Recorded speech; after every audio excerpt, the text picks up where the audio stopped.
Chapter 1.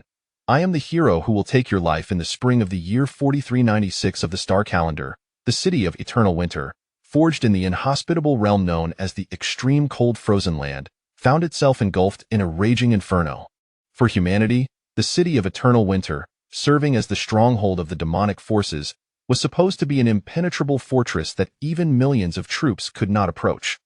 This place was not only home to tens of thousands of mid- and high-tier demons, but was also the seat of the 10 demon halls and the demon king himself. Under normal circumstances, even the most powerful among humans, the noble-class demon hunters, would scarcely survive the threshold of this domain. Yet, what could have led to such devastation here?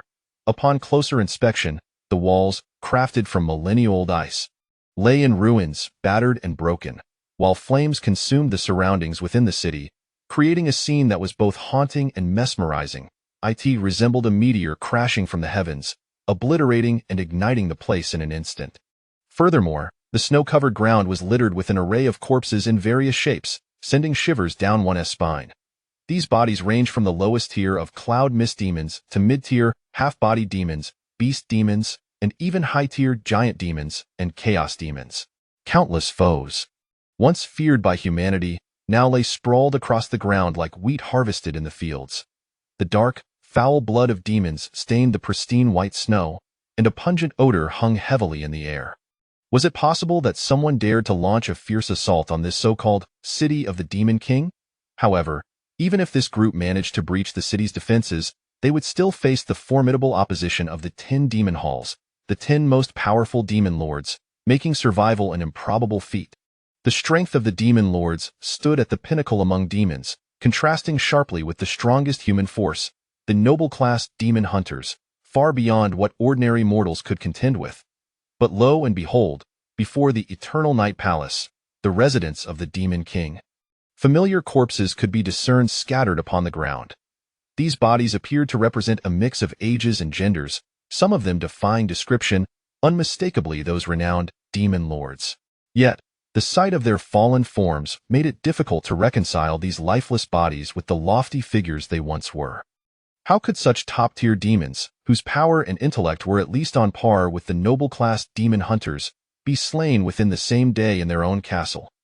What could possibly have transpired? As doubts lingered, the scene shifted to the interior of the Eternal Night Palace. Once a palace of exquisite decor, it now lay in tatters, riddled with broken eaves and shattered walls, many areas smeared with blood and remnants of flesh. You truly are tenacious, still refusing to fall? A young man stood within the dilapidated palace, taking a deep breath, raising the blood-forged sacred weapon, Shattered Star, towards a nearby figure clad in black armor. Though many forms lay motionless within the palace, only these two remained standing after a day of brutal combat, the two mightiest beings to be seen in this world. I am the ruler of all things. You, a mere mortal, dare to challenge me. The so-called hero? How utterly foolish. The black-armored man caressed a broken horn atop his head, his eyes radiating a palpable aura of malice. For Warren, the Demon King, today was undoubtedly his worst day alive. Despite his words betraying no hint of retreat, he felt a turmoil within. The man before him, known as Ryan, was the bane of his existence, the very embodiment of the hero. 10 years prior, Warren had been aware of the emergence of the contemporary hero and had dispatched countless forces to hunt down this fledgling threat. All to no avail. The hero was a being blessed by destiny, capable of turning peril into safety, and no matter the challenges faced, even Warren himself could not vanquish the hero, who was then far weaker than he. Finally, a decade later, the hero Ryan boldly led his companions into the heart of the city of eternal winter. It is over. You have lost. Ryan perceived the turmoil in the Demon King's eyes. But before vanquishing this final adversary, he would not allow himself even a moment of complacency. Though the city of eternal winter was nearly devoid of surviving demons, and the 10 demon halls had been eradicated by him and his allies, Ryan felt a twinge of anxiety as he prepared to drive his blade into the Demon King's heart. Sweat clung to his palms, mirroring the tension in his heart. Even though his companions had exhausted their strength, leaving him to confront the Demon King alone, he felt no inkling of defeat. Since crossing into this world, He had understood that he was different from ordinary humans. He was a hero, not merely a human. Regardless of the magnitude of adversity faced, a hero could overcome it and emerge stronger, and no matter how formidable the enemy, a hero would survive and slay them. Regardless of the complexity of the riddle, a hero would unravel it and claim the treasure. Such were the inherent traits of a hero. After a decade of honing these traits, he had attained a transcendent level of sanctuary-class strength, achieving parity in discourse with the demon King Warren in the face of this extraordinary power. Even noble-class demon hunters, or demon lords, were but trifles. Observing Ryan's unwavering confidence akin to steel, Warren could only roar in fury. "Even if I must perish, I will drag you down with me." Snow and ice swirled violently. The wind howled like a piercing blade. Wails from the depths of hell echoed through the skies as the Demon King unleashed his full might, causing the very air to tremble. Yet, even confronted with such a terrifying sight, Ryan's expression remained impassive, his resolute visage resembling that of a stone Buddha in a temple. He tightened his grip on the shattered star, summoning every technique he had mastered over the past decade. Charging forth to meet his foe, time became an enigma, and at last, the supreme leader of demons, Demon King Warren, collapsed to the ground. At that moment, a weary beauty, the Saintess Xena of the Healing Church, struggled to contain her exhilaration, exclaiming, "At last, we did it." Meanwhile, an exhausted old demon hunter, known as the Hermit Green, inhaled deeply, gazing at his equally beleaguered apprentice with pride. Aside from Xena and Green, several companions lay defeated within and around the ominous palace. Once renowned demon hunters, they had exhausted their strength in the battle against the 10 demon halls, unable to stand by Ryan's side. How maddening! Is this how it ends? Warren lay upon the ground, a gaping wound in his chest, his life force rapidly ebbing away. No. The power of sealing had significantly weakened in this era. If I die, that fool Ryan may very well revive it. As Warren's consciousness began to fade, he made the most arduous decision of his life. With "My soul is the offering, awaken." The core of primordial chaos. Open the gate to the maelstrom. At the final juncture of Warren's awareness, he expended his last breath, severing his own soul and allowing it to flow into a hidden, light orb deep within the eternal night palace. Wait, Ryan, what is happening? Just as Xena strained to rise, an unexpected phenomenon unfolded. As Warren's life slipped away, the surrounding space writhed violently, as if torn asunder like tattered cloth. The ground erupted with blinding light, rapidly expanding until it enveloped the entire world. This day, which was meant to be etched into the annals of history, marked the moment when the prolonged conflict between humanity and demons, lasting for millennia, briefly came to a close. The contemporary hero Ryan, alongside his 6 companions from the southern domain, courageously breached the city of eternal winter. After enduring countless hardships, this team not only vanquished tens of thousands of demons but also eliminated the supreme leader of the demon horde, making an invaluable contribution to humanity's survival. The course of history was expected to unfold in this manner. Yet, following that blinding light, the entire world underwent a profound transformation. The intensity of this change would send ripples through the once stable stream of history. So, what was the true relationship between the two opposing factions in this world, humans and demons? Demons, rumored to be fragments of ancient astral beings, were dark entities that took on myriad forms, existing to feast upon the blood and flesh of living beings. In the realm of so-called living beings and flesh, the most nourishing and delectable of all is undoubtedly humanity. The sovereign of all souls.it is precisely due to this chillingly macabre custom that, since the emergence of the demonic beasts, humans have regarded them as their unyielding adversaries, engaging in a relentless conflict that has endured for nearly 10 millennia. The survival of the races, the clash of blood, the triumph of the strong, and the demise of the weak. This brutal law of nature is vividly manifested in this struggle. Both humanity and the demonic beasts aspire to endure. Throughout the protracted warfare, the demonic beasts have been compelled to evolve and acquire greater power to prey upon their foes, while conversely, humans have been driven to cultivate enhanced strength to shield themselves from becoming prey. Thus, a peculiar relationship exists between the two, marked not only by overwhelming bloodshed but also by the stench of entrails and decay. Eventually, unbeknownst to many, a faction of humanity capable of confronting the demonic beasts emerged. This group possesses the bloodline power inherited through generations from their ancestors, endowing them with physical capabilities that far surpass those of ordinary humans. Consequently, they often undertake tasks that are beyond the capacity of the average individual. Among these responsibilities, the foremost is the defense against the incursions of the demonic hordes. Hence, these individuals are referred to as demon hunters. The formidable demon hunters can traverse treacherous terrains such as volcanoes and abysses with ease. Standing alone against thousands of demonic beasts in their hands, the blood-forged sacred artifacts radiate a mesmerizing brilliance. They are the protectors of humanity, the sworn enemies of the demonic beasts and objects of their hatred. Yet, where there is light, there must also be shadow. Among the demonic beasts exist powerful leaders, humanoid in form, capable of commanding vast armies.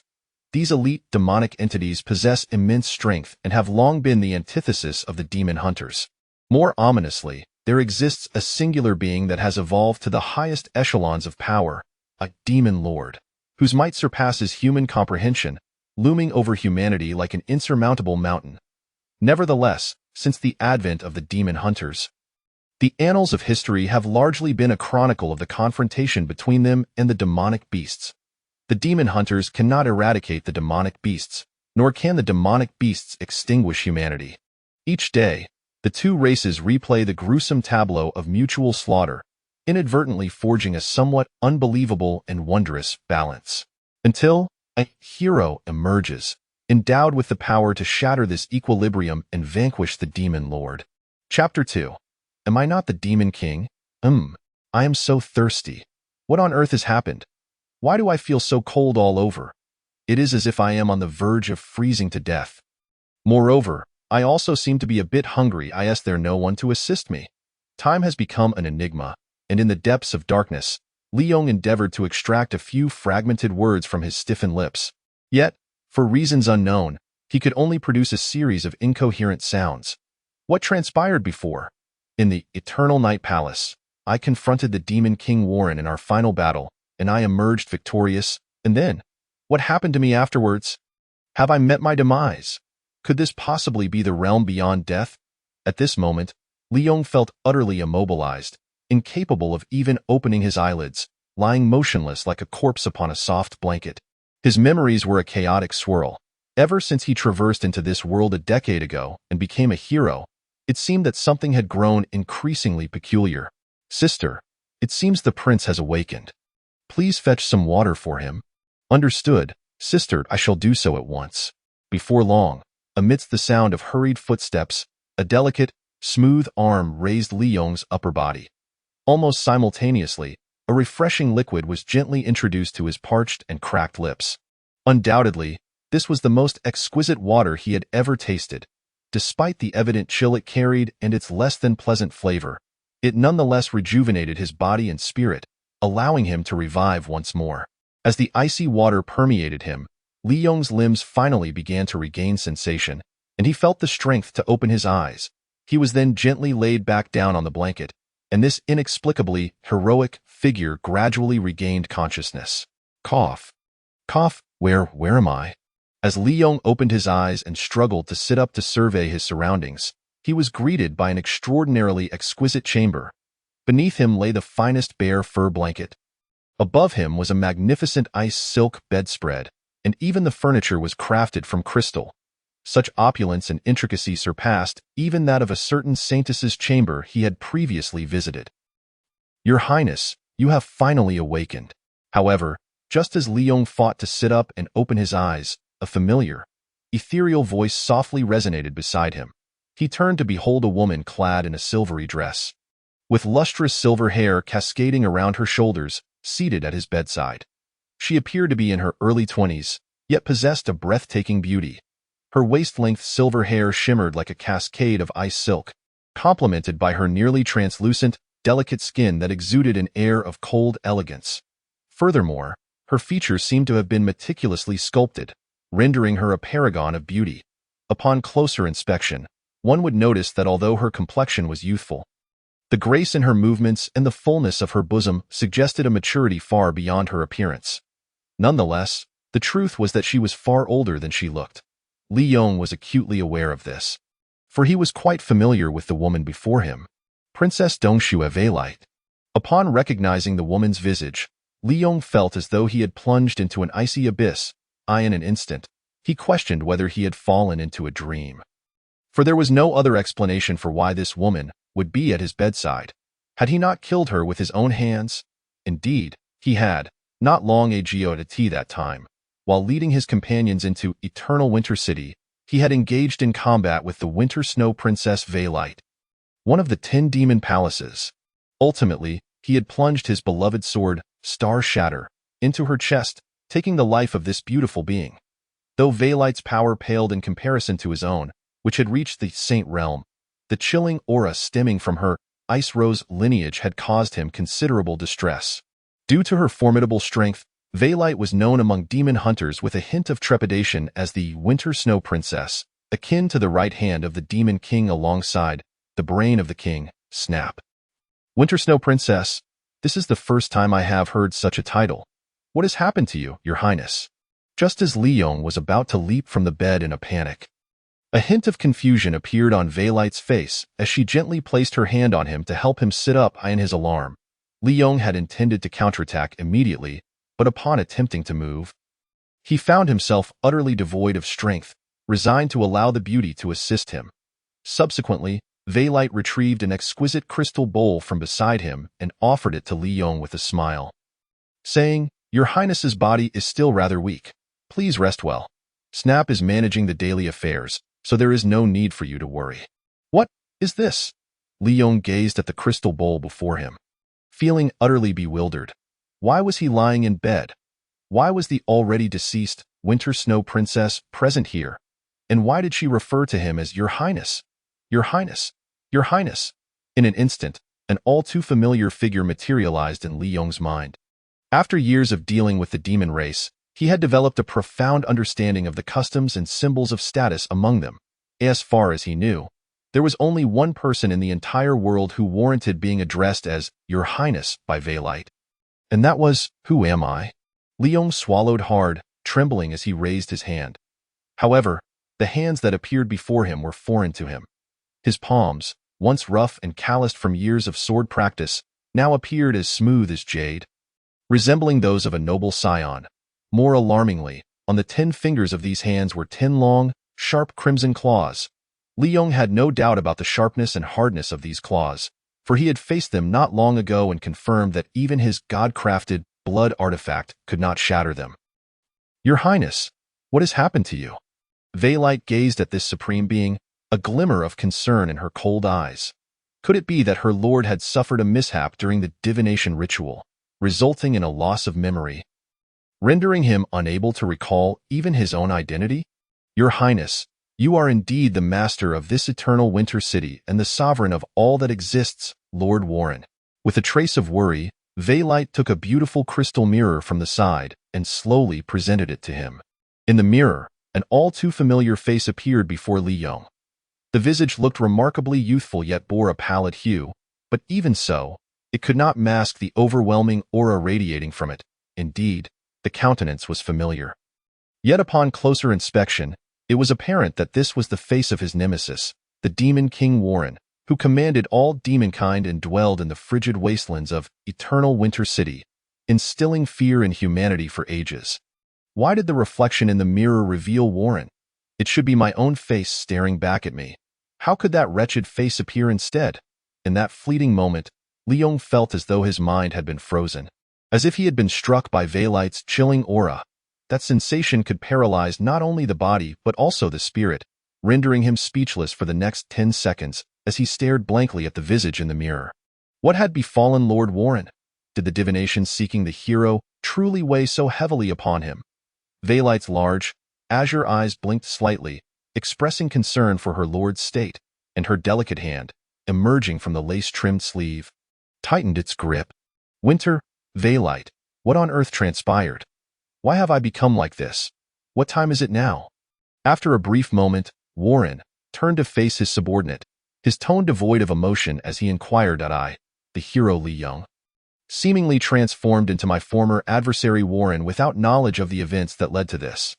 Truthfully, although this situation felt dreamlike and he yearned to pinch his cheek to awaken, Liyon, having witnessed countless grand affairs, swiftly regained his composure. After all, panicking served no purpose. It was far more crucial to ascertain what had occurred. Based on Liyong's current assessment, he was likely in Warren's private quarters, the very battleground where he had faced Warren in their climactic showdown. The Eternal Night Palace. However, when the others had charged into the Eternal Night Palace, this place had already been ravaged by their battle with the 10 demon palaces. Yet now, it appeared resplendent and lavish, wholly unrecognizable from its former desolation. Indeed, it seems that your Highness's memory is somewhat muddled at present. Upon hearing such a peculiar inquiry, Veilright let out a gentle sigh. Yet, she spoke softly, "Your Highness, today is the 6th day of the 4th month in the year 4386 of the stellar calendar. 3 days prior, while you were utilizing the astrolabe at the stargazing platform for divination, an unforeseen incident occurred, causing you to suddenly collapse, and you have only just awakened today. Indeed, this is the reality, as Veilright understands it. The very essence of this world, or perhaps this particular timeline. Not long ago, a visitor from a far-warned, eternal winter city that a once-in-a-millennium hero is soon to emerge. And when Warren attempted to divine the hero's location using the astrolabe, that rather significant mishap occurred. To Veilright, this incident seemed rather trivial, yet upon hearing such words, Warren's eyes widened in disbelief, leaving him momentarily speechless. 4,386 years. How could this be possible? This number was indeed commonplace to Veilright, yet for Liyon, it struck him like a thunderclap, nearly causing him to cease breathing. Chapter 3. I am the Demon King struggling for survival at this moment. It is the year 4386 of the stellar calendar. There remain a full 10 years until the fateful day of Liyong's confrontation with Warren at the Eternal Night Palace. Moreover, this date holds additional significance for Liyon, a profoundly monumental meaning. For it was on this very day a decade ago that Liyon traversed into this world, taking the first step on the path of the hero. Indeed, he was not originally from this realm but rather an interdimensional traveler. It is precisely for this reason that he exhibited subtle differences from the inhabitants here, particularly in terms of thought processes. Perhaps it is these very differences that earned him the title of the Chosen One, ultimately leading him to slay the Demon King and achieve the great feat of saving the world. Yet at this moment, the once hero who had saved the world suddenly finds himself transformed into the very Demon King he had vanquished and returned to a decade ago. What sort of script is this? By the way, Your Highness, would you care to visit the stargazing platform to see the results of your divination? Noticing Liyong's stunned silence, Veilright suddenly seemed to recall something, her expression oddly directed towards the prince. The results of the divination? Is there any need to see? Upon hearing her words, Liyon finally pulled his thoughts back to reality and sighed deeply. In a wonder, ever since the first day of his arrival, the demon faction has relentlessly pursued him. It turns out they had foreknowledge through their divinations, clearly aware of where the hero would appear. Liyon chuckled bitterly. Although it had been a decade since that time, the relentless pursuit had left an indelible impression. When he first arrived in this world, Liyon was merely an ordinary 16-year-old boy, frolicking in the village with peers, living a carefree life. However, after that fateful day, everything changed. The sudden onslaught of the demon horde not only razed his village but also claimed the lives of his parents and friends. Upon awakening in the ruins of his village, he resolutely vowed to embark on the path of the hero, to eradicate the demon horde, and to bring solace to the souls of all who perished in his village. However, it must be said that it was precisely due to the pressure from the unrelenting pursuit of the demon horde that Liyon was able to reach a level capable of confronting the Demon King in just 10 short years. In hindsight, had it not been for Warren's divination back then, perhaps Liyon would still be tilling the fields in that small village. It can only be said that had he not courted disaster, he would not have met such a swift demise. Well, regardless, I suppose I should take a look. After pondering for a moment, Liyon brushed his dark hair and resolved to ascertain whether history had undergone any alterations. Although the sensation of the 2 sharp horns on his head was rather peculiar, he rose from his bed and, with Veilright's assistance, made his way toward the stargazing platform. Why do I feel like a paralyzed child who cannot care for himself? As Liyon walked, He discreetly glanced at his arm. On that arm, Veilright's delicate, pale hand rested gently, carefully guiding him out of the chamber and towards the summit of the Eternal Night Palace. Although Liyon was not a lecherous man, he was still a mentally sound adult male. Yet, in this moment, with such a stunning beauty leaning beside him, he felt anything but at ease in the past world, although it was widely acknowledged that Snow Princess was a paragon of beauty by human standards. No one dared to harbor any inappropriate thoughts towards her. After all, she was the right hand of the Demon King, a highborn, thorny flower meant to be admired from afar, not trifled with. Although she belonged to the demon species, Veilright was a rare and exquisite kind known as the Ice Rose Demon. This type of demon, upon reaching a certain level of evolution, became breathtakingly beautiful, to the extent that many would willingly lay down their lives beneath her skirts. Yet now, this most exquisite beauty walked beside him with a gentle expression, a scene Liyon had never even dared to dream of, due to its construction on the extreme cold tundra. The entirety of the castle, both inside and out, was primarily built from the permanently frozen soil excavated on site. Hence, while it appeared resplendent, walking within imparted an undeniable chill. Liyon traversed the corridors of the Eternal Night Palace. Delicate light blue silk curtains adorned the surroundings, enhancing the elegance of the frost crystal windowsills. Liyon observed all of this with a childlike curiosity, akin to a newborn babe. "Your Highness, is there anything amiss with the palace's decor?" Seeing Liyong's somewhat furtive expression, Veilright hurriedly inquired. Since Prince Warren despised the sight of idlers loitering about, the personnel allowed within the Eternal Night Palace were exceedingly few, predominantly comprising Veilright and her sister Veilus. Thus, she appeared somewhat flustered, fearing that the prince might express dissatisfaction with certain details. "How could there be anything amiss?" Liyon shook his head and responded as calmly as possible. "No, you have done well. Keep up the good work." "Yes." Upon hearing this, although Veilright's expression remained unchanged, a flicker of joy appeared in the corners of her eyes, clearly relishing Liyong's compliment. After all, it was not often that the usual Warren bestowed praise upon his subordinates, as he was a man of few words, and no one knew what thoughts lay behind his silence. Yet, what Veilright was contemplating remained a mystery to Liyon. He merely felt that the palace was rather empty, unaware that he had issued orders forbidding any idlers from entering. After navigating several corridors and ascending a few flights of stairs, Liyon and Veilright soon arrived at a vast circular staircase, revealing an expansive terrace before him. "Here, is this the stargazing platform?" As Liyon stepped onto the terrace, a cascade of silvery moonlight poured down from the cloud-covered heavens, bestowing a sacred aura upon the space.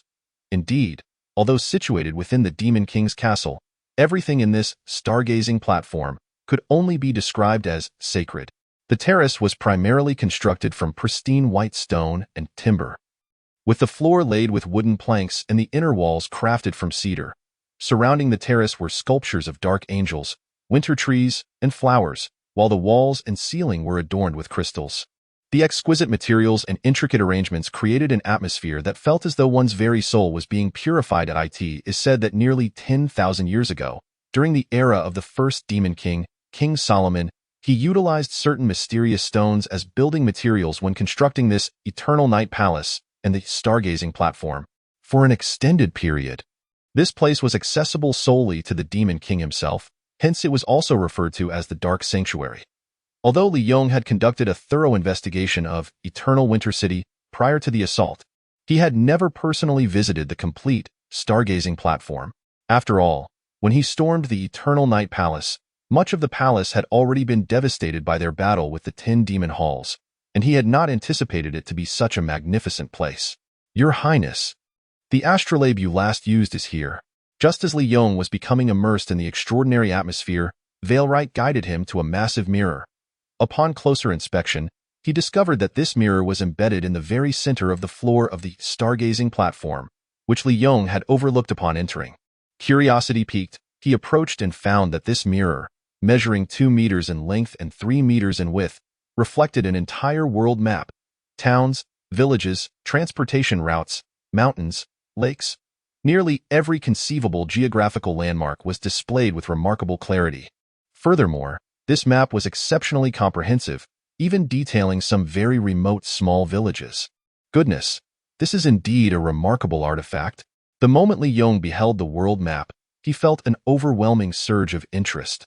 After all, for someone who had traversed the globe, such a meticulously detailed map was an incredibly potent tool. Evidently, in this semi-primitive world that still hovers on the brink of the medieval era, comprehensive geographical records are utterly non-existent. Scattered among the populace are merely rudimentary maps that barely capture the grand environment, leaving Liyon, who had recently arrived, feeling exceedingly out of place, causing him to meander through numerous detours during his adventures. Such a meticulously crafted map, if it fell into the hands of a discerning individual, could certainly be described as worth its weight in gold. How astonishing it is that Warren, that fool, remained oblivious to the treasure at his fingertips, treating it merely as a prop for divination. Divination? Indeed, this artifact can also be utilized for divination. But what, then, are all those myriad little light points? At that moment, Liyon suddenly had an epiphany and found himself gazing in astonishment at the multitude of small light points on the map. Indeed, the world map before him was adorned with an abundance of these luminous dots, which Liyon reckoned numbered at least 100, from the northernmost Duan Silver County to the southernmost Boundary Sea City, from the western Shaluo ancient capital to the eastern Tianhe continent, with the exception of the desolate polar ice fields in the far north. Practically every location was marked by several of these light points. To his surprise, he even spotted one in his old village of Kakalik, which lies relatively close to Boundary Sea City. What could these light points signify? Wait a moment, this must be the outcome of the divination, right? Could it be that these little light points are the results of the divination? Liyon furrowed his brow, as his mind seemed to momentarily freeze, failing to recall precisely what Warren had divined earlier. Violet, what was it that I divined before? Your Highness, you divined the location of the contemporary hero, our greatest adversary, and his position will be directly marked on the star constellation instrument, revealing him regardless of distance. But why are there suddenly 100 markers appearing at once? Is this thing malfunctioning? Your Highness, the divinations produced by the star constellation instrument have been unfailingly accurate for millennia. If 100 markers have appeared simultaneously. At this point, Violet paused, her disbelief evident as she continued, if 100 markers have appeared at once, it can only be understood as the simultaneous existence of 100 heroes in the present age, or rather, 100 individuals possessing the potential of heroes. Ah, so that is how it is, a rather simple truth. Indeed. Upon hearing this, Liyon nodded slightly, seemingly in agreement with Violet's assertion. Subsequently, the supreme leader of the demonic faction waved his hand, indicating a desire to be alone for a moment. Truly, as expected of a prince. He remained composed even in the face of such an extraordinary situation. Violet, acknowledging his request, bowed slightly before gracefully retreating, leaving the entire star observation platform to her sovereign. 100 heroes. However, once Violet departed, the corners of Liyong's mouth twitched involuntarily, beads of sweat cascading down his face like raindrops. In the framework of this world, heroes and demon lords are opposites, fundamentally incompatible. The birth of a hero signals the demise of a demon lord, and vice versa. Thus, Liyon had previously acted accordingly, yet now, Liyon had transformed into a demon lord, confronted with the prospect of 100 heroes. Ah! In an instant, Liyon clutched his head and let out a series of panicked cries, as though he had glimpsed something utterly terrifying. In truth, what he had just witnessed was indeed frightful enough to nearly dampen his trousers. Chapter 4. Reflections of the former hero. What exactly is a hero? As a former hero who successfully accomplished the ultimate task of slaying the demon lord, Liyon is perhaps the individual with the most profound understanding of the term hero in the current world in his previous life. From the moment he traversed into this realm at the tender age of 16, he began to create various miracles incessantly. The accumulation of these wonders enabled him to reach the sanctuary level, surpassing all others by the age of 26. A feat intrinsically linked to his identity as a hero. To Liyon, the title of hero equates to a formidable correction in this world, or perhaps an extraordinary enhancement. Under the influence of such a correction, a human often experiences a plethora of unreasonable phenomena around them. For instance, absolute evasion of stray projectiles from nameless foes, fighting with life-threatening injuries that should render one immobile, yet persevering through sheer will, and sudden surges in capabilities during emergencies, among other examples. However, these merely scratch the surface. Based on Liyong's years of experience under this correction, he delineated 4 distinct categories, each with its unique characteristics. First, undying fortune. Under this auspicious correction, it becomes exceedingly difficult for a hero to be slain. Even when cornered, they can escape through various fortuitous interventions. A quintessential example is Liyon, who has been relentlessly pursued by countless demon beasts since the age of 16, yet has managed to survive unscathed until the age of 26. Not only that, but his circumstances have improved, his momentum growing ever stronger. This is the boon of undying fortune. Second, saintly charisma. Charisma is an elusive quality, yet wherever a hero goes, others are inclined to feel an affinity towards them. A prime illustration is Liyon leading a team into the Eternal Winter City, a coalition that would have seemed impossible otherwise. This included the eccentric, healing church, Saint, Xena, the reclusive, hermit, Green, and the proud, noble demon hunter, Reinhard, all drawn into his fold by that extraordinary charisma. Third, miraculous comprehension. For a hero, any external object is as familiar as their own limbs. Even the most challenging skills can be mastered in a remarkably short time. A notable instance is Liyon, who, merely within a decade, learned the majority of sword techniques and various combat skills, achieving a level of mastery unparalleled in history, making it difficult even for the demon lord to contend with him. Fourth, treasure magnetism. Whenever valuable treasures or objects of worth are nearby, regardless of the number of participants in contention, the most valuable item will invariably end up in the hero's possession. A typical example is the blood-forged holy artifact, Starbreaker, in Liyong's hands. An unparalleled, divine creation level artifact. Despite causing a considerable uproar and contention upon its discovery, it ultimately came to rest with Liyon alongside a trove of treasures that could nearly fill half of Eternal Winter City. Beyond these 4-inch corrections, the most formidable aspect of the hero's nature lies in the near absence of the bottlenecks that ordinary individuals encounter. Signifying an extraordinarily high ceiling for their potential lie in this world, demon hunters and demon beasts are categorized by the strength of their bloodline power and demonic influence. After rigorous assessments, human strength is classified into black obsidian, bronze, silver radiance, platinum, master, and the mightiest, noble. According to the state of affairs a decade ago, there existed at most 9 noble demon hunters in this era. These individuals not only possess their titles, but are automatically accorded the highest status beneath the city lord in any royal capital. Hence the name, noble. However, this represents the limit. Once a human's bloodline power reaches the noble level, they encounter the ultimate barrier of mortality. After hitting this ceiling, no amount of effort can yield further advancement. In other words, ordinary humans cannot ascend to the sanctuary level reserved for legendary beings of antiquity, a phenomenon that similarly afflicts the vast majority of demon beasts.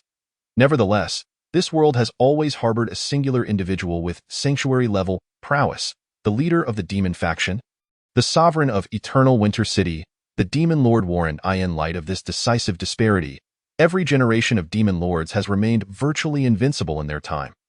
Even the combined efforts of the 9 noble demon hunters find it exceedingly challenging to vanquish a demon lord, especially considering the presence of formidable demon beasts by the demon lord's side, rivaling the strength of noble hunters. This scenario has persisted for a considerable duration, until the emergence of the contemporary hero, Liyon, who effortlessly shattered the limits of strength, achieving sanctuary level within a mere decade. Indeed, in the eyes of heroes, the limits of ordinary mortals are utterly inconsequential. The evidence lies in Liyong's experience, as he encountered virtually no bottlenecks typically faced by commoners, smoothly attaining a level of combat prowess that allowed him to stand toe-to-toe with the demon lord. In summary, under the banner of hero, even an ordinary individual could transform into a dominant force within this world, thanks to the overwhelming power of the corrections bestowed upon them. Moreover, this individual becomes essentially immortal, impervious to conventional means of elimination. So, heroes truly are such unreasonable beings? Unbeknownst to him, the night had already enveloped the cursed castle. Yet the current master of this palace of eternal night remained hunched over his desk, scribbling away with a look of near idiocy etched upon his face. What on earth is this? A monster, perhaps? After systematically organizing his thoughts on the essence of the hero, Liyon couldn't help but let out a wry smile, and inwardly apologized to the former Demon King, Warren. My dear fellow, it seems you have been contending with such unreasonable creatures all along. That must have been quite the challenge. Liyon turned to glance at his reflection in the nearby mirror, where the visage of Demon King Warren stared back at him, a figure he now held in deep admiration. To be frank, prior to this day, Liyon had not truly grasped just how troublesome the hero could be. He had merely enjoyed the benefits without delving into the complexities of the matter. However, upon becoming the adversary of the hero, he finally comprehended the helplessness that came with being a Demon King. If he waited for the hero to grow stronger, it would inevitably lead to the Demon King's demise. If one hero posed such a threat, how could he contend with 100? If only he could eliminate the hero before they reached their full potential. Yet that seemed equally daunting, for Warren had attempted the very same, in fact. Over a span of 10 years, no matter how formidable a subordinate Warren dispatched, he could not truly vanquish Liyon. Not only did Warren fail to succeed with others, but he also once ventured himself, only to have Liyon escape due to various hindrances. This exemplifies the most fearsome aspect of immortal fortune. Conventional methods simply could not extinguish such beings. Even more daunting was the fact that the hero, much like a spring, would rebound with multiplied strength the more pressure was applied. However, if left unchecked, the hero could rapidly become stronger within a certain time frame, eventually storming Eternal Winter City to snap the neck of the current Demon King. One such creature is already a significant headache, the prospect of 100 appearing simultaneously. What am I to do? How can I survive? At this moment, Liyon fell into deep contemplation. As a visitor from another world, he quickly accepted the reality of becoming Warren, much like how he had abruptly become a hero in the past. Yet, he never anticipated that the challenges he faced now would be far greater. As a Demon King, dealing with the occasional hero was already a considerable task. But now, the once singularly formidable figure from the same era had multiplied to 100, rendering the situation beyond mere troublesome, verging on hellish mode. Although the Demon King had numerous high-ranking minions led by the 10 demon halls, as well as countless mid- to low-ranking demons scattered across the world, Liyon understood that these entities were of little use. The 10 demon halls sounded impressive, didn't it? At that time, he had dispatched a few companions and annihilated these 10 king demons, second only to the Demon King. Not only that, but after thoroughly besting them, Liyon even had the strength left to duel Warren. This demonstrated that while this group could bully the weak, they were utterly ineffectual in high-level combat, at best. They were mere cannon fodder. The notion of slaughtering over 1 billion low-level demons seemed futile. The hero need not confront each underling individually, as a direct assault on Eternal Winter City to eliminate him would suffice. The low-level demons posed no threat without the support of high-ranking ones. An ordinary army could easily dispatch them. Therefore, despite Liyon's current position as a Demon King, commanding legions and wielding significant power, these so-called forces offered him no sense of security. It was akin to how, despite humanity's overall numbers slightly exceeding those of the demons, they had always been oppressed to the point of suffocation. When the strongest demon hunter among humans, even when all were combined, could not match Warren, the disparity in low-level strength was utterly inconsequential. Naturally, once the hero Liyon emerged, this predicament would vanish. With a hero capable of contending with the Demon King, the defeat of the demon faction would merely be a matter of time. Yet, this passivity now fell upon Liyon, the current Demon King. Moreover, humanity was not limited to a single hero. There existed 100, which left the newly appointed Demon King feeling utterly distressed. If I simply allow those heroes to run rampant, once they mature, they will undoubtedly seek my head. Yet, should I pursue them, it would only hasten their growth. What am I to do?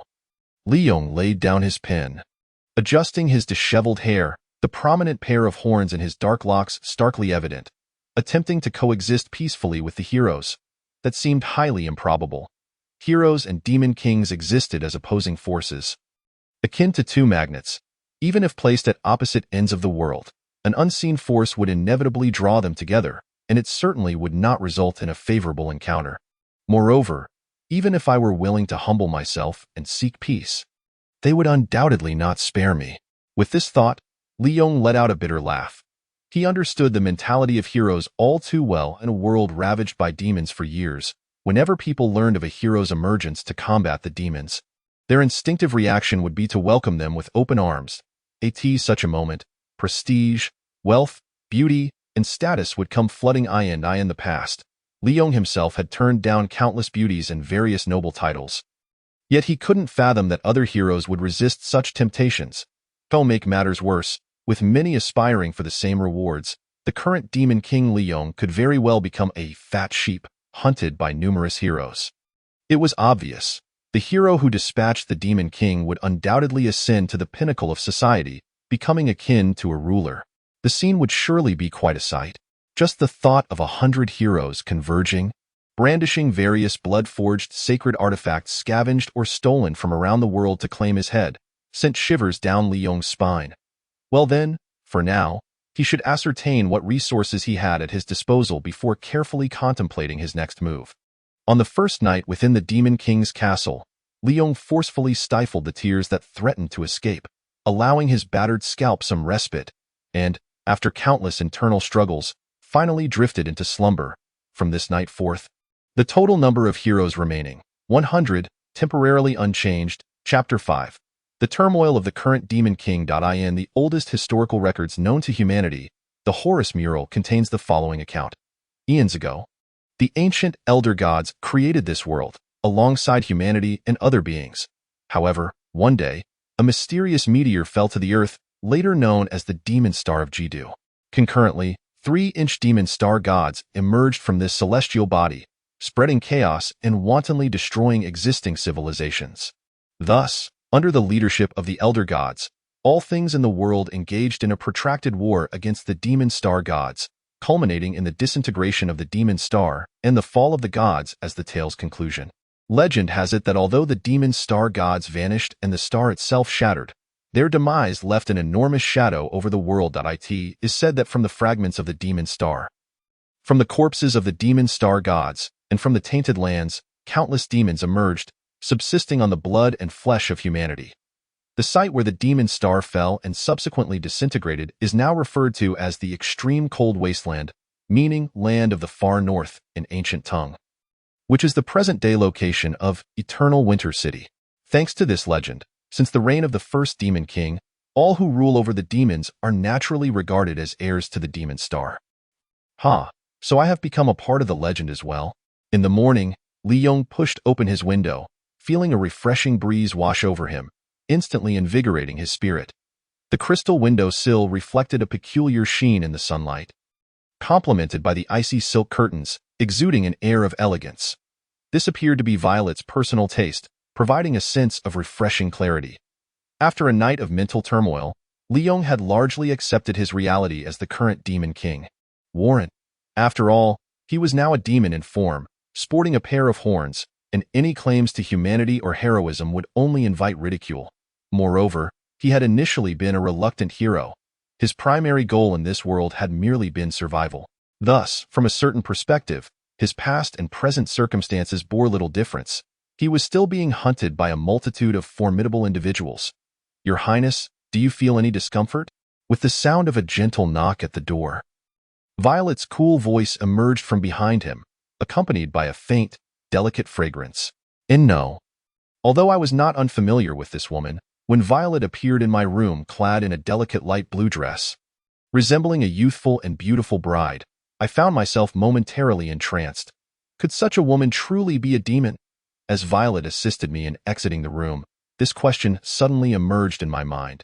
Until now, I had always perceived the boundary between humans and demons with clarity. Humans are humans and demons are demons. Yet, ever since I ascended to the rank of Demon King Warren and had the opportunity for close contact with this Winter Snow Princess, the once clear dichotomy began to show signs of fracture. From any perspective, Violet was undeniably a peerless beauty. With cascading hair, an exquisite visage, and a perfectly proportioned figure, she bore little distinction from an ordinary human female, save for her naturally low body temperature due to being an ice rose demon. And her skin, which was nearly translucent. This appearance, over 90% akin to that of a human, symbolized Violet's status as a high-level demon. The lowest-tier demon, Mist Demon, possesses a nebulous, ethereal form, while the next tier, Half-Demon, achieves a semi-corporeal shape. The mid-tier Beast Demon bears no significant difference in form or function from ordinary beasts, save for its predominantly black coloration. Then there is the Giant Demon, which resembles an oversized humanoid but lacks the facial features and internal organs typical of humanity. At the higher tiers, Chaos Demon and King Demon exhibit little distinction in form or function from humans, albeit with certain inherited traits from their respective demon species. As for the pinnacle of demon evolution, the rank of Demon King. It possesses unique characteristics such as protruding horns, sharp claws, and the demon wings that can be unfurled at will. Regardless, the overall evolutionary trajectory of demons undeniably trends towards humanity.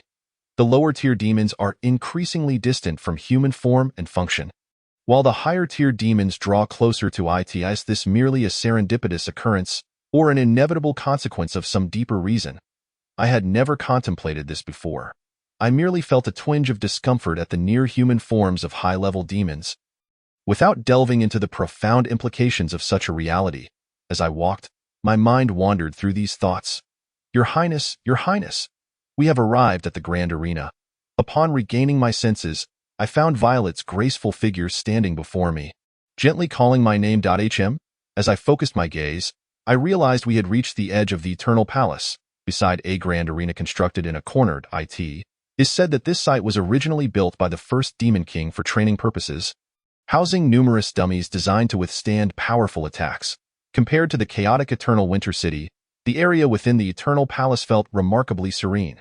Aside from Violet and myself, there were scarcely any other living beings in sight, which made me feel somewhat out of place. However, upon reflection, it made sense. Only demons of Chaos rank and above could live like humans, implying that a staggering 99% of demons had no need for palaces. Globally, the number of demons of Chaos rank and above, including the 10 demon halls, likely did not exceed 1,000, mostly scattered across their respective territories. Moreover, the 10 demon halls each had their own responsibilities and would not remain in the palace all day, resulting in the emptiness I encountered. Violet, please take your leave for now. I wish to be alone. Stretching my body, I requested Violet to temporarily depart. Taking a deep breath, I extended my somewhat unaccustomed long arm from my sleeve, my expression turning serious. Since becoming the Demon King, I had yet to experience the full power of this body, and a desire to test my strength arose within me. After all, as a hero, I wielded bloodline power, while demons relied on demon infusion power. Although both Warren and I were Sanctuary-level powerhouses, our combat styles differed significantly, leaving me feeling somewhat alienated from the notion of battle. Nevertheless, the end goal remained the same. Whether through bloodline power or demon infusion power, both were merely forms of self-enhancing energy. The primary distinction lay in the fact that bloodline power could be refined through human generations, while demon infusion power could not. Thus, if a certain demon hunter possessed a formidable bloodline power, their direct descendants would naturally harbor greater potential, resulting in successive generations becoming increasingly powerful. In this modern age, where humanity had comprehended bloodline power for thousands of years, many formidable demon hunters were products of numerous generations of potent bloodlines. Babies born in such circumstances were virtually destined to be strong, starting from a fundamentally different point than ordinary humans. Conversely, since demons do not rely on reproduction to sustain their numbers, demon infusion power could not be enhanced through generational inheritance. However, demons generally had significantly longer lifespans than humans, which helped maintain a balance in power between the two. As I pondered these thoughts, I casually gathered 3 faint purple spirals of demon energy in my hand.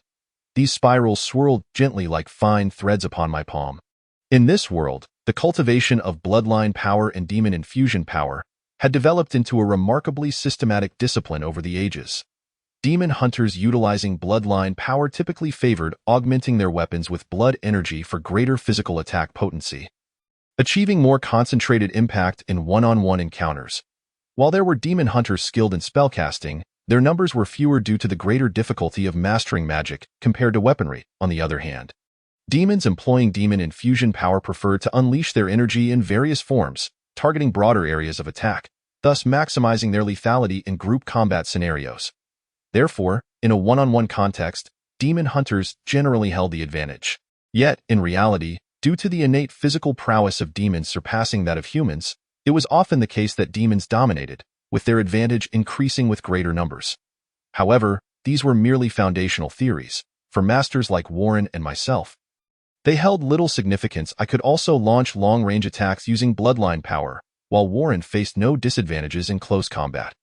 Once the 3 spirals of demon energy stabilized, I shifted my focus, causing them to accelerate in their rotation.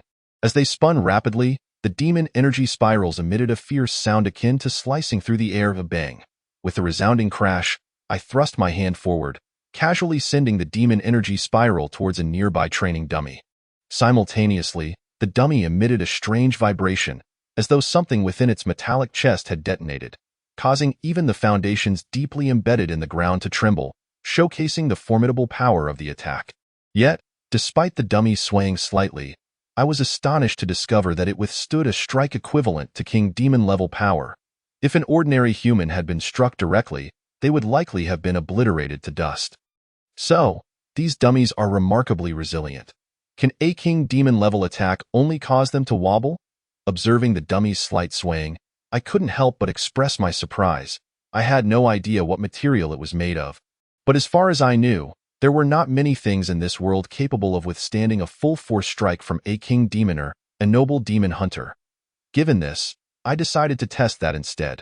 After confirming that the training dummy in this grand arena wouldn't be so easily destroyed, I nodded, channeling the strongest power within me. Instantly, the demon energy enveloped my body like a swirling mist, gathering entirely in my right hand. Under the influence of this tremendous power, the surrounding air felt as though it had frozen in place. Demon of Heaven. Bone Hand. In an instant, I swung my right hand, and a figure resembling the Grim Reaper appeared beside me, simultaneously wielding the scythe held in its right hand. As this devastating attack passed, the ground before me cracked and fissured. When the Demon of Heaven's bone hand struck the distant dummy, a thunderous boom echoed. The ground nearby erupted violently, as if something from within had exploded, flipping upward from the base. The area affected spanned at least 10 meters wide. And under the impact of this strike, the once solid ground shattered like tofu, sending debris soaring into the sky like rain. Chapter 6. The unified power of the Demon King and the hero impressive. Witnessing the devastation wrought by this attack, a smile spread across my face.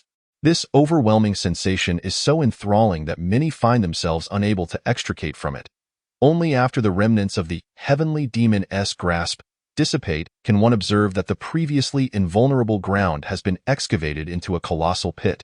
The once unyielding dummy has been uprooted entirely, its surface now marred by fine cracks. It is evident that even the most resilient of objects cannot withstand the full force of this demon lord's relentless assault. This formidable power bears a striking resemblance to my encounters with Warren. It seems I shall soon be able to unleash the full potential of this body in battle. Liyon nodded, appearing quite pleased with his physical condition. As the archfoe of the demon lord Warren, Liyon had suffered greatly from the heavenly demon-esque grasp. The sheer force of that strike, akin to the arrival of death itself, is simply beyond the capacity of ordinary humans to resist. Even the mightiest of demon hunters would be reduced to naught but ash in an instant. However, thanks to the fierce battle with Warren, Liyon became intimately familiar with the demon lord's combat style and techniques. Coupled with the lingering combat memories ingrained in his body, he swiftly mastered the appropriate methods for battle. After experimenting with several conventional spells, Liyon discovered that he encountered no significant issues with Warren's combat techniques, but what of my original fighting style? At this moment, the thought struck Liyon. His fighting style had predominantly revolved around the god-made longsword Stardust, augmented by various sword techniques acquired from around the world to maximize its potency. This gallant fighting style, however, diverged significantly from Warren's approach. If history remains unchanged, it will take at least 3 more years for Stardust to be unearthed, and a conventional longsword cannot withstand my strength. Perhaps I shall. At this juncture, Liyon glanced at his fingers, which resembled gleaming blades. In an instant, those 10 claws surged to a length of nearly 1 meter. They shimmered with a crimson luster, appearing exceedingly durable. Yet, Liyon was acutely aware that these claws were not merely tough in appearance. they were indeed indestructible.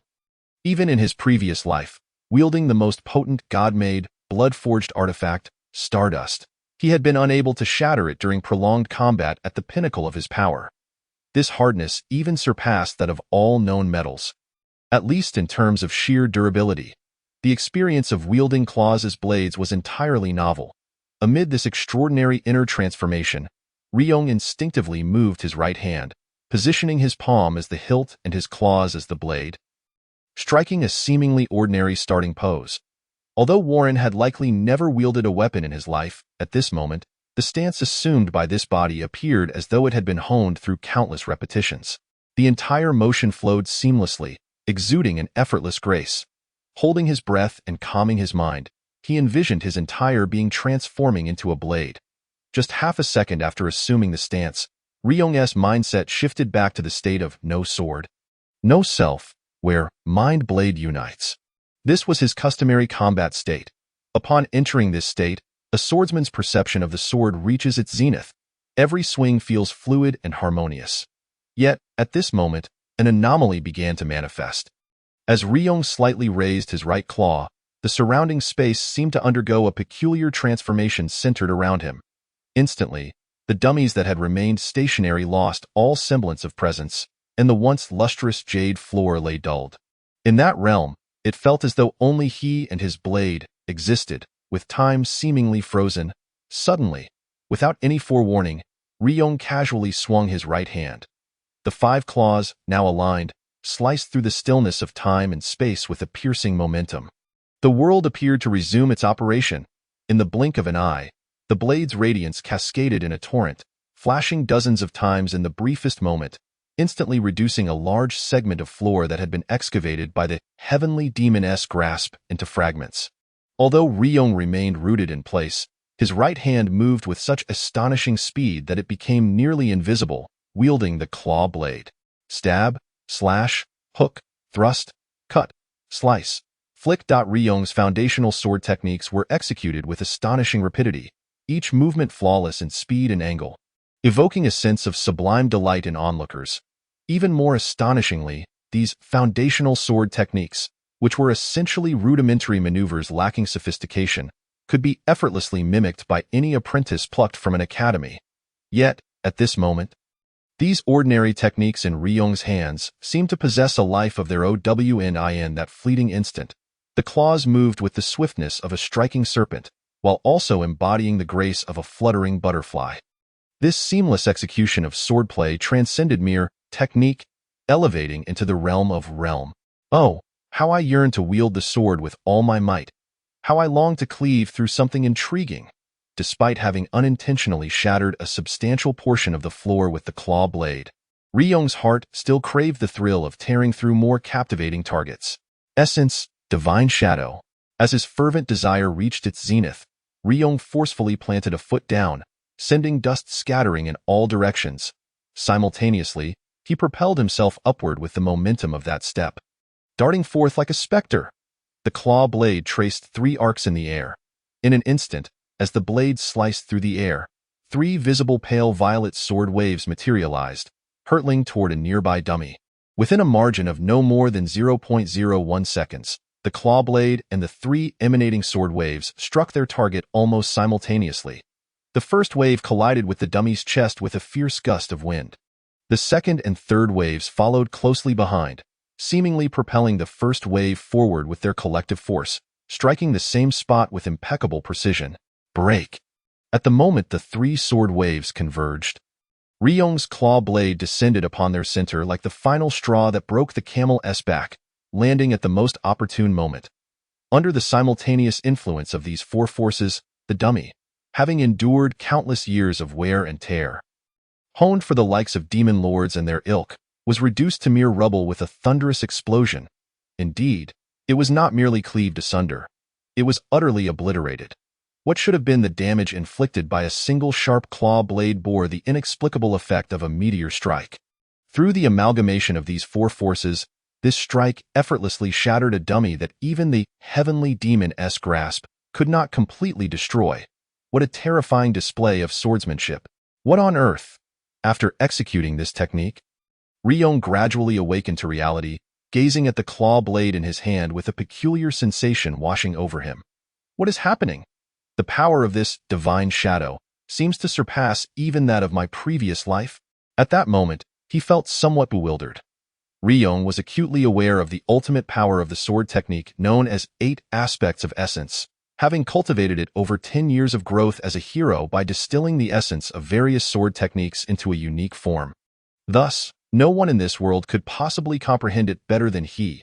For the vast majority of demon hunters, regardless of how intricate their techniques may be, the strength of their bloodline ultimately dictates the potency of their strikes. This is an immutable truth. Therefore, no matter how focused one is on technique, a significant amount of time must be devoted to enhancing their blood energy during training, as this determines the heights of their lethality. However, can ultimate technique surpass the limits of power? Absolutely, this cannot be denied. Factors such as angle, posture, and speed will influence the final impact upon the target. Even seemingly simple yet extraordinarily difficult methods can elevate a technique's lethality far beyond one's inherent capacity. Throughout history, many have achieved such transcendent mastery. Yet, if we speak solely of swordsmanship, even gathering all masters of sword arts from past to present would likely pale in comparison to a single individual, the one known as the hero. Indeed, in his time, Liyon's mastery of swordsmanship was unparalleled, reaching a level that resonated through the ages. Yet even during his final confrontation with the demon Lord Liyon, the power of the divine shadow he wielded could not have matched what he unleashed just now. It certainly would not have exceeded the heavenly demon-esque grasp. Otherwise, Liyon would have undoubtedly found himself at a disadvantage, and their battle would not have dragged on until they were both exhausted. However, despite the absence of stardust, the power of the sword techniques manifested through this claw blade now far exceeds that of the past. Could it be? Is it due to the disparity in physical capabilities? After contemplating for a moment, Liyon finally uncovered this possibility, a revelation that filled him with delight. It is well known that the physical prowess of demons far surpasses that of humans. From the lowest ranks of demons to the highest, even extending to the levels of heroes and demon lords. Regardless of speed, strength, resilience to impact, or stamina, it is an undeniable fact that Liyon falls significantly short compared to Liyon in all aspects pertaining to physical capabilities. With inferior foundational attributes, Liyon had no choice but to seek alternative paths. Thus, he diligently honed his skills, combat experience, and awareness, meticulously refining every facet that Liyon would not take seriously to near perfection, thereby earning the right to engage in battle on equal footing with the Demon King. Theo put it simply, Liyon embodies the pinnacle of strength, possessing physical abilities that far surpass those of Liyon. In contrast, Liyon represents the pinnacle of technique, wielding an array of skills that exceed those of Liyon. Consequently, when the two engage in full combat, each possesses their strengths and weaknesses, preventing either from completely overpowering the other. However, following an unforeseen incident of unknown origin, Liyon's soul entered Liyon's body. Afterward, the pinnacle of strength and the pinnacle of technique merged, resulting in a version of Liyon that is, in fact, far superior to either individually. Chapter 7. The first sandbag comes to seek abuse. So it is. I never anticipated that there remained such vast potential for improvement within me. Upon realizing all this, Liyon took a deep breath, and the gloom that had arisen from the presence of 100 brave warriors seemed to dissipate somewhat. Although the brave are formidable beings, their strength is not without limits, at least for Liyon in his previous life. His might too had a ceiling, albeit one set exceedingly high. The sanctuary level represents a power that transcends the mere higher tiers of King's Fury and Noble Rank. In a true confrontation, both Liyon and Liyon could easily contend against 10-inch King's Fury, or Noble Rank demon hunters, even vanquishing them one by one. Thus, it is indeed an overwhelming force. Yet, that is all it is, in comparison to the limits of ordinary humans and demons. While the brave and demon kings possess a higher threshold, upon reaching the sanctuary level, they too face the same insurmountable challenges as common folk. However, for Liyon now, a new path seems to have emerged before him. With the combined peak powers of both the demon king and the brave, he suddenly felt that surpassing limits might not be entirely impossible. Fascinating, truly fascinating. You think so too, don't you? After a moment of contemplation, a smile graced Liyon's lips as he turned towards the edge of the grand training arena. There, an area that initially appeared desolate suddenly revealed the silhouette of a man, with a clap. Clap, a crisp applause accompanied this man's sudden appearance. The applause seemed to be a tribute to the remarkable display put forth by the Demon King. Your Highness's prowess is indeed unfathomable. I am profoundly impressed, the unexpectedly appearing man declared with a smile. Bowing graciously to the Demon King, exuding an astonishing elegance and beauty with every gesture. Indeed, beauty is an apt descriptor. Although Liyon had encountered this man no fewer than 10 times, he still found himself somewhat unaccustomed to his unexpectedly striking appearance. After all, this individual is a man, or rather, a male demon. Julian, known as the Phantom Unicorn General, is one of the most formidable members of the Demon King's elite combat organization, the 10 Demon Hall, and a powerful King's Fury. This is the identity of the man before him. It must be said that Julian possesses a visage reminiscent of ancient Greek sculptures, with a strikingly handsome face, a refined nose, and fair skin.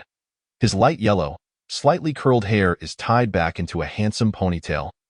And coupled with his slender, well-proportioned physique, he is indeed a beauty capable of eliciting gasps from women.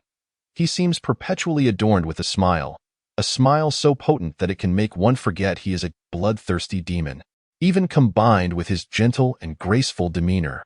As well as his impeccably tailored noble attire, one might easily mistake Julian for a young nobleman from some royal city. I did not expect your Highness's swordsmanship to be so exquisite. I cannot help but feel a bit eager myself, Julian remarked. Licking his rose-tinted lips, a glint of combat fervor evident in his eyes. What do you wish to spar?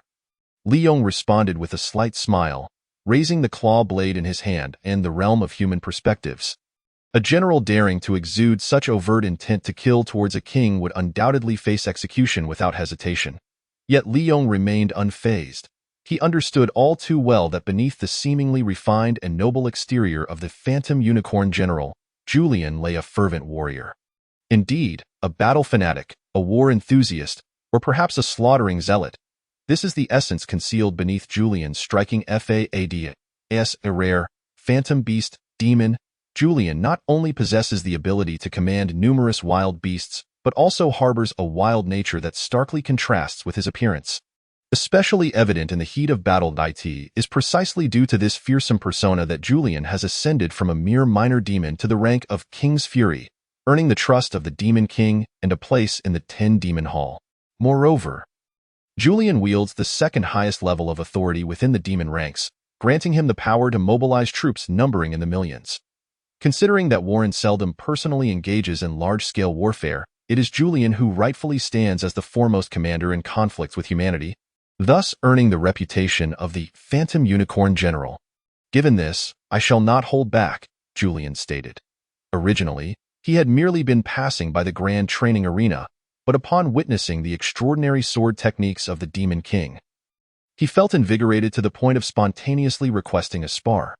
Although Liyon holds the lofty title of Demon King, within the demon ranks, such formalities are hardly observed. If both parties consent, regardless of status or rank, they may engage in combat at any time, even to the point of slaughter.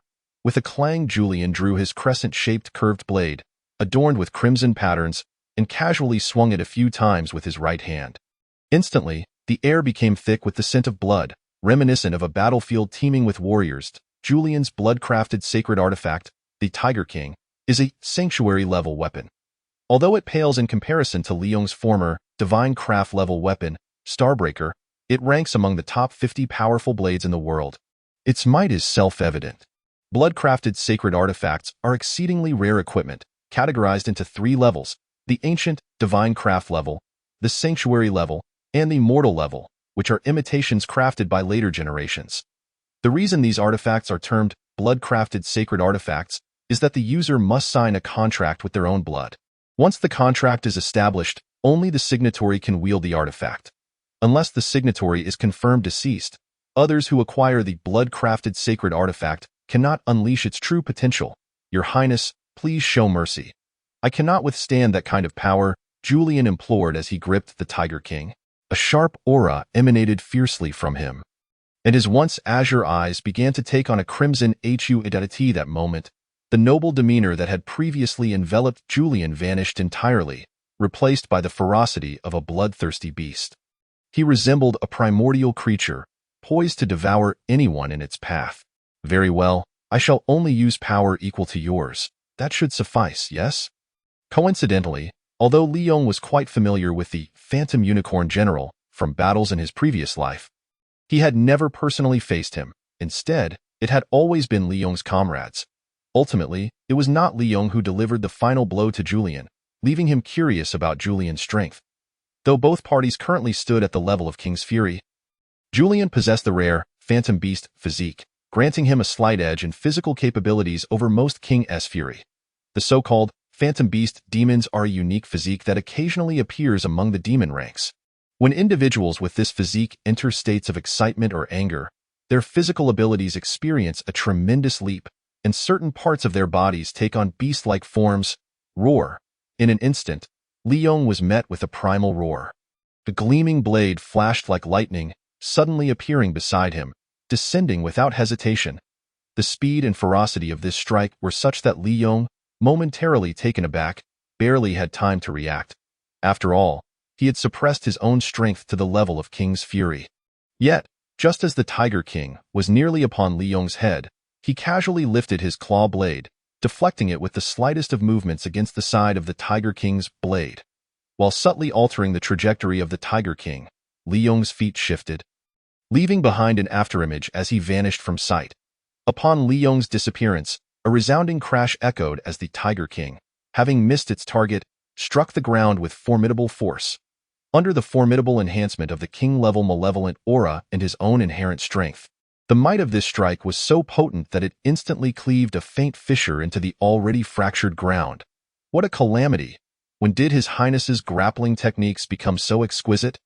Just as Liyon vanished in an instant, Julian felt a chill creep up his spine, prompting him to roll forward immediately after Tiger King descended, narrowly evading a clawed blade that was lunging at him from behind. To Julian and the other members of the 10 Demon Halls, Warren's combat style had previously been aptly described as grand yet clumsy. To put it charitably, it could be seen as a bold and unrefined approach. But in less flattering terms, it was nothing short of brutish, devoid of finesse. When Warren occasionally took matters into his own hands, he unleashed a powerful, almost unreasonable malevolent aura to conduct a widespread assault, leaving his opponents in utter disarray. The unparalleled destructive force of his malevolence was simply indefensible, and the absurdly vast area of his attacks rendered evasion impossible. Thus, for Warren, concepts like combat experience and techniques were utterly irrelevant and of no practical use. However, today, Prince Warren suddenly exhibited such refined combat skills. What could possibly account for this? After rising to his feet, Julian swiftly raised Tiger King, barely managing to block the ensuing second strike. Yet it did not end there. In the following moments, Julian felt as if he were ensnared within a relentless maelstrom. Two seemingly unremarkable clawed blades continually appeared around him, compressing him to the point of breathlessness. This moment, Liyong's swordplay was not particularly extraordinary, and the force imparted by the blade was something Julian could easily parry. However, inexplicably, these two clawed blades, with their relentless onslaught, deprived Julian of any opportunity to counterattack. What is going on in this seemingly unadorned dual-blade assault? Less than 10 seconds had elapsed, yet Julian felt his senses spiraling into confusion. Unbeknownst to him, the claws before him multiplied. 1 became 2, 2 became 4, 4 became 8, mysteriously increasing in number. Yet, when Julian focused his gaze, he could distinctly see only 2 claws. Just as this Phantom Unicorn General struggled to stay afloat, Liyon, seemingly reveling in the moment, wielded his claws with joyful abandon. Chapter 8. The Return of the Subordinates. Indeed, Liyon was thoroughly delighted at this moment. After all, receiving such a large target for him to strike was far more enjoyable than battling those stiff dummies.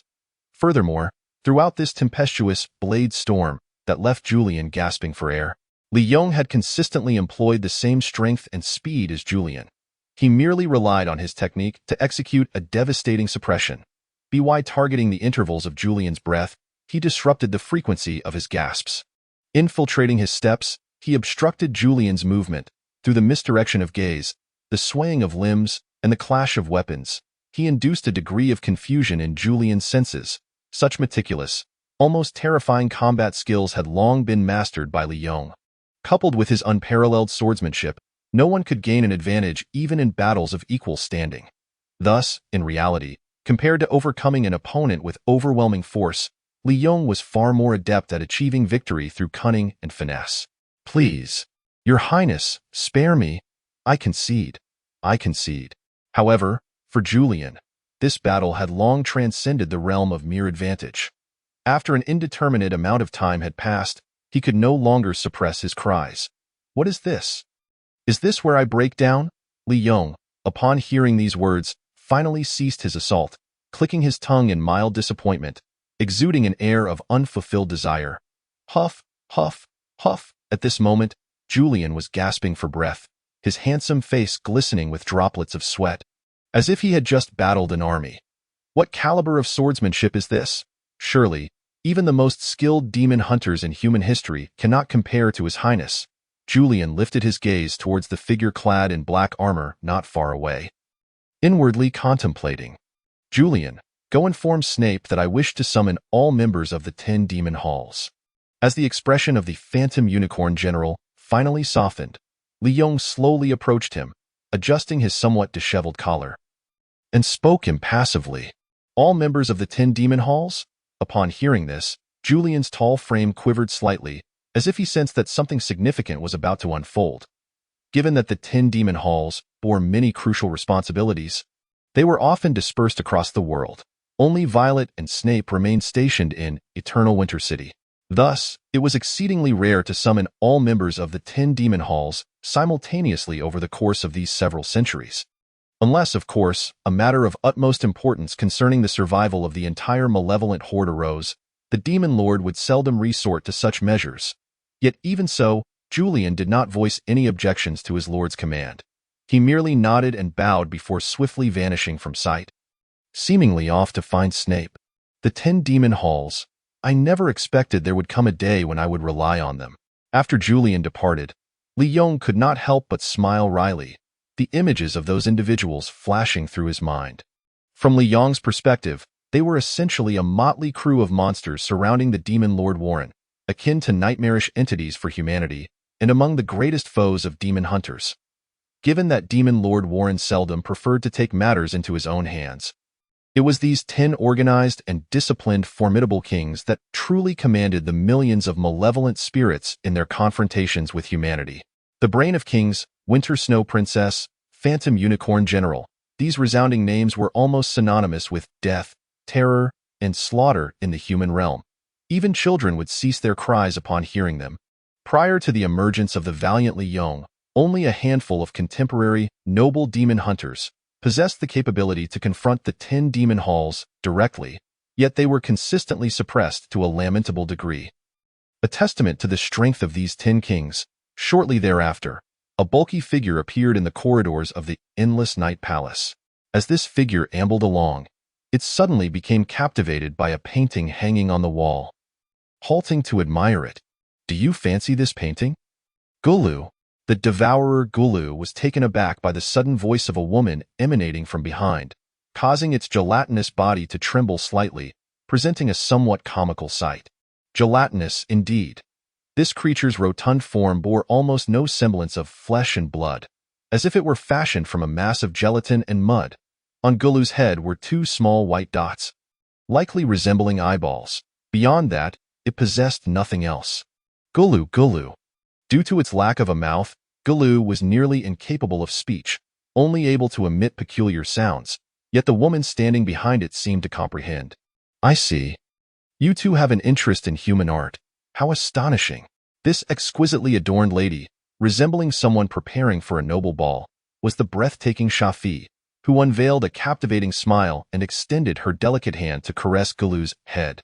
The vibrant red nail polish on her fingers was striking, perfectly embodying Shafi's style. Her attire was extravagantly elaborate, a hallmark of the Blood Empress Shafi, one of the members of the world's strongest battle group, the 10 Demon Halls. With heavy makeup and intricate garments, Such an ensemble was decidedly unsuitable for work. Thus, some voiced their discontent, but once those individuals were eradicated, Shafi naturally continued to uphold this style. It is worth mentioning that, as a bloodsucker, malevolent spirit, Shafi had a particular affinity for the color red. Especially when blood flowers bloomed profusely on the battlefield, one could always observe a look of sheer delight on her face. Gulu, after being caressed by Shafi, this gelatinous being, Gulu, slightly turned its eyes and emitted a sound akin to a purring cat. However, both its appreciation for artwork and its fondness for being petted seemed rather mismatched with the persona of the Devourer, one of the formidable members under the Demon Lord. After all, in human lore, the Devourer was a fearsome monster that would erupt in fury if it did not consume thousands of people daily. No one ever imagined it would pause before a painting. At that moment, Shafi tilted her head slightly, directing her gaze towards the corner of the corridor behind her. There, a steady footfall approached, accompanied by two distinct presences. Shafi was all too aware of what this signified. "Hey, it's been a while, you two." Upon seeing her colleagues, a robust figure in the forefront immediately nodded in greeting. "What is there to see, you insufferable fellow?" Upon hearing those words, Xia Fei smirked, seemingly unimpressed by the imposing figure before her. Emerging from the corridor with an air of exuberance, she greeted the two with a peculiar being that bore a striking resemblance to Gulu. Dressed in a sleek black tuxedo, this avian creature boasted colossal wings reminiscent of a mythical pong bird. And it walked upright on two legs, a being referred to as the Birdman. This was Soros, a member of the 10 Demon Halls, known as the Sky Fortress. He was an eccentric who had undergone a flawed evolution, resulting in a half-beast transformation into a formidable king. Yet, despite this peculiarity, Soros's immense power earned him the status of a sky overlord, making him a formidable presence in aerial combat, second only to the Demon Lord. And of course, the hero. Good afternoon, Sister Xia Fei, he stammered. However, as Soros shifted his form, another diminutive figure appeared at his side, timidly greeting Xia Fei. This young member of the 10 Demon Halls, known as Holy Eye by Kong, had ample reasons to be wary of Xia Fei. The moment he materialized, an unusual light emanated from Xia Fei's eyes. In an instant, the woman clad in a profusion of lace and frills vanished from her position, swiftly enveloping the newly arrived petite figure in her embrace. Sister Xia Fei, I'm having trouble breathing, Bai Kong gasped. Fear not, that if it comes to it, I shall administer artificial respiration, Xia Fei replied, her demeanor brimming with delight despite Bai Kong's evident discomfort. She cradled his slight form while affectionately stroking his soft hair. Here we go again.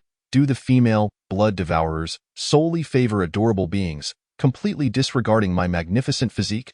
Soros sighed at the sight of the two entwined, muttering, It's getting late. We should make our way to meet His Highness. Let us hasten. Then why didn't you bring everyone over sooner? You delayed my enjoyment and yet dare to rush us? I sincerely apologize. I was preoccupied with preparations for an assault on the Sky Griffin Society, which caused my tardiness. That is merely an excuse. I shall not entertain such nonsense. Annoyed at being interrupted during her revelry, Xia Fei chastised the now flustered Soros before leading Bai Kong and Gulu toward their destination. Teske. After experiencing such blatant unfair treatment, Soros turned away with a huff, yet still scurried after them, not far from the corridor.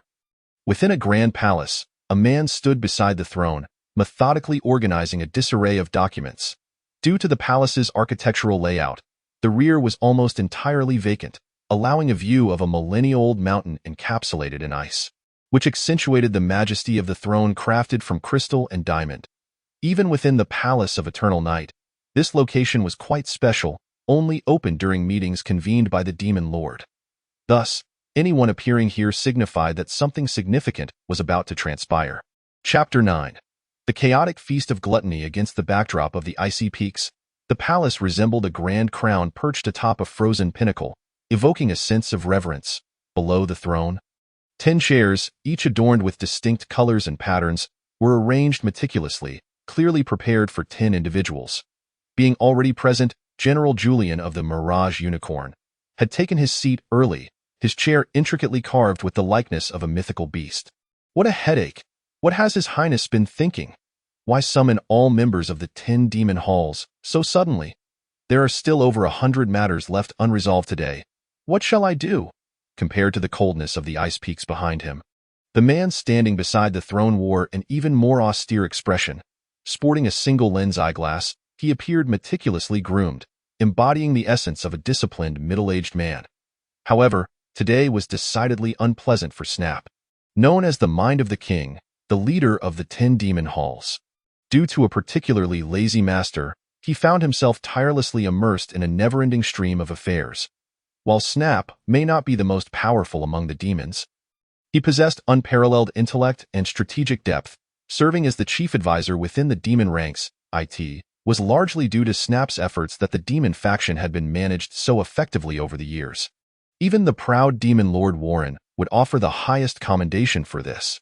Your expression suggests you are also in the dark regarding His Highness's reasons for gathering everyone. Quite rare, indeed. Just as Snap stood stoically beside the throne, a teasing voice suddenly interrupted. Instantly, a shadowy figure emerged in the previously empty center of the palace.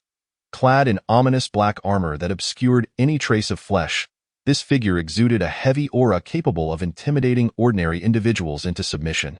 Darkness Commissioner Duca, a member of the 10 demon halls, was renowned as one of the famed masters of warfare, much like General Julian. We cannot fathom His Highness's intentions, yet he must have his reasons for such actions, Duca remarked. Indeed. I merely inquired out of curiosity, Snap replied, his demeanor unyielding. Shortly after Duca took his seat, a peculiar bubble appeared on the floor, as if the ground and air had engaged in an extraordinary reaction. A hunched figure emerged from within. Oh dear. I apologize for my tardiness, gentlemen, the figure chuckled, revealing a somewhat aged visage, with only a few stubborn strands of hair remaining atop his head. A massive backpack laden with assorted vials and jars was slung over his shoulders. Though disheveled in appearance, few would dare underestimate him.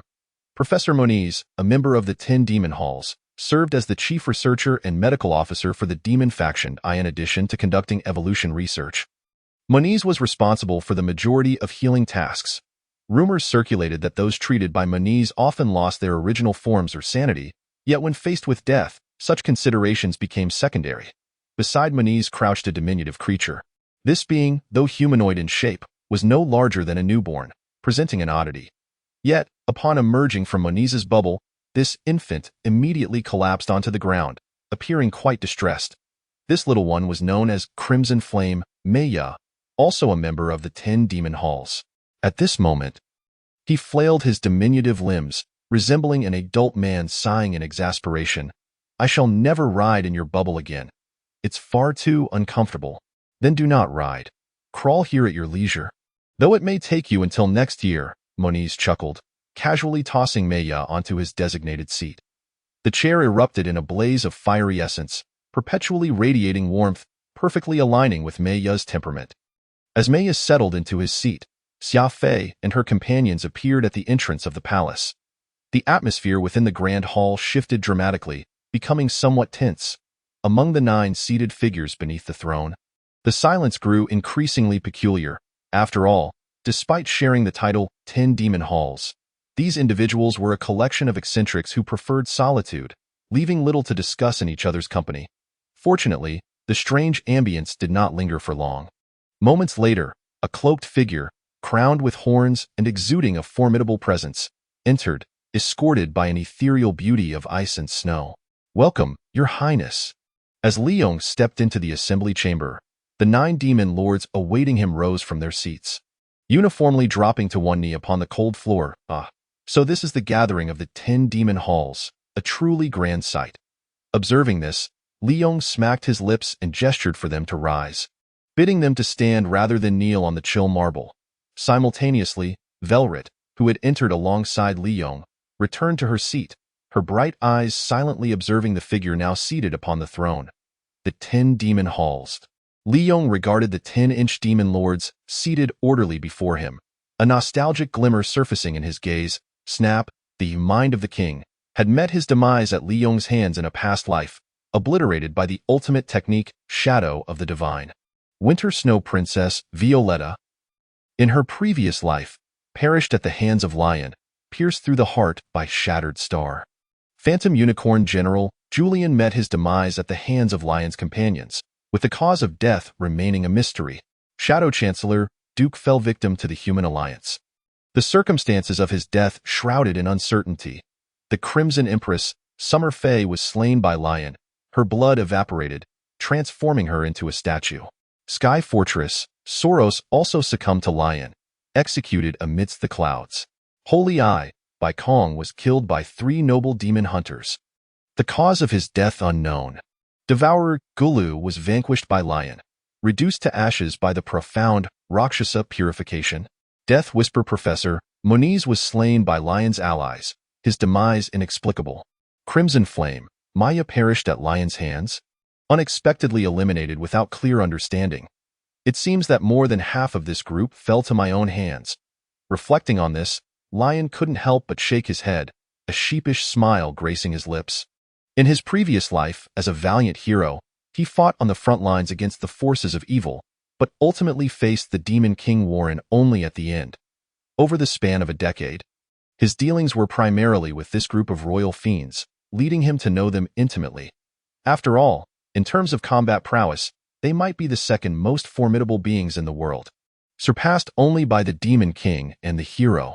Although humanity possesses noble demon hunters of equal standing, in most instances, one-on-one confrontations would favor the royal fiends. Given that the number of royal fiends exceeds that of noble demon hunters, it is evident that humanity cannot achieve any advantage in high-end combat power without Lion's presence. Ahem, esteemed guests, I now have both good news and bad news to announce. Would you prefer to hear the good news first, or the bad? After a moment of contemplation, Lion gazed at his 10 trusted subordinates, a peculiar expression of mirth upon his face. Good news and bad news? When did His Highness become so humorous? Upon hearing this, most attendees were momentarily taken aback. They could scarcely imagine that the usually taciturn and capricious Demon King would utter such words. Let us hear the good news first. Sweetness before bitterness, is it not? After a brief pause, Summer Fae covered her mouth and chuckled softly, finding the situation amusing. Good news indeed. Lion nodded and rose from his throne. He then proclaimed loudly, according to my divination a few days ago, we have discovered the location of our ancestral enemies. The hero, who is still in swaddling clothes and will require at least 5 to 10 years to fully mature. The location of the hero? At this revelation, even the usually carefree Moniz exhibited a flicker of murderous intent. The hero has always been the greatest adversary of the fiends. Throughout nearly 10,000 years, several heroes have emerged, each delivering significant blows to the fiends, even nearing their extinction. Were it not for the legend that the fiends are reincarnations of demon star fragments, even the Demon King could be vanquished. Yet they would still resurrect after a protracted period. It is likely this race would have been completely annihilated by the heroes long ago. Hence, when a hero emerges, the fiends naturally regard it as a formidable threat and strive to eliminate it in the shortest time possible. Indeed. This is good news, Your Highness. Where is the hero located? I, Soros, shall take his life. After a moment, Sky Fortress Soros pounded his chest and rose, his eyes ablaze with fervent battle spirit. Wait, do not rush. I have yet to deliver the bad news. Lion waved his hand, signaling Soros to sit, then leisurely continued, the bad news is, this time, there are a total of 100 heroes born in this era, and they will mature within 10 years, coming to annihilate us utterly.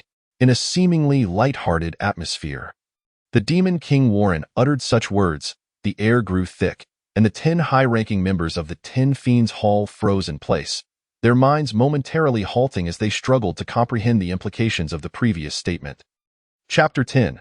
Optimal Strategies and Ideal Executors. 1 minute later, Death Whisper Professor Moniz let out an unpleasant laugh. He spoke. Esteemed Your Highness, this jest is hardly amusing. I nearly soiled myself. How coincidental. I felt the same yesterday. Gazing at the 10 pairs of eyes brimming with various emotions, Lion sighed. This matter is no jest, nor is there an ounce of falsehood. Violetta, bring forth the map. At Lion's command, Violetta promptly rose and retrieved a massive map from her seemingly otherworldly sleeve. This map, meticulously crafted by Lion the previous night based on the images from the star instrument, detailed the various regions of the world and marked the locations of the 100 bright points. These 100 bright points represent the locations of the 100 heroes, or rather, individuals possessing heroic potential born in this era. Liyon pointed at the map held by Violetta, gesturing from top to bottom. However, in terms of time, they are still in their seedling stage. It is absolutely impossible for them to mature into a threat to us in less than several years. In that case, shall we not simply eradicate all humans within the marked areas? Would that not resolve this pressing concern? Upon hearing His Highness's proposal, Shadow Chancellor Duke pondered for a moment before standing to speak.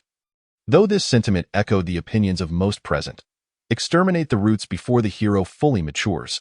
Compared to confronting a creature capable of battling the fiends years later, a conventional approach would dictate such a course of action. Unfortunately, the former Demon King Warren had attempted this and reaped not the sweet wine of victory, but rather the scythe of execution. No, to my knowledge, previous Demon Kings who faced heroes attempted such actions. But what was the ultimate outcome? They not only failed to eliminate the hero but inadvertently shortened its growth cycle under intense provocation, transforming it into a more perilous entity. Citing personal experience, Liyon shook his head, dismissing Duke's suggestion. He then adopted a serious tone, stating, "It is precisely because this method is unviable that I convened all of you to explore how we can eliminate the hero. Or rather, how we can ensure the survival of the fiends." Fiends. Survival. Instantly, these two weighty phrases pressed heavily upon the hearts of the assembly as royal fiends. They were acutely aware from various records of what the hero represented, and to claim it could threaten the very existence of a race was no exaggeration. Yet, more dire than past accounts was the emergence of 100 heroes in this era. If a single hero could suppress or even annihilate the fiends for centuries, the appearance of 100 heroes constituted the gravest crisis the fiend race had ever faced since its inception. Alternatively, consider this. Observing the silence among the assembly, Liyon shifted his perspective. You may envision the heroes as walking barrels of explosives. When left unattended, they swell ever larger until they inevitably threaten to explode and shatter the world. Yet, should you incite this barrel with some provocation, it will swell even more rapidly, and the resulting explosion will be far more devastating. As he spoke, Liyon felt himself nearing the limits of his own endurance. Such monstrous beings required a twisted mind to devise a strategy against, especially with 100 of them appearing simultaneously. If what your highness has provided is accurate, then this batch of heroes may not be without countermeasures. Just as the assembly found themselves at a loss for words, the man known as the head of the kings finally spoke. "Oh, Snap, do you have a solution? Do share it for our consideration." Upon hearing this, Lion's eyes brightened, eagerly fixating on the man whose appearance was far from handsome, as if he had glimpsed a beautiful maiden. For the entire fiend race, Snap represented an exceedingly rare presence. Given that the fiends evolved and thrived through predation and slaughter, most fiends were inherently disinclined to engage in intellectual pursuits. In fact, the majority of them demonstrated a lack of intellect, only showing slight improvement upon becoming higher-tier fiends. Yet the difference remained negligible. In this context, individuals like Snap, who possessed a mind equal to or even surpassing that of human strategists, became exceptionally valuable. Hence, he earned the title of Head of the Kings. If there is but one hero, then conventional strategies may suffice, but should there be 100 heroes, there will be ample opportunities for manipulation. After a moment of contemplation, Snap's expression remained devoid of emotion, as calm as an iceberg untouched by time. Ultimately, the plan proposed by Snape encompasses two primary focal points, the first being protection and the second, differentiation. Let us first delve into the concept of protection. At first glance, this term might appear rather absurd. How could the Demon Lord's army, a formidable force, possibly seek to protect the very hero they are meant to oppose? Indeed, it may seem ludicrous at first. However, from a certain perspective, this might indeed be the most effective strategy. A hero grows through adversity, so why not adopt a counterintuitive approach? By placing the hero in an exceedingly comfortable environment devoid of any challenges, their growth would be significantly delayed. If the Demon Lord's army orchestrates a scenario where the hero enjoys a life of abundance and ease, it is conceivable that their fighting spirit could wane, ultimately leading them to live out their days as an ordinary person. Yet, can such a protection strategy be universally effective for all heroes? Each individual possesses unique life circumstances and aspirations. Some may remain driven even in the lap of luxury. Moreover, the inherent aggression of the demon race makes peaceful coexistence with humanity a daunting prospect. Thus, even in a state of plenty, there will inevitably be those who take up arms against the demon horde. This brings us to the second phase of the strategy, differentiation. The hero group consists of over 100 individuals. While the demon lord's army is relatively small, there is simply not enough meat to go around in a situation where the wolves outnumber the sheep.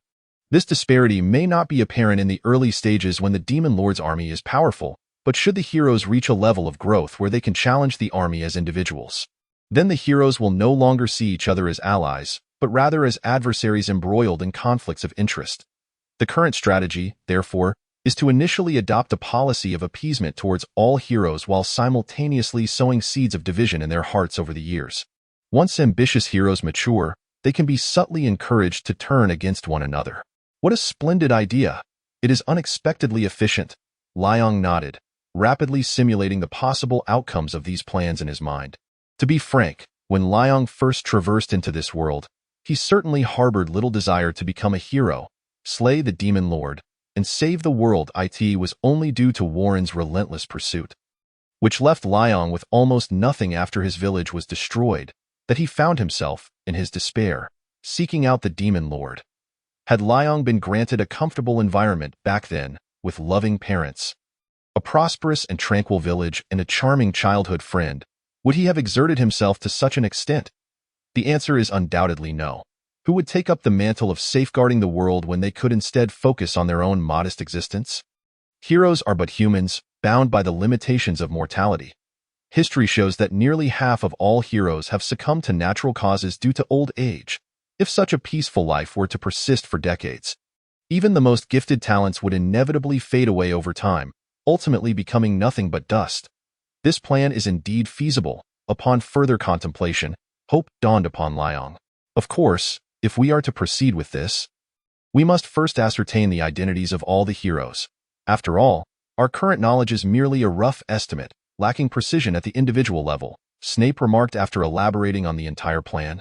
However, according to the locations indicated on the map, certain remote areas, like the Holy Capital and Forged Silver County, will prove difficult for us to penetrate. Julian glanced at the map, voicing his concerns. Nonetheless, this was an unavoidable predicament. Although the demon race possesses formidable combat abilities, their distinct forms make it nearly impossible for them to operate stealthily within human territories. Thus, the demons struggle to execute intricate operations behind enemy lines. The only entities capable of acting in human guise are the several dozen demon kings, led by the 10 demon halls, along with the thousands of chaotic demons scattered across the world. And finally, Warren himself.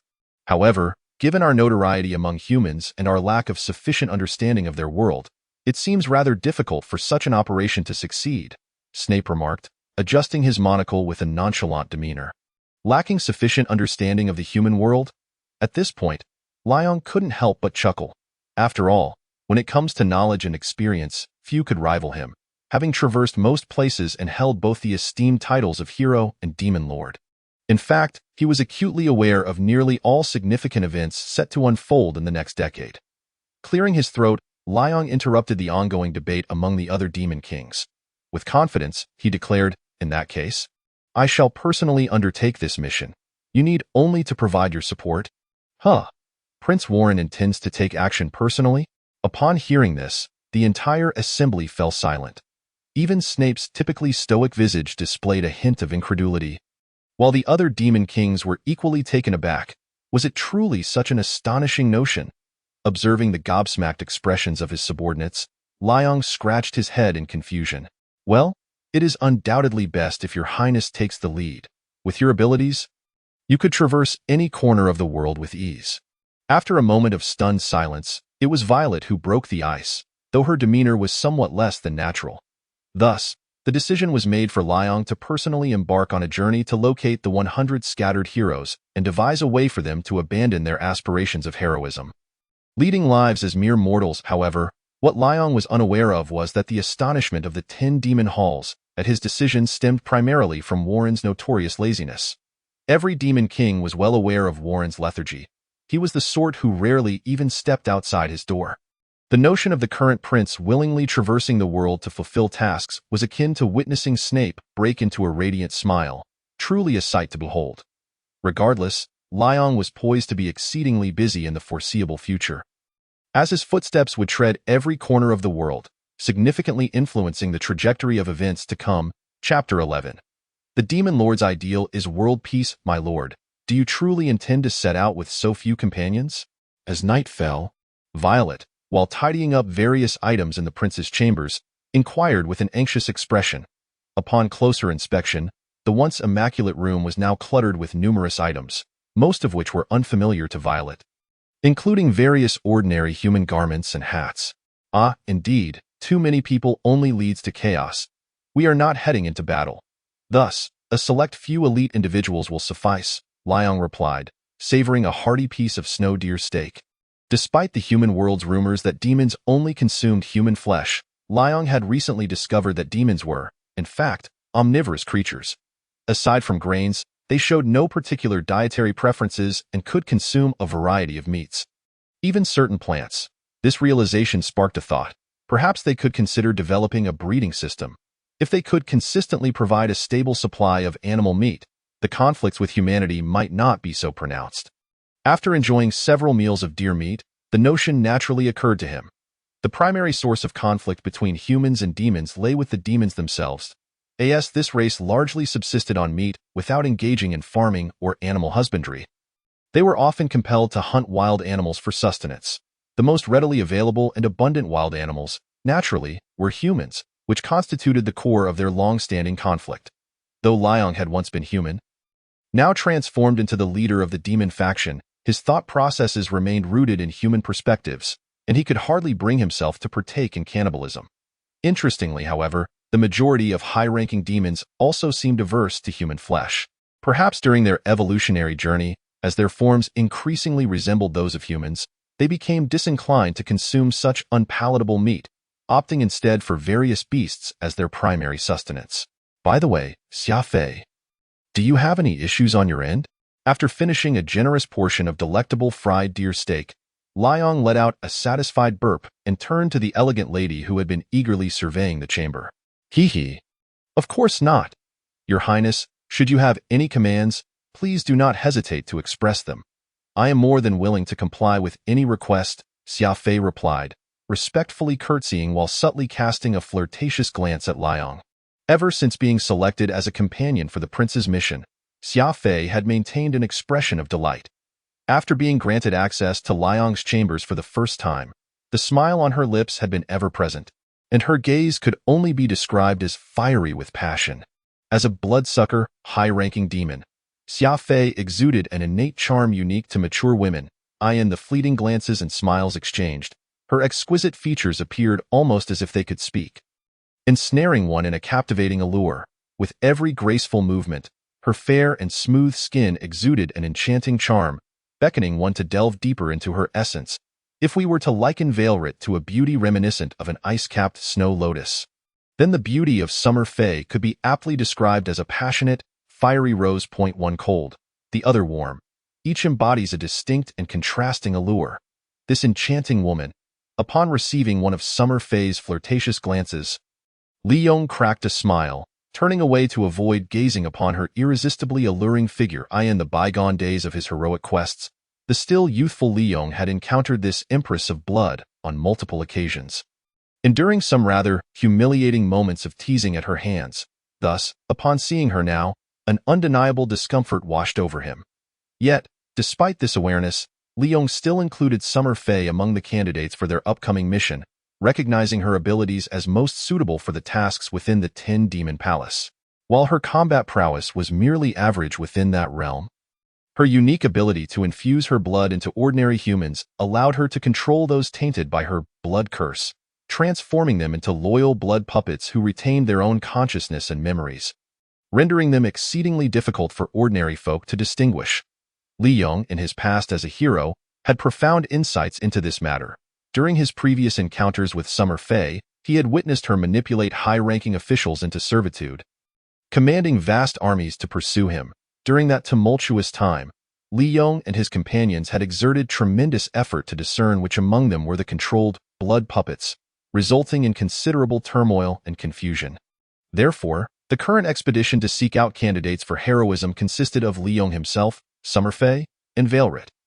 The inclusion of Vailrit was not due to her significant contribution to the mission, but rather Liyon's desire to avoid solitary encounters with Summerfay.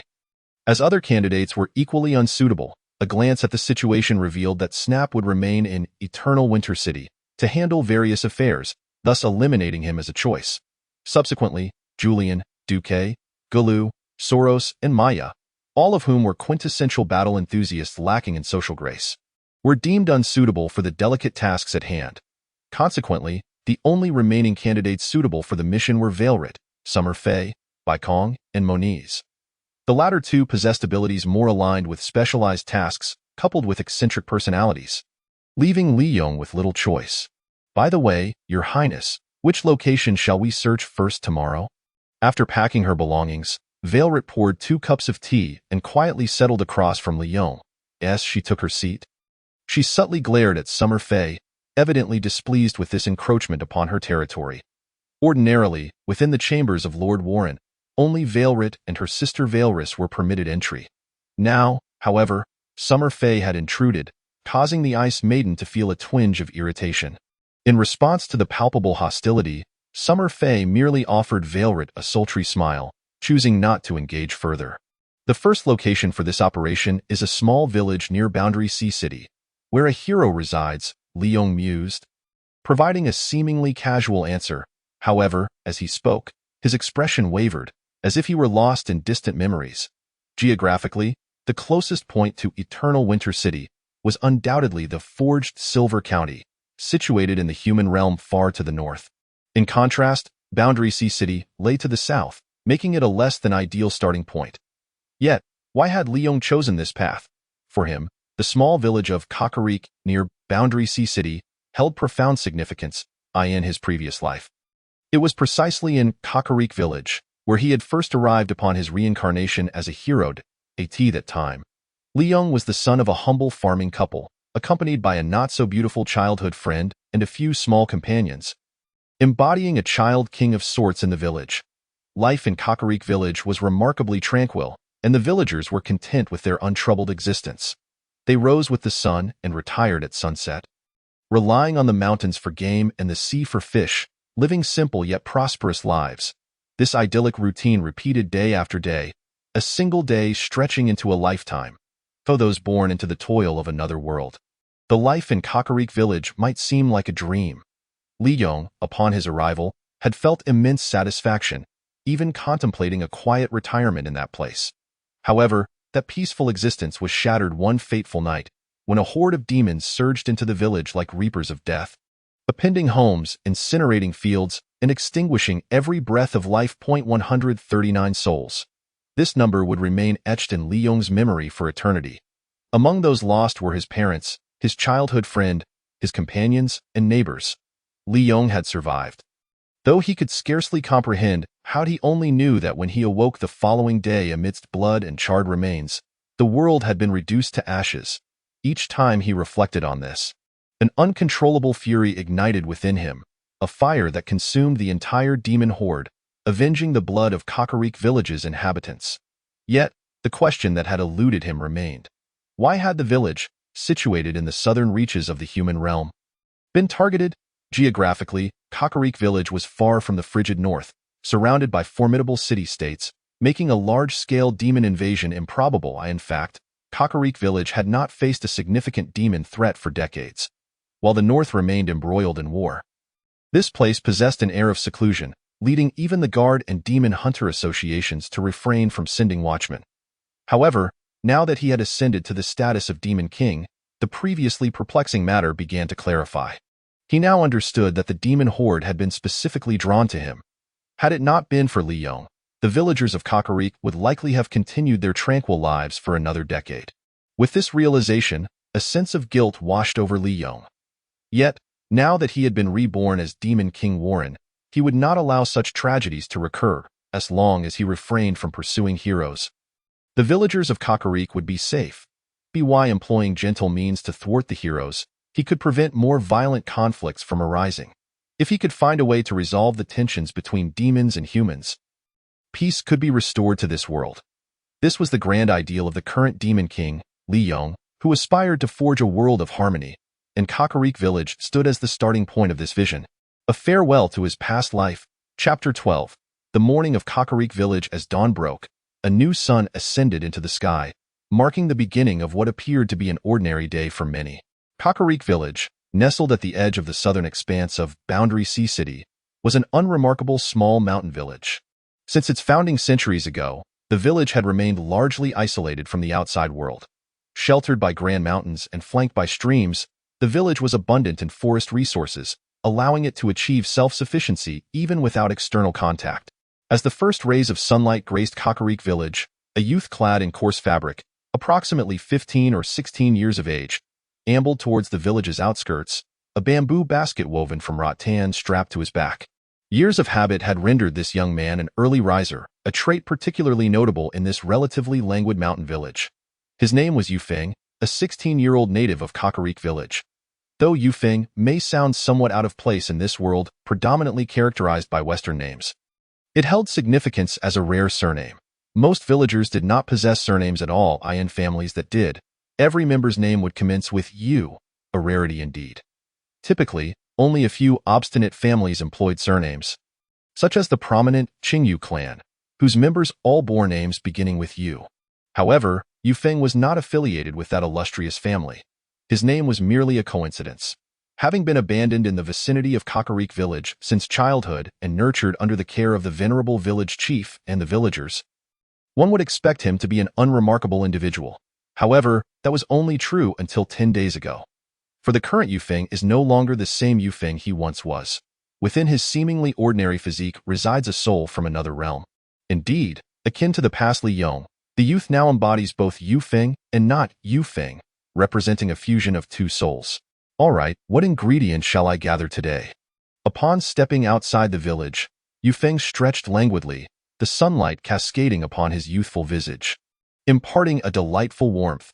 Since his arrival in this world, Yufeng's existence has been quite simple, revolving around meandering outside the village to forage for fine ingredients to prepare meals for himself and his grandfather. Unlike the typical transmigration tales found in books, Yufeng is unable to recall any events prior to his arrival. He merely knows that he is not a native of this world, resulting in a somewhat divergent thought process compared to others. Nevertheless, this discrepancy holds little significance. After inheriting the memories of his original body, the youth had limited alternatives and thus devoted himself entirely to life in this world. Although he lacks memories of his past, he distinctly remembers his fondness for various delicacies. Consequently, upon arriving in this realm, he aspired to explore more places and discover an array of unknown flavors.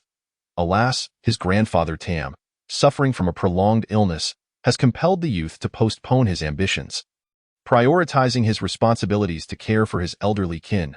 With the morning light shining brilliantly and bolstered by his recent experiences in the wilderness, he soon stumbled upon a patch of ground that seemed to conceal bamboo shoots, prompting him to begin digging.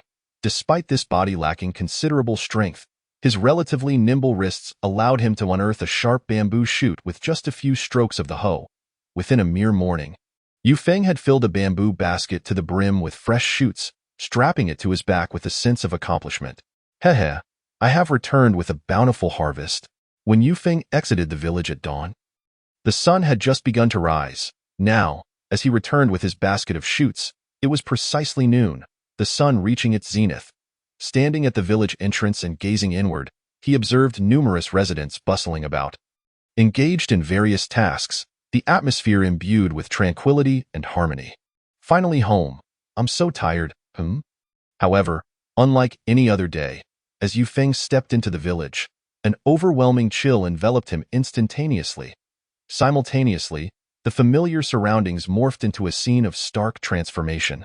Bathed in a crimson hue, the air thickened with an acrid stench of blood. What is happening? In an instant, this peculiar phenomenon vanished as swiftly as it had appeared. Before Yufeng's eyes lay the serene Kakariko village once more. as if the prior sensation had been nothing but an illusion. Exhaling deeply, although the surroundings had returned to their normal state, the youth remained petrified, covering his mouth in disbelief. He inhaled sharply, releasing the breath forcefully, and slapped his cheeks with both hands, attempting to regain composure. Why? Why did I feel this way? Wiping the cold sweat from his brow, Yufeng scanned his surroundings, yet found no sign of abnormality. Thus, he resumed his usual stride and pushed open the door to his humble abode, expertly arranging the bamboo shoots in their designated place before heading to tend to his ailing grandfather. At that very moment, 3 figures emerged upon the hillside beside the wooden cabin. The foremost figure's eyes were fixed intently upon the small wooden dwelling. Seemingly sensing the approach of danger, without any awareness, he appeared to be a promising individual. The figure smiled and nodded. Violet, investigate his family and document the physical characteristics of everyone in the household. Summer, go into the village and gather about 10 adult men to create blood puppets for future use. This figure was evidently a man, a smile playing at the corners of his mouth as he issued commands to the 2 beautiful women at his side. These 3 figures were none other than Liyon, Violet, and Summer, who had set out early that morning and spent the entire morning traveling from the far north of Eternal Winter City to this small mountain village. Thanks to the demon wings, anatomical structure possessed by the demon lord, his flying speed was unparalleled. Even with 2 women accompanying him, he traversed thousands of miles in a remarkably short time. Yes, my lord. As you command, my lord. Although Violet and Summer were unsure how their lord could discern the hero's identity at a glance, they responded and vanished without a trace. I see, I see. Once his subordinates had departed, a glint of excitement sparkled in Liyong's eyes as he gazed at the sky. With over 100 inhabitants in Kakariko village, how was Liyon able to pinpoint the youth, Yufeng, as his target so swiftly? The answer was simple. This individual exuded an extraordinary aura, one that suggested he lived in this world while simultaneously being incongruous with it. Liyon found it challenging to articulate this bizarre sensation, akin to a solitary duck feather amidst a flock of chicken feathers. No matter how one tried to disguise their appearance, the essence of the soul remained unchanged. Thus, I can utilize this sensation to locate the hero in the future. This simplifies matters considerably. Liyon chuckled, feeling a surge of confidence. Moments later, Violet returned to his side, reporting the information she had gathered. Due to the heightened sensitivity of the Ice Rose demon to air and water currents, she had effectively surveyed the surroundings through the flow of AI art in no time. She had grasped the situation within the small wooden cabin. Inside the cabin, there are only 2 figures. Aside from the youth himself, there is an elderly man who appears to have been bedridden for a long time, seemingly in a very frail condition. Although Violet had not stepped foot into the cabin, she had already gleaned a considerable amount of information. In truth, Yufeng's grandfather, Tam, had been bedbound for several years due to a severe illness, relying entirely on his 16-year-old grandson for all his daily needs. The old man is frail. Wait, could this be referring to village chief Tam? Perhaps I can exploit this angle. Considering this, Liyon contemplated the next course of action. After engaging in a detailed discussion with Snap regarding strategies to deal with the unknown heroes, Liyon had prepared 2 distinct approaches. The first was to allow the hero a relatively comfortable life while minimizing stimuli that might provoke him, thereby gradually eroding his fighting spirit and allowing this potential hero to descend into despondency. The second strategy was Liyong's own idea. Despite being a demon lord, very few in this world could recognize his appearance, if any at all. Therefore, he planned to personally approach the hero and attempt to recruit him. Indeed, to recruit him. Though this notion might seem ludicrous, it held considerable feasibility. Based on Liyong's recollections, upon his own transmigration, he could scarcely remember his previous life, implying that other heroes might share a similar predicament. Given that most heroes were relatively young and their past memories offered them little assistance, they likely had not reached a mature level of thinking. These fledgling heroes were, to put it plainly, merely a bunch of kids. Such younglings posed little challenge for Liyon, a seasoned individual who had navigated the world for a decade. Convincing them to follow him would not be particularly difficult, at least until a certain stage was reached. Reflecting on this, Liyon couldn't help but sigh. He understood well that certain truths could be concealed for a time, but not indefinitely. Regardless of how he disguised himself, the truth would eventually be unveiled to all. Meanwhile, unbeknownst to the looming danger approaching him, Yufeng continued to lead a tranquil life within the wooden cabin. After entering, he carefully arranged the bamboo shoots in their designated spots and began preparing lunch for the day. The cabin, while modest in size, currently housed only Yufeng and Tam. Furthermore, the village chief of Kakariko, Tam, had been bedridden for years, leaving many areas of the cabin for Yufeng's sole use. These older ones can be dried, while the tender ones can be cooked today. Soon after, Yufeng found himself in a kitchen that, though seemingly simple, was fully equipped with various utensils and seasonings, diligently preparing his midday meal. Perhaps due to his frequent culinary endeavors, the young boy exhibited remarkable dexterity as he engaged in these household chores. Slicing and marinating 7 or 8 bamboo shoots, he swiftly prepared a generous quantity of rice and hot dishes, accomplishing this series of tasks in a remarkably short span of time. Cough, cough, cough, cough, cough.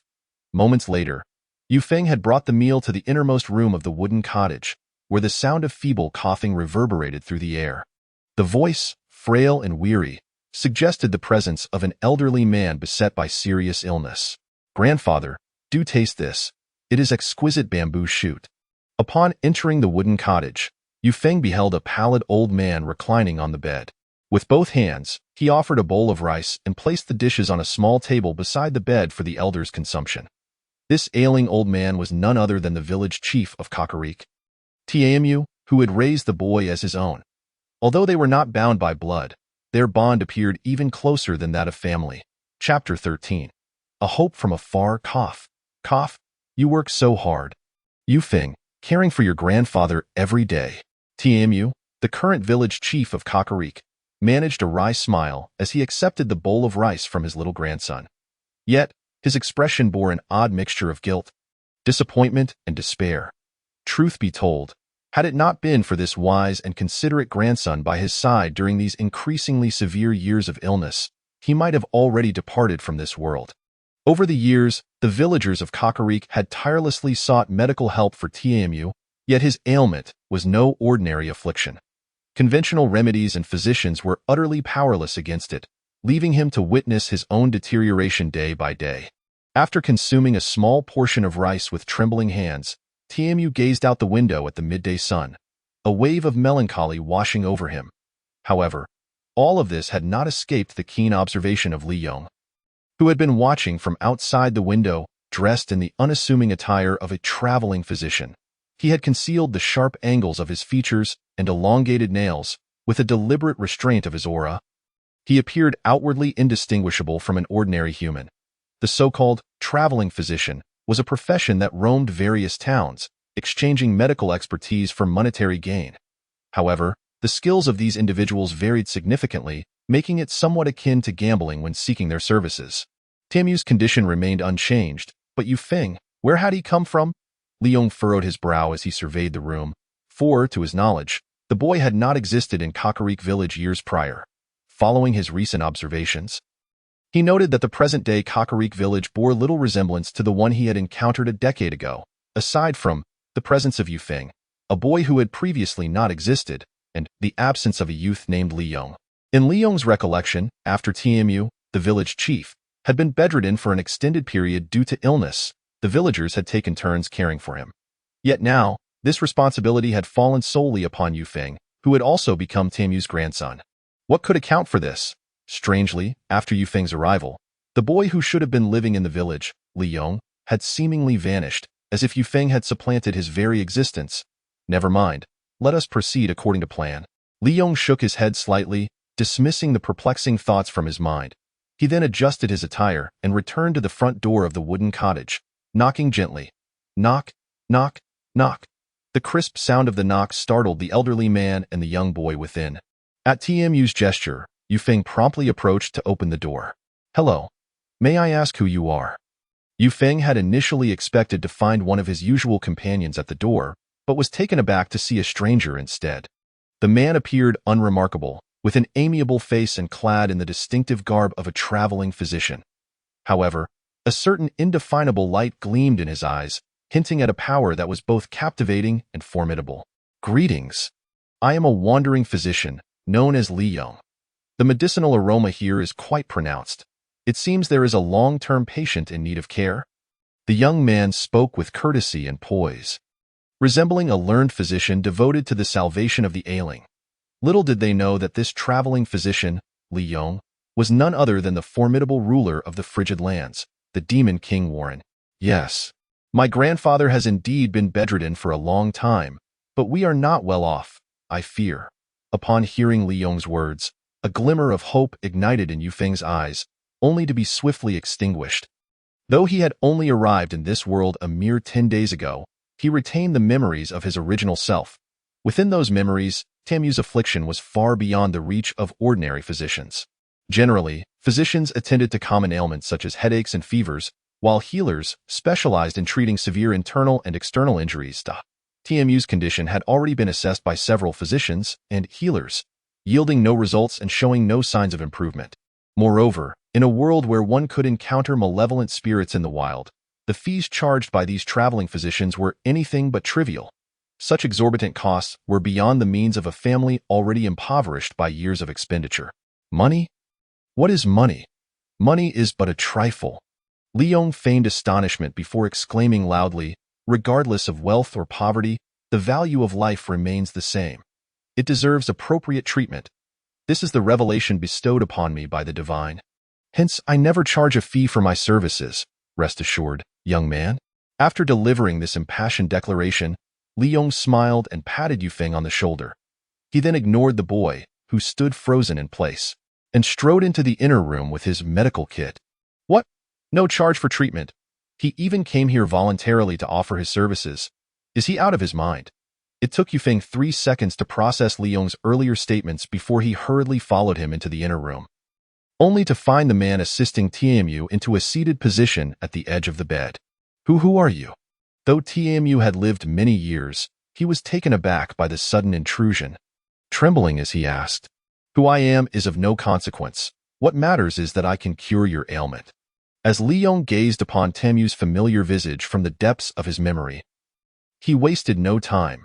Before finishing his first sentence, he retrieved several pills from his medical kit and deftly placed them into Tamu's mouth, prompting him to swallow without even realizing it. Had there been anyone knowledgeable in the art of healing present, they would have recognized that Liyong's method of administering medication was an exceptionally advanced technique of close-quarters combat. As long as the parties were close enough, he could control another's body through contact. The pills that Liyon had just given Tamu were miracle pills, which he had pilfered from a pharmacy belonging to a demon hunting association while passing through a town earlier that morning. Upon ingestion, these pills would temporarily numb all sensations of pain, rendering the patient oblivious to suffering. Mere seconds after the pills were swallowed, Tamu felt the chronic pain that had plagued him for years begin to wane. The peculiar sensation widened his eyes as he exclaimed, Are you a physician or a healer? Your medical skills are extraordinary. The pain has subsided so quickly. Do not rush, there is still much to do. Observing the elderly man's ecstatic expression, Liyon maintained an air of composure, placing his fingertips upon Tamu's heart. Instantly, malevolent energy surged within. The potent energy coursed through Liyong's fingertips, flooding Tamu's body and allowing him to grasp the state of the elder's condition with utmost clarity. Both malevolent contamination and bloodline energy could be discerned through this technique, though it required an exceptionally high degree of precision. Achieving such finesse was akin to maneuvering a sharp blade through a thicket without disturbing even a single blade of grass. Thus, even in an era where the 9 renowned noble demon hunters stood united, only Liyon and the founder of this technique, the saintly healer Shina of the Healing Church, could accomplish this feat. The considerable difficulty in manifesting such abilities. Indeed, Tamu's affliction was not the result of any conventional illness, but rather a typical case of malevolent toxin residue. Under conditions far exceeding the technological capabilities of this era, Liyon discerned the cause of Tamu's ailment in less than 5 seconds. Due to the innate toxins that certain special demon species may possess, when humans are attacked by such demons, remnants of poison can linger within their bodies even after their wounds have completely healed. This phenomenon is referred to as demon poison residue. It is evident that Tam has been afflicted by a demon attack many years ago, leaving him with this toxin in his body, which has progressively weakened his health to the point where no remedy has proven effective. Demon poison residue. If I recall correctly, There has yet to be a developed targeted cure for this affliction in this era. No wonder Tam's condition has shown no signs of improvement over the years. Upon grasping the situation, Liyon let out a slight sigh. Although the issue of demon poison has persisted for over a millennium, it was not until the year 4391 of the stellar calendar, 5 years from now, that effective treatment methods were discovered. Coincidentally, the individual responsible for developing the technology to treat demon poison residue is none other than the Holy Maiden of the Healing Church, who happens to be Liyon's companion, Xena. She appears aloof and unapproachable, yet harbors an obsessive zeal for research. Indeed, obsessive researcher is a fitting description. If anyone were to learn that Liyon referred to this lofty, beautiful, kind-hearted, and selfless Holy Maiden in such terms, even a brave hero would likely find themselves on the receiving end of a beating and dragged through the streets in disgrace. However, the truth is that Xena is not as virtuous as her exterior suggests. The lengths she has gone to in her pursuit of a cure for demon poison residue. Well, Liyon sometimes feels nauseated just thinking about it. Nevertheless, thanks to Xena's relentless experimentation, Tam is finally going to be saved. What's wrong, dear healer? Is my grandfather's condition untreatable? At this moment, Yu Feng, who had been standing silently nearby, noticed Liyon's sigh and, fearing the worst, anxiously inquired. This lad, it seems, has a good heart. Seeing this, Liyon smiled at Yu Feng and, looking directly into his eyes, replied, "Fear not. I have discovered a method to completely cure your grandfather. However, I will require some time and preparation. Could you provide me with a place to stay? Just 2 to 3 days will suffice." What? A complete cure? Instantly, Yu Feng and Tam were overwhelmed by an immense wave of joy, rendering them speechless for a long moment. Meanwhile, Liyon stood by, quietly observing their ecstatic expressions, seemingly deriving great satisfaction from their delight. Chapter 14. The light that has faded 10 years ago. Liyon too experienced a time such as this, when the village chief, Tam, lay bedridden. He had come to this wooden cottage to personally care for Tam's daily needs. However, at that time, his abilities were limited. He could do little more than watch as Tam slowly succumbed to death. But now, the individual standing in this cottage is no longer the youthful Liyon of yore, but rather a formidable demon lord possessing unparalleled skills and peak power in this era. The issue of demon poison residue is trivial for Liyon. It can be remedied in under a minute, ensuring that Tam's health will be robust henceforth. Thank you. I am immensely grateful. After a brief moment of elation, Yu Feng was nearly moved to tears, rushing forward to grasp the healer's hand tightly. His eyes brimming with respect, a divine healer, such selfless love. In Yu Feng's eyes, this sudden appearance of a man was akin to an angel sent from heaven to rescue their family.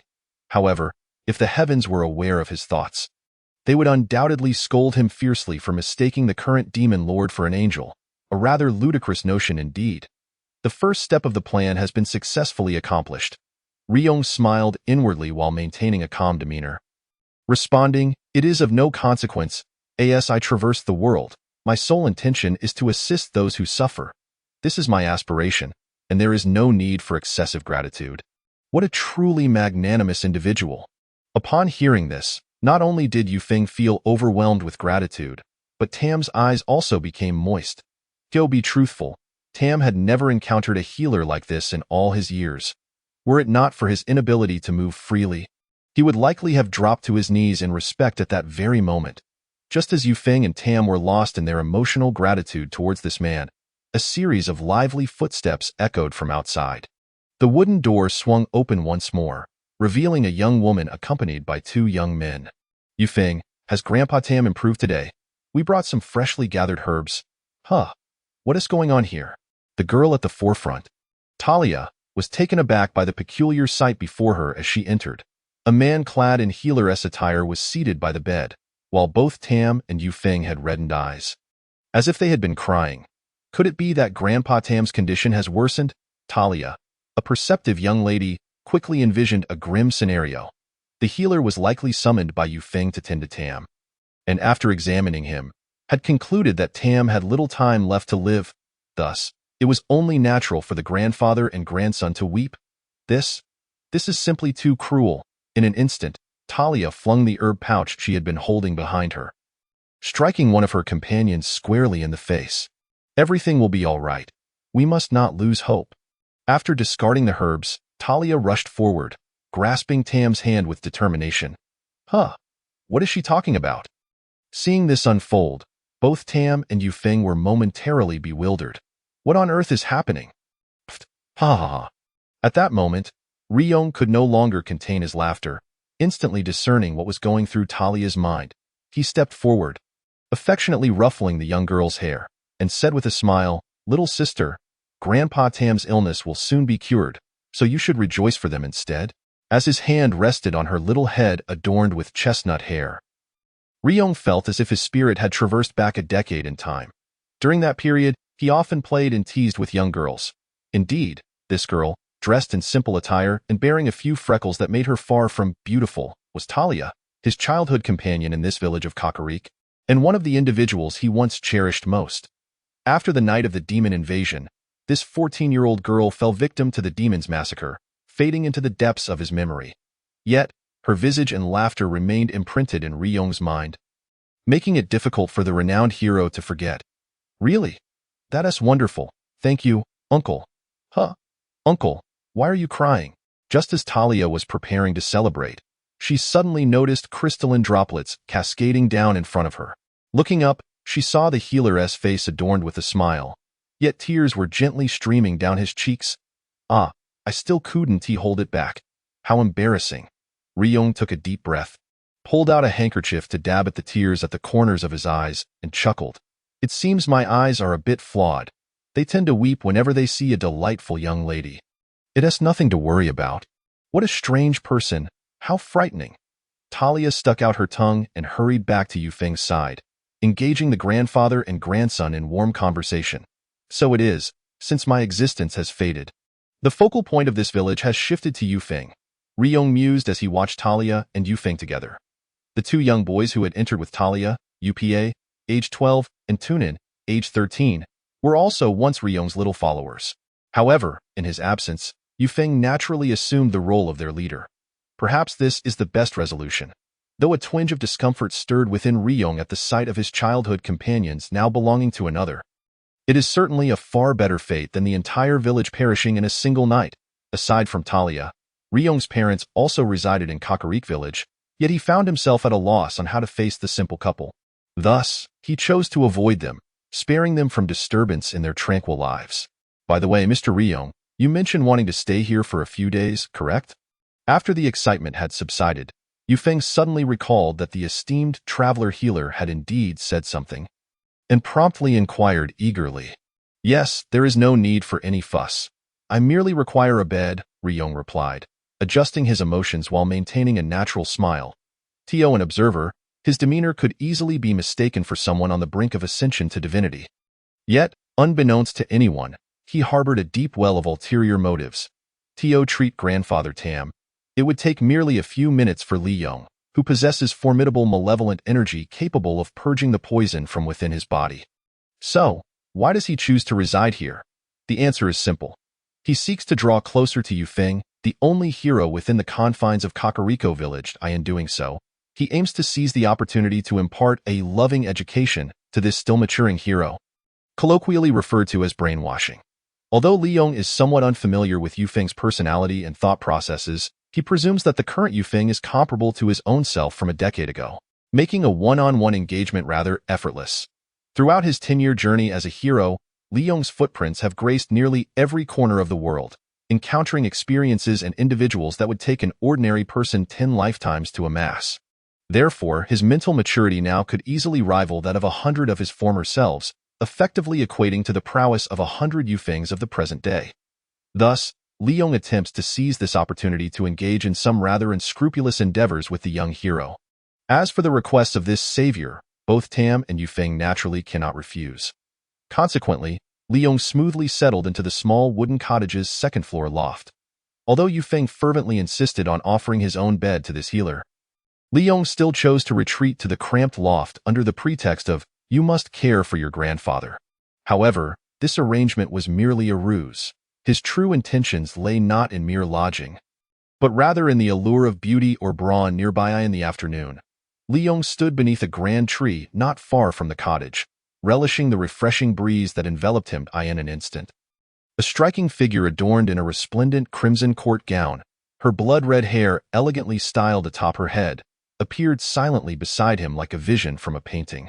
"Your Highness, the 10 blood puppets have been successfully set, all comprising robust men around 30, with combat prowess comparable to that of Silverlight demon hunters," reported Xiafei with a subtle smile, revealing elongated canines that were notably more pronounced than those of an average person. Silverlight-level demon hunters are typically seasoned and competent fighters, not commonly found even in the towns surrounding Kakariko village, making them more than sufficient for the protection of this hamlet. "Your Highness, the malevolent entities within a 50-mile radius have also been completely dispersed, and a death order has been issued to the head malevolent to absolutely refrain from infringing upon this village." Almost simultaneously with Xiafei's completion of her report, the graceful form of Wei Li Te emerged, exuding a chill as she slightly bowed and spoke. Prior to entering Yufeng's wooden abode, Liyon had already issued distinct commands to both Wei Li Te and Xiafei. He instructed them to establish a formidable, long-term defense within Kakariko village to counter any minor assaults, and to expel the malevolent entities surrounding the village to prevent any unfortunate incidents. Upon accomplishing these two tasks, Liyon had reason to believe that the village should presently be relatively secure. After all, who would send over 10-inch Silverlight-level demon hunters to this remote hamlet without cause? Perhaps only a demon lord wishing to eliminate a hero might do so, but in truth, Liyon himself was the current demon lord, making such a premise highly improbable. However, just as Liyon reveled in his own arrangements, Wei Li Te paused momentarily before revealing with a troubled expression, "Your Highness, during the dispersal of the malevolent entities, I uncovered certain matters that may prove to be somewhat complex." Chapter 15. The King of the Underworld, Discovering Unusual Matters. Liyon regarded Wei Li Te's peculiar demeanor and nodded for her to continue. A quarter-hour prior, Wei Li Te had received Liyong's directives and promptly departed Kakariko village, swiftly scouting the surrounding malevolent entities. Although termed a malevolent horde, the geographic isolation of Kakariko village in the far south, with the boundary sea city nearly 100 miles to the north and other towns to the east and west, made it challenging for larger hordes to infiltrate. Even in the surrounding mountains, only scattered small groups existed, predominantly composed of the weakest forms of malevolence such as mist malevolence and half-body malevolence. These minor clusters could only pose a threat to small villages or prey on wildlife, rendering them largely inconsequential. Nonetheless, Wei Li Te, adhering to Prince Warren's directive, guided these small malevolent groups to move away from Kakariko village. In the southern forests, a faint blue figure darted gracefully among the treetops. Her speed was such that fortunate onlookers, be they human or beast, could only catch a fleeting glimpse of a blurred silhouette. With Wei Li Te's prowess as a king of malevolence, she swiftly located and dispelled 4 or 5 small malevolent groups within a mere quarter hour. However, as she passed a valley only a few miles from Boundary Sea City, she unexpectedly encountered some peculiar phenomena. "Wait, what is this aura?" As Wei Li Te prepared to head to her next location, she suddenly detected a familiar scent lingering in the air. This residual aura was exceedingly subtle, typically only recognizable by beings of the same advanced malevolence, thus piquing the attention of the Winter Snow Princess. Chaotic malevolence? No, this aura is too exquisite. It likely belongs to a king of malevolence. However, there has been no record of any king of malevolence in the vicinity of Boundary Sea City. Who could it possibly be? After pondering, Wei Li Te decided to follow the trail of this scent. The trajectory of the aura led directly into a nearby valley, indicating that its owner had recently passed through. The unexpected appearance of a king of malevolence is a significant matter for Wei Li Te and the entire Eternal Winter City.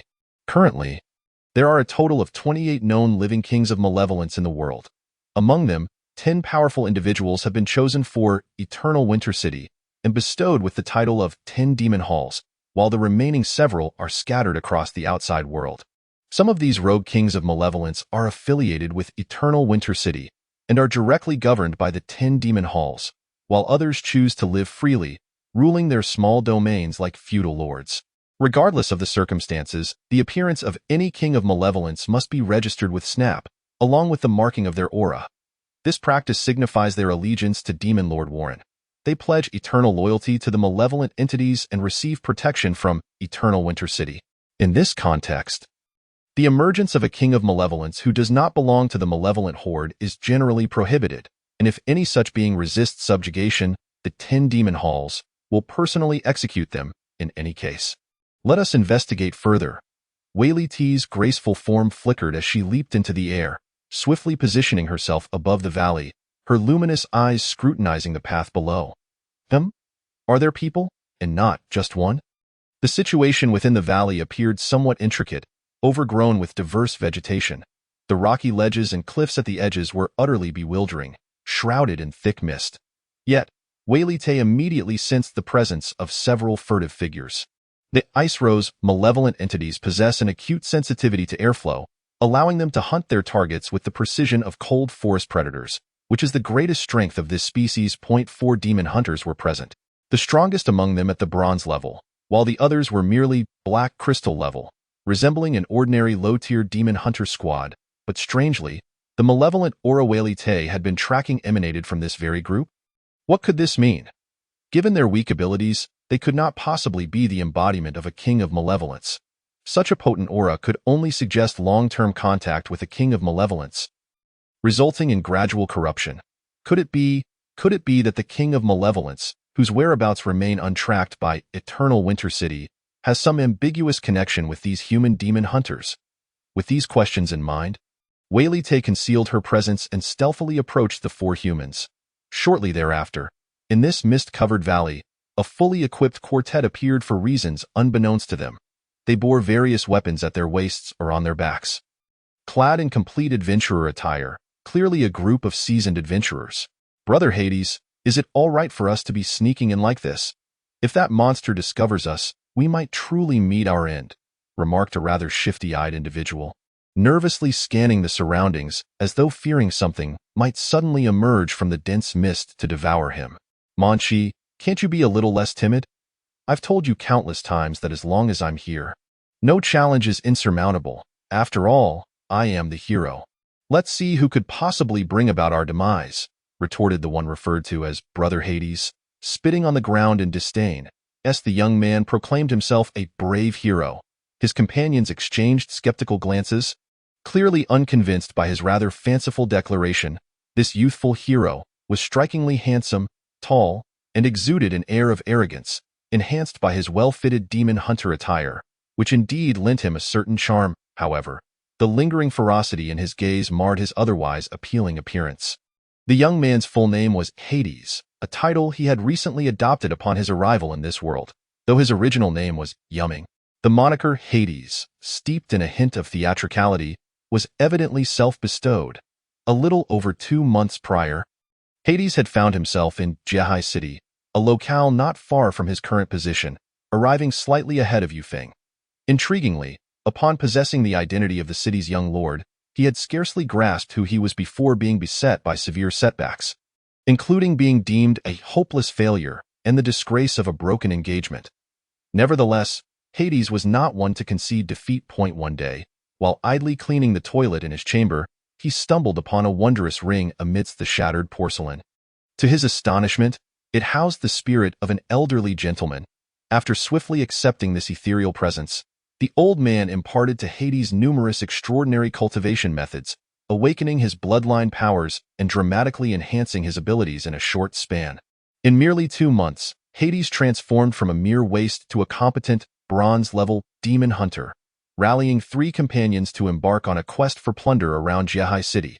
By sheer happenstance, he unearthed rumors of treasures hidden within a valley, albeit guarded by a formidable beast. Yet, he remained undeterred. Hades surveyed the 3 companions beside him with a dark smile, confident that no matter how elusive the treasure, it would ultimately find its way into his hands. For he was the protagonist, was he not? "But, what do you mean, but? Stop hesitating, you big man. If you can do it, then do it. If you can't, then get lost." Due to the thick mist, everyone's visibility was severely limited. Yet Hades' boisterous reprimands echoed clearly around them. Observing that his warnings fell on deaf ears, the demon hunter named Mengqi fell silent, quietly trailing to the back of the group as they advanced further. "There remains a strong scent of beasts here," there is likely a rather powerful exotic beast present. Given your current strength, defeating it would be quite challenging. It's best to simply retrieve the treasure and leave. A voice suddenly resonated in Hades' mind. It was an aged voice with an ephemeral quality. Understood. Mr. Damo, I'll use these 3 fools as bait to lure out the beast, then slip in and take the goods, Hades replied softly to the voice in his mind. This voice belonged to the elderly figure who had been instrumental in Hades' rapid rise from obscurity. A man who referred to himself as Mr. Damo. It was said that Mr. Damo was once the most formidable noble demon hunter in the world, possessing the strength to contend with demon lords, a paragon among humans. However, during a fierce battle, he was ambushed and lost his physical form, now existing solely as a spirit within the ring, waiting for a fated individual to appear. Naturally, Hades was that fortunate individual. Under Mr.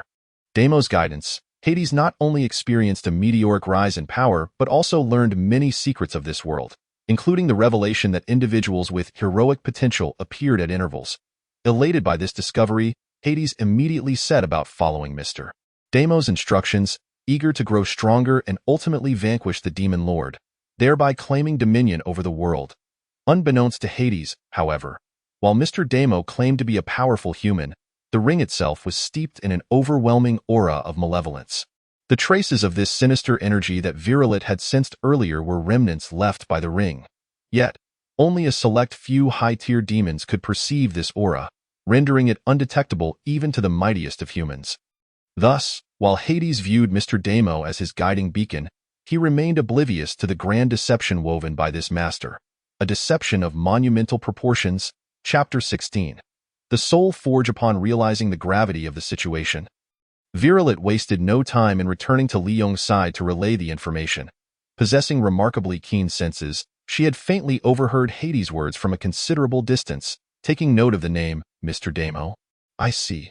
So, you mean to say that he is a king-level demon who exists solely as a spirit, having possessed that hero's body? After hearing the full account, Liyong felt a surge of frustration, for the complexity of the matter exceeded its surface appearance. The sudden emergence of a second hero was not inherently troublesome. Liyong was already aware that another hero's mark lingered in the vicinity of Jiahai City, destined to appear sooner or later. However, the fact that this hero was entangled with a demon, particularly a cunning king-level demon, introduced complications. Virilit, immediately contact Snap and inquire if there has been any king-level demon with expertise and soul abilities who met an untimely demise in the past 1,000 years. Particularly one whose name might relate to Damo, Liyong instructed, his eyes glimmering with insight. The existence of a king-level demon who had not fully perished was indeed a rare occurrence, yet the most troubling aspect was that he was in the company of Hades. The hero. Once a demon reaches the rank of king, they typically possess a comprehensive understanding of heroes. This meant that the demon was aware of Hades' heroic status before choosing to associate with him. Thus, the motivations behind this king-level demon's companionship with the hero became intriguing. What could he possibly want? Was he seeking to use the hero to reconstruct his physical form? Or perhaps he intended to covertly assist the demons in eliminating a significant threat? Or maybe, Your Highness, Snap wishes to report to you in person. At this moment, Virilit presented a crystalline orb, reverently handing it to Liyong. This communication crystal was a tool used by high-tier demons, its creation shrouded in profound secrecy, making it impossible for humans to replicate. Liyong had long coveted such an artifact. Have you discovered anything? Speak plainly. Holding the crystal, Liyong focused intently on the report emanating from across the world. According to Snap's investigation, there had been a total of 53 king-level demons that had appeared within the past 1,000 years, 28 of whom were still alive, while 25 had been confirmed deceased. Among these, only 2 were known to possess strong soul capabilities at the time of their death. One was known as the Soul Lock Messenger, Chalaw, and the other was referred to as the Soul Forge, Damo. Mr. Damo? Upon hearing the latter name, a connection sparked in Liyong's mind. Snap, what can you tell me about this Damo? Provide his detailed information. Just a moment. Here it is, Your Highness. Soul Forge Damo evolved to king level nearly 600 years ago, of the Wraith race, possessing the ability to extract the souls of living beings to enhance his own power. At this point, Snap paused briefly before continuing in an impassive tone, His demise was a result of his involvement in the Feather Dragon God incident, where he was one of the three instigators and was personally slain by Dukai, who had just risen to the rank of Tin Demon Palace at that time, marking him as a significantly dangerous entity for the Demon Kin. 443 years, an eternity for a human, yet merely a fleeting moment for a king-level demon. Under normal circumstances, any king-level demon could expect a natural lifespan exceeding 1,000 years, far beyond the reach of ordinary humans. The Feather Dragon God incident? At this mention, Liyon furrowed his brow, as he had never heard of such an event. Though the specifics of that incident eluded him, it was undeniable that Damo had been slain by Dukai. So, the Tin Demon Palace had dispatched him. No wonder he had remained in the ring for so long without seeking aid from the Demon Kin. It seemed he feared a repeat of his previous persecution. Liyon nodded, having gleaned a considerable understanding of this soul forge. Yet he felt a heightened sense of caution. Of course, Liyong's apprehension was not solely due to the presence of a mere king-level demon. Do not speak of the fact that the fellow is currently in a state of mere spirit. Even should Darmo be resurrected and restored to his peak strength, he would undoubtedly fall short against any of the 10 demon halls, let alone contend with the ultimate boss, Liyon. However, it is precisely due to Darmo's presence that, relative to the currently impoverished Yufeng, the individual known as Hades, the second hero, is evidently far more formidable. Although Darmo himself may not possess top-tier strength, he is nonetheless a wily veteran who has lived for centuries. If he were to guide Hades with his experience, the second hero would surely strengthen at an astonishingly rapid pace, his growth outpacing that of Liyon in his prime by several times. What exacerbates the situation is that Darmo, having been a traitor hunted by the Death Clan, would naturally harbor a profound hatred towards them. Thus, with such a hero acting as a blade of vengeance, this old rogue would unhesitatingly reveal his fangs towards Liyon and his companions. In other words, Liyon is on the brink of facing an adversary endowed with centuries of experience, intimately acquainted with the world's myriad secrets, and wielding a combination of all heroic abilities. Once this combination takes shape, it will undoubtedly pose a greater threat than the peak Liyon of yore. This cannot stand. They must be eliminated before that occurs. Liyon furrowed his brow, feeling his initial good spirits upon arriving in Kakalik village dissipate entirely, leaving only an urgent sense of impending crisis. Although he had long anticipated that a hero would eventually grow strong enough to pose a threat to the Demon King, he had never imagined that such a dire situation would arise merely days later. It was nothing short of a disastrous start. In that case, allow my subordinates to resolve this matter. As Violet observed her lord's increasingly grave expression, crimson killing intent flickered in her once clear eyes, rendering them a chaotic HUD in that moment. Violet seemed less a mere human woman and more a harbinger of death. The palpable aura of malice emanating from her was so intense that it startled the nearby birds into flight. No, I shall go in person. Liyon was all too aware of the hero's capabilities.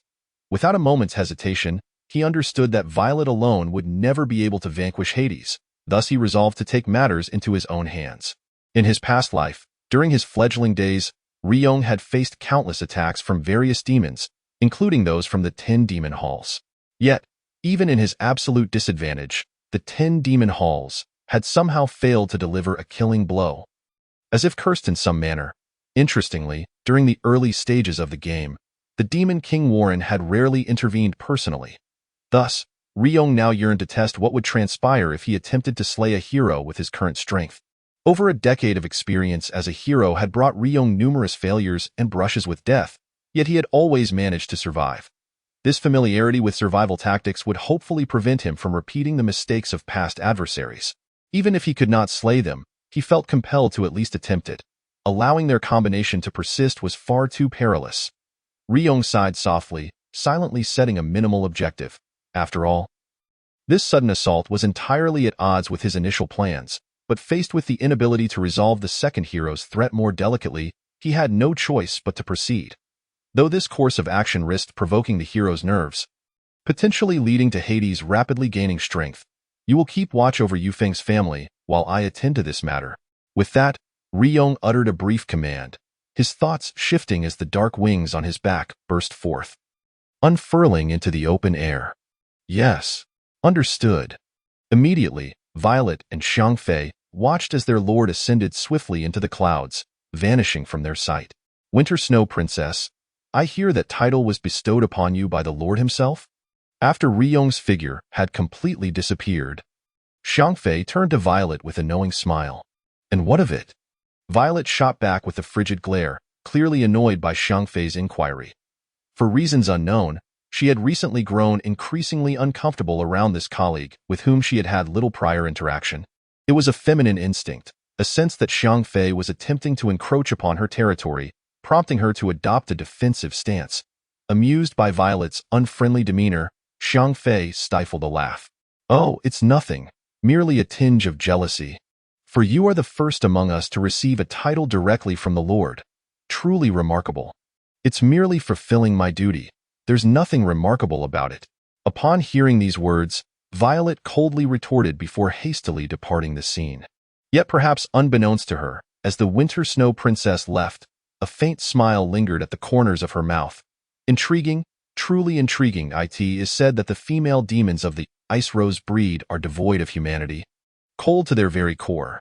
Yet it seems the rumors may not be entirely accurate. Is it that Violet is particularly unique? Or perhaps, our demon king has recently exuded an extraordinary charm? With this thought, a blush crept across Xiangfei's cheeks. It appeared that the once stoic Lord Warren, akin to a stone figure, had developed a newfound sense of humor, causing her heart to race. Chapter 17. The beings within the cave, however. Just as Liyong prepared to make his way towards that location, Hades and his companions had arrived at their destination within a valley not far from Boundary Sea City. El leader, there lies a vast cave over yonder. The monster should be lurking within. One of the team members, who had been tasked with reconnaissance, stealthily returned to the waiting trio, whispering excitedly to the eager Hades, a great cave, indeed. The beast known as the golden-eyed earth dragon must be inside, and there is sure to be treasure of considerable value within. Hades gazed at the cave, partially obscured by the distant foliage, a greedy expression illuminating his face. In this world, aberrant beasts exist as powerful entities beyond both humanity and demons. The mightiest among them are so formidable that even noble demon hunters dare not engage them, highlighting their strength. Although the golden-eyed earth dragon is not the apex of the aberrant beast hierarchy, it nonetheless holds a high rank within it. It is said that the dragon can unleash bolts of lightning from its eyes, capable of dispatching foes with a mere glance. Typically, even seasoned, platinum-tier demon hunters must prepare extensively before confronting a golden-eyed earth dragon. Thus, for Hades, who currently possesses only bronze-tier strength, to recklessly approach with a few underlings could very well be a death wish. However, that may not be the case. According to Mr. Darmo's assessment, the golden-eyed earth dragon was likely in a weakened state after recent birthing, having fled from its mountainous territory to the vicinity of Boundary Sea City. Therefore, for Hades, now was an opportune moment to strike against the golden-eyed earth dragon, a venture promising ample rewards. This time, he had a chance not only to pilfer valuable treasures, but perhaps even to acquire one of the beast's offspring, a priceless prize. Let us proceed and investigate. With this thought, excitement surged within Hades. He rose quietly, gesturing for his three companions to stealthily follow. That moment, two of Hades's companions readily complied, but the man named Monchi frowned, laying down a few traps on the ground before cautiously advancing.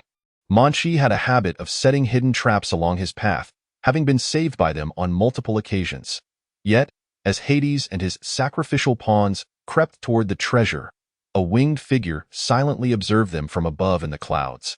A recently birthed, golden-eyed earth dragon, and a hero venturing into this domain. Though the current second hero, Hades, may not possess overwhelming strength, Liyong could almost predict the ensuing developments with certainty. Unless something unexpected occurred, the narrative would likely unfold with Hades overcoming various obstacles to ultimately secure the treasure. He might even acquire a golden-eyed earth dragon offspring, returning home elated and laden with riches. While this scenario may seem far-fetched, the presence of the heroic traits would inevitably facilitate its realization. The process may appear perilous, yet the outcome is inevitably predetermined. What if I were to spice up this process? With this thought, Liyong's mind sparked an idea. He intended to seize this opportunity to conduct some experiments, some attempts to ascertain the feasibility of slaying the hero, In that pivotal moment of resolve, Liyong's wings unfurled behind him, soaring forth like a majestic bird gliding through the skies. Racing ahead of Hades and his companions, and swiftly darting into the cavern nestled within the valley. Due to Liyong's astonishing speed, Hades and his group merely felt a gust of wind rush overhead, not even catching a glimpse of the shadow that had boldly flown past them. Upon entering the cave, Liyong indeed beheld a massive form sprawled upon the icy ground. At that moment, his eyes narrowed, and he pressed his hand firmly upon the creature's head. Within mere moments, Hades, along with his 3 companions, stealthily entered as well. However, all they encountered was a vast cavern and a colossal, earth-toned beast lying within. The fleeting figure they had seen earlier had vanished without a trace. Oh, is this the golden-eyed earth dragon? How immense! Although Hades had already gleaned a rough depiction of this extraordinary creature from Mr. Damon's description, the sheer power emanating from its form left him utterly awestruck. Compared to the serpentine dragons of the east that lingered in Hades' memory, the earth dragon and sky dragon of this realm boasted even more formidable physiques. They typically sported long, thick necks, triangular heads, robust limbs, and lengthy tails. The golden-eyed earth dragon, being of the earth dragon lineage, lacked wings and instead relied on its 4 powerful limbs for rapid movement. Most of its body was adorned with earth-tone scales, their durability rivaling that of the finest crafted armor, with its impressive length of over 10 meters. When in motion, it would be as if an army of thousands could not impede its passage. The golden-eyed earth dragon remained in slumber, its eyes shut tight. Hades could not witness its most striking feature, the eyes that seemed forged from pure gold. Brother, look behind that creature. Just as Hades was lost in admiration of this magnificent beast, one of his companions, walking at the side, suddenly widened his eyes and pointed towards the rear of the golden-eyed earth dragon, whispering urgently. Huh! Instantly, the 4 men turned their gazes towards a corner of the cave, collectively widening their eyes in astonishment. For in that corner, amidst a plethora of treasures spilling from overflowing boxes, lay a minuscule creature, scarcely larger than an ordinary puppy, a baby golden-eyed earth dragon, the offspring of a superior beast. A wave of immense joy surged through the hearts of the 4 men. After all, the value of such a youngling far eclipsed that of the piles of gold and silver surrounding it. The ferocity of these extraordinary beasts surpassed even that of the demons. Were it not for their scarcity, humanity and demons might have found themselves as mere fodder for these creatures. To tame a young beast was a dream many dared not even entertain. Yet now, this fortuitous opportunity lay before them. How could they not feel exhilarated, even frenzied? Let us go, move cautiously, and gather as much treasure as you can carry. I shall personally take the young dragon. Moments later, Hades licked his parched lips, his eyes gleaming with avarice as he quietly instructed his 3 companions.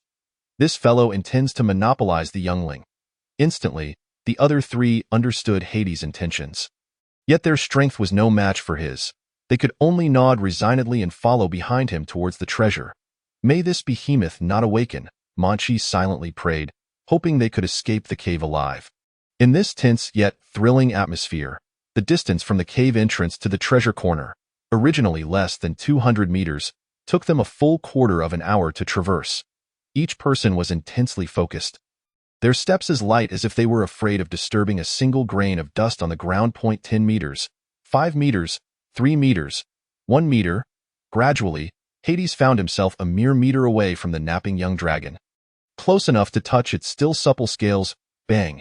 At that instant, a companion walking alongside Hades inadvertently made an unexpected sound. His foot had accidentally struck a coin that had fallen to the ground, causing a clinking noise as the coins collided. Fool! Upon hearing that sharp sound, Hades instinctively wanted to curse. However, before he could react, the colossal creature not far from them began to stir. The earth dragons and sky dragons, by their very nature, possessed exceptionally acute hearing. Curiously, they were particularly sensitive to certain crisp sounds, such as the clinking of coins. Thus, at the moment that the fool had struck the coin, the once dormant, golden-eyed earth dragon awakened. Its demeanor suddenly fierce, roar. In an instant, as the golden-eyed earth dragon opened its eyes, it spotted the humans poised to lay claim to its treasures and youngling. Enraged, The earth dragon let out a roar filled with unmistakable displeasure. Grab the youngling and flee. At that instant, Hades' mentor, Mr. Damon, urgently urged his disciple. Despite the golden-eyed earth dragon being in a weakened state, its combat prowess was still beyond what Hades could contend with. Yet, rather than panic, he obeyed his mentor's command and swiftly cradled the young dragon in one arm. Boom! Just as Hades lifted the young dragon, a bolt of lightning shot forth from the golden-eyed earth dragon's eyes, hurtling directly towards Hades. My apologies, brother. However, the second hero seemed to have anticipated this, executing a reprehensible act. While cradling the young dragon, he forcefully grabbed the arm of the nearest companion and hurled him towards the approaching lightning. You bastard! Only in the final moments of his life did the cast-off companion comprehend what his dragon brother had done to him. Yet it was far too late. Zzz, boom! Accompanied by a resounding crackle and explosion, the lightning struck the man squarely, and the cave was instantly filled with the aroma of charred flesh. Chapter 18. Mr. Damon is at a loss. You scoundrel!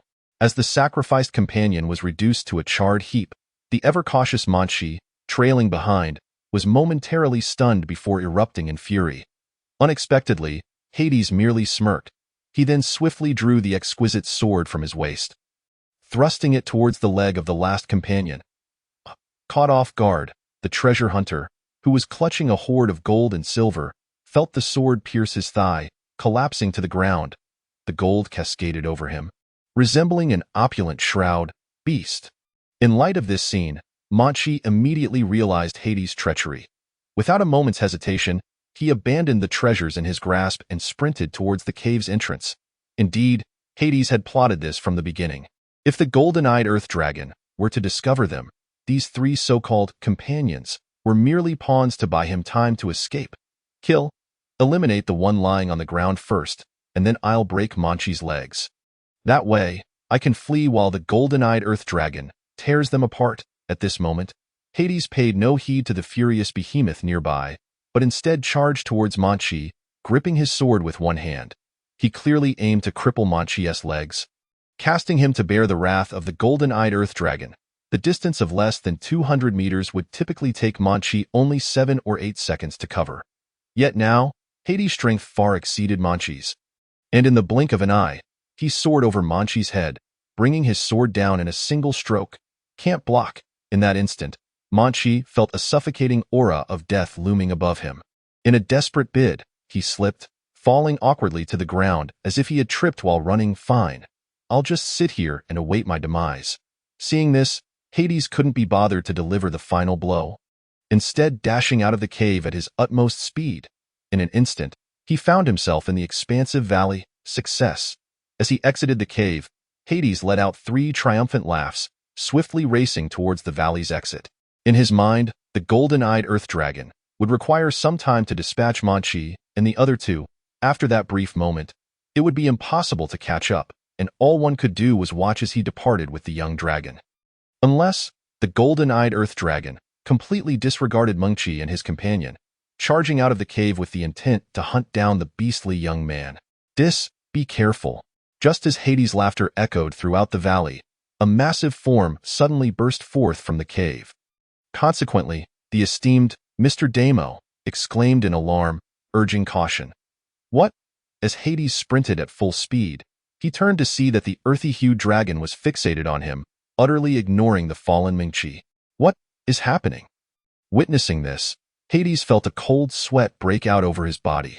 He desperately exerted himself to run while urgently inquiring of the Mr. Damon.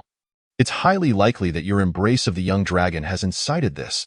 The maternal instinct of this dragon is far more intense than one could imagine. Quickly, hand the young dragon over to someone else. Only then can you safely depart. Otherwise, it could become exceedingly perilous. So, I will be left with nothing. Let Manchi take the young dragon and flee. Then you must dash back into the cave to snatch a few treasures while the mother dragon pursues Manchi. How infuriating! Upon hearing Mr. Damon's words, Hades, though unwilling, made a sharp turn mid-run towards the cave entrance. Hey! Follow me! With Hades' loud shout, and while Manchi was still bewildered about the unfolding chaos, a small, warm creature was suddenly thrust into his arms. At this moment, Mengqi had just managed to crawl out of the cave. He looked down to find the recently hatched, golden-eyed earth dragon, cub gazing up at him with big, watery eyes. What an adorable little one. Wait, Hades, you beast, are you trying to set me up again, in an instant? A chill ran through Mengqi's heart. He could almost envision the enormous, golden-eyed earth dragon, rushing towards him, ready to tear him apart. In despair, feeling utterly hopeless, Mengqi sat on the ground, clutching the cute little dragon tightly. It seemed this creature hoped that the mother dragon might spare him for having aided in carrying her offspring. A second passed, then 10, yet there was still no sign of movement around Mengqi. He remained seated at the cave's entrance, while the young dragon continuously licked his face, rendering his old visage quite damp. Huh? I'm unharmed? At that moment, Mengqi suddenly awakened to the realization. He opened his eyes to find no sign of Hades or the golden-eyed earth dragon, only a vast valley of intricate terrain. A few hundred meters away, angry roars could be heard. Wait a moment. Why is it that I discarded that little beast, yet this old creature still chases after me to bite? Just as Mengqi pondered the situation, Hades felt a chill in his heart as well at that moment. He was still being forced to run with all his might. If he slowed down even slightly, he would surely be torn to shreds by the relentless pursuit of the golden-eyed earth dragon. This cannot be. It makes no sense. The young dragon has already been tossed to Mengqi, so why is this beast still hounding me? Mr. Damo was equally perplexed, unable to answer his disciple's question. The unfolding events had surpassed even his estimations, a rarity in his centuries-long existence. Yet, such absurdity had come to pass. Meanwhile, as Hades found himself in a dire predicament and Mr. Damo was left baffled, a figure sat perched on a nearby peak, observing the drama in the valley with a wicked grin. This young man, or should I say that Damo fellow, is indeed quite the character. He can so graciously discard the young dragon he had in hand. Yet it is all in vain. This dragon will pursue you to the ends of the earth. The figure atop the mountain was none other than Liyon, who had entered the cave before them and had been secretly monitoring the situation. The predicament Hades found himself in was orchestrated by Liyon himself. He had previously cast a powerful curse, Dark Fury, on the golden-eyed earth dragon, curious to see if it could pose any threat to this second brave soul. Dark Fury was originally a spell designed to enhance combat prowess, but its side effect was a certain degree of influence over the mental state of the recipient, a double-edged sword of a combat enhancement spell. Liyon had also added a twist to ensure that the golden-eyed earth dragon would relentlessly pursue the individual with the highest combat power in its line of sight, resulting in Hades facing a relentless chase even after discarding the young dragon. Had Liyon not intervened, the original course of events would have led to Hades taking the young dragon, or handing the young dragon to Mengqi and returning to the cave to claim even greater treasures. Regardless, Hades would have surely departed unscathed, acquiring great riches in the process. Now, how would you extricate yourself from this situation? Having significantly increased the difficulty of the entire game, Liyong's eyes narrowed as he meticulously observed the movements within the valley below. What to do? What to do? While Liyong appeared to relish the unfolding spectacle, Hades felt an intense fury boiling within him. Being chased while cradling the young dragon was one thing, but now he was empty-handed and still being pursued. What kind of madness is this? To make matters worse, Hades and his companions were situated deep within the valley, and escaping would take at least a quarter of an hour. Hades had no faith that he could sustain such extreme speed for that long. Should he falter even slightly, he would certainly be crushed into the ground. Moreover, he had to expend energy searching for cover while running at high speed, lest he be struck down by the occasional lightning bolts that could turn him into charred remains. Under this dual pressure, his stamina was rapidly depleting. Don't panic. That mother dragon is likely in a furious state. I will attempt to manipulate it and see if I can calm it down. At that moment, the so-called Mr. Damo, whose true name was Damo, could no longer restrain himself. If Hades were to perish here, his grand ambitions would likely be indefinitely postponed, which was entirely unacceptable. How infuriating to expend my soul's malevolence on a mere golden-eyed earth dragon. Damo silently cursed, gathering his malevolence, and released a translucent ripple from the ring in Hades' hand, directing it straight towards the colossal beast behind him. The spell Damo invoked was known as Damo Puppet, a powerful enchantment of his own creation. In his prime, such a spell could effortlessly obliterate the soul of the golden-eyed earth dragon, turning it into a puppet of the caster. Alas, Damo's current strength was less than a fraction of its peak. Thus, this Damo puppet could only induce a state of confusion in the dragon, but that was sufficient for Hades to escape. Roar.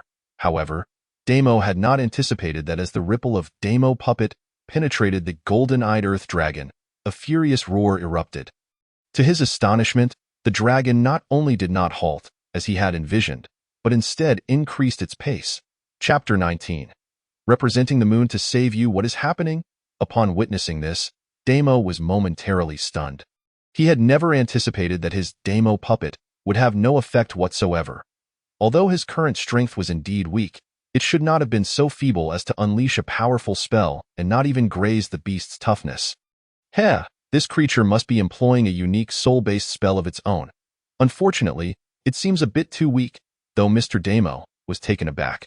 Liyon in the distance merely shook his head.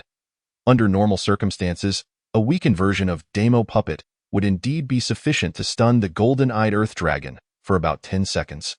During that time, Hades could have gained enough distance to successfully escape. However, that was only under normal circumstances. Mr. Damo could not have imagined that this rampaging golden-eyed earth dragon had long since fallen victim to a certain Dark Lord's dark fury, rendering Damo's Damo Puppet completely ineffective. The mechanics of spells dictate that two effects cannot coexist on the same individual. Otherwise, the weaker effect would be obliterated by the conflict between the two spells, resulting in no effect whatsoever. As for whose spell is stronger, it could be said that even if Damo were at his peak, he would have no hope of casting a spell in front of Liyon, let alone in his currently diminished state. This is bad. It seems I cannot save this young man this time. I can only watch how fate treats him. At this moment, a wave of melancholy washed over Damo, an overwhelming sense of helplessness that left him deeply unsettled.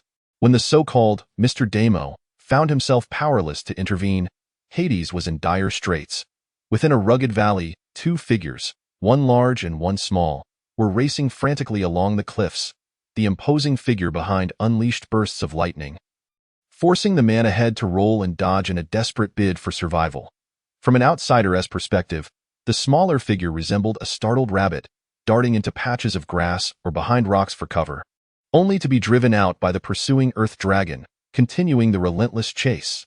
However, such evasive maneuvers could not be sustained indefinitely. In the course of avoiding the bolts of lightning, Hades' garments had become tattered for various reasons. His body bore numerous injuries, and the ground was stained with traces of his blood. Help! Help me! For Hades, his feelings could only be described as despairing. After sprinting at full speed for an extended period, his stamina was nearly depleted. His lungs felt as if they were being crushed, making it difficult to utter even a single cry for help. Why? Where had it all gone awry? Hades could not comprehend why his first venture outside had turned into such a horrifying ordeal. As a hero, was he not supposed to gather treasures and retreat unscathed? Yet, at this moment, he had acquired neither riches nor the young dragon, and was on the verge of being hunted down. What sins had he committed? Hades seethed with indignation, seemingly forgetting the despicable acts he had just perpetrated. You must be doomed now, right? Or how can one avoid death? As Hades' speed began to falter, Liyon felt an increasing anxiety. The hero was naturally endowed with an immortal fortune, a fact that had been proven countless times over the past decade. Yet, could this fortune truly ensure that a hero was absolutely immortal? The answer was likely negative. Based on Liyon's past research, over the last 10,000 years, including himself, at least 9 heroes had descended. Some had accomplished the noble feats of slaying demon lords and vanquishing evil hordes, while others had not. Although historical accounts were rather vague, snippets revealed that many heroes did not die of natural causes. Some even met their demise through various accidents. For instance, there was the hero of the lake who, after achieving his peak by slaying a demon lord, perished the next day as a result of his many wives' vengeance, his life extinguished by a single cup of poisoned wine. Similar accounts existed, perhaps 2 or 3 more, suggesting that heroes were not absolutely immortal, but rather relatively immortal. However, the precise conditions that differentiated absolute from relative immortality were beyond Ryong's current understanding. Thus, he was experimenting, continually seeking a method to kill a hero. It seemed he was on the verge of a breakthrough, for Hades appeared close to meeting his fate at the jaws of the dragon. No, I can't go on. I can't run anymore. Soon after, Hades' physical endurance reached its limit. He felt as though his limbs were encased in iron, and no matter how hard he struggled, he could not advance another step. With a thud, the young man, clad in hunter's gear and previously brimming with vigor, slumped to the ground, his face ashen. Blast it! It seems I must abandon this brat and seek another host, Damo thought, panic-stricken, even though he did not possess a head in reality, merely a figure of speech. Roar! Just 2 seconds after Hades collapsed, a colossal figure loomed before him. The golden-eyed earth dragon glared at the diminutive creature with its golden eyes, its claws swinging down with tremendous force, with the strength of a high-level beast. Such a strike could easily flatten a small hill. If Hades were to be struck by it, even dying in one piece would become a distant luxury. Damn it! This world is so unfair. Am I not the protagonist? In this dire scenario, Hades could only helplessly close his eyes and await his demise, his heart brimming with resentment. He loathed this world, its inhabitants, and he cursed the heavens for not allowing him to ascend the path to greatness. Crush this brat. Turn him into pulp. Meanwhile, Ryong, who was avidly observing from above, silently shouted in his heart, his powerful hands clenched tightly, palms slick with sweat, as the reigning demon lord. Ryong desperately wished to witness a hero truly perish before his eyes. For only then could he ascertain a method to slay heroes. However, due to his overwhelming tension and singular focus on Hades, he had overlooked the surrounding circumstances. For instance, he had failed to notice that not far within the valley, a burly figure wielding a massive sword was charging toward them. Monster, halt! Just as the golden-eyed earth dragon was about to crush Hades' skull, a booming voice suddenly rang out. Simultaneously, a powerful surge of blood energy shot forth from nearby like a flash, creating a colossal shockwave in the air that hurtled toward the golden-eyed earth dragon. Boom! Half a second later, a tremendous explosion resonated. At that moment, the dragon's massive body, over 10 meters long, was sent flying as if it were a kitten colliding with a wild bull. Propelled by the force of the impact, crack, simultaneously, sounds of bones shattering emanated from the direction the dragon was flung, indicating that countless bones had been instantaneously broken. Damn it!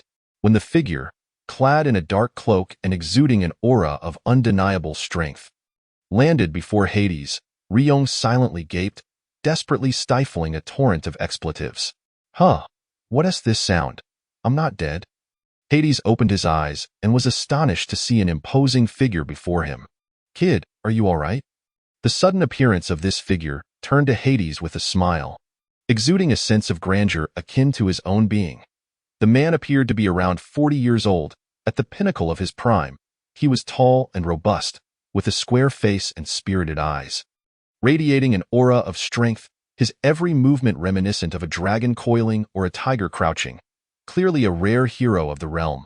Moreover, the most distinctive feature of this man was the muscular arms, as solid as rock, and the enormous sword strapped to his back, which, although not raised, still commanded a formidable presence.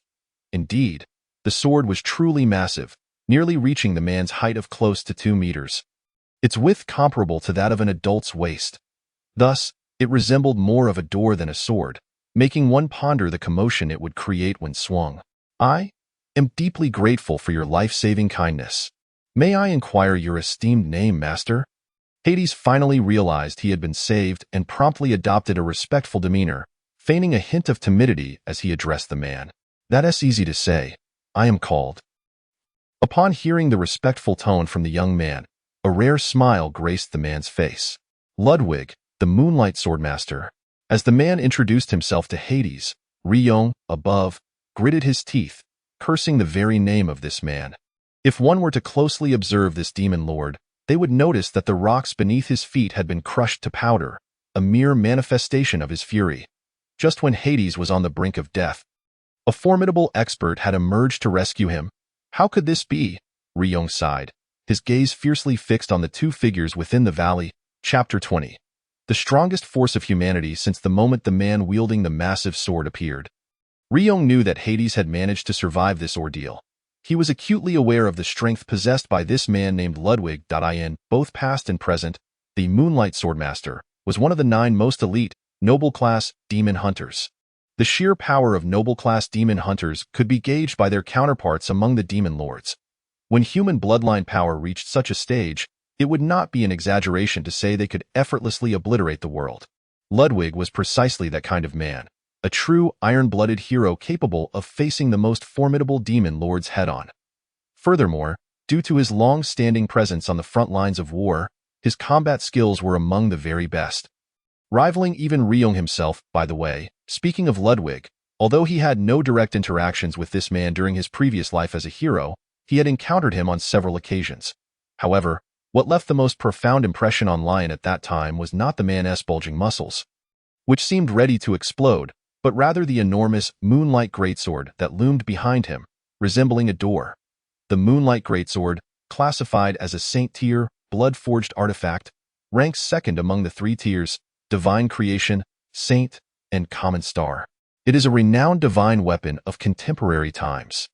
Although Liyon had never witnessed Ludwig in action, he had heard tales of this Moonlight Greatsword, which could absorb the power of the moonlight and unleash long-range attacks.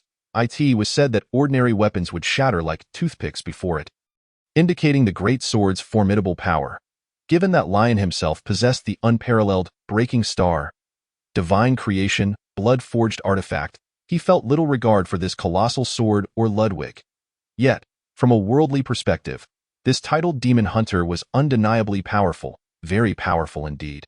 At that moment, this world-renowned top-tier expert seemed to be guided by some fate, inexplicably appearing beside the nearly defeated Hades. His arrival nearly caused someone to spit blood in frustration. Roar, after Ludwig introduced himself. The golden-eyed earth dragon, which he had just sent flying, struggled to rise, letting out a pained roar. Just from that cry, it was easy to infer that its condition was far from favorable, especially after a blow from a titled powerhouse. Had it not been for the dragon's tough hide, it might have perished on the spot from that strike. Oh, this strange beast can still stand? Quite resilient indeed. Just as Ludwig had exchanged a few words with the rather agreeable young man, he noticed the massive creature still struggling to approach, causing him to frown slightly. For demon hunters, strange beasts differ from evil spirits and are not necessarily targets for extermination. Sometimes, demon hunters can harness the power of these beasts to combat evil hordes, leading most high-ranking demon hunters to refrain from indiscriminately attacking them.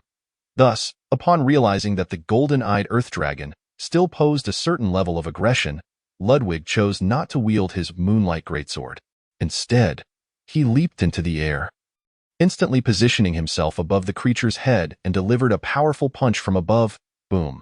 Due to the vast disparity in strength, the golden-eyed earth dragon could barely comprehend what had transpired. It merely felt a sharp pain on its head before darkness engulfed it, plunging it into a prolonged unconsciousness. Gulp. Witnessing this scene, Hades could not help but swallow hard. Having closed his eyes during Ludwig's initial strike, he was now witnessing the might of a titled demon hunter for the first time. For Hades at this moment, this golden-eyed earth dragon, comparable to a platinum-tier demon hunter, was already formidable enough. Even in its weakened state, it had forced him into a corner, yet Ludwig's appearance had instantaneously resolved the predicament. Just how strong was Ludwig? If a confrontation were to ensue now, 100 of me would stand no chance against him. Hades managed a wry smile, reflecting on his comparatively feeble strength, but he quickly rallied himself. No matter, I am the protagonist. What are seniors and reclusive masters but NPCs aiding my ascent? Hades clenched his fists, a strong desire to grow stronger surging within him. Yet, this was one of the motivations driving heroes to rapidly increase their power. All right. Once this earth dragon awakens, it should be less agitated. After knocking out the golden-eyed earth dragon, with a single punch, Ludwig wore a hearty smile as he turned back to Hades. Master Ludwig, you... Oh, spare me the master business. We are both demon hunters. No need for such formalities. I see we are fated, so just call me brother. For reasons unknown, Ludwig felt an inexplicable sense of familiarity upon seeing the young Hades, coupled with his inherently magnanimous nature. He instantly began to address him as a brother. This was, in fact, the effect of the saintly aura, one of the four innate qualities of heroes. Observing from a distance, Liyon could not help but cover his face.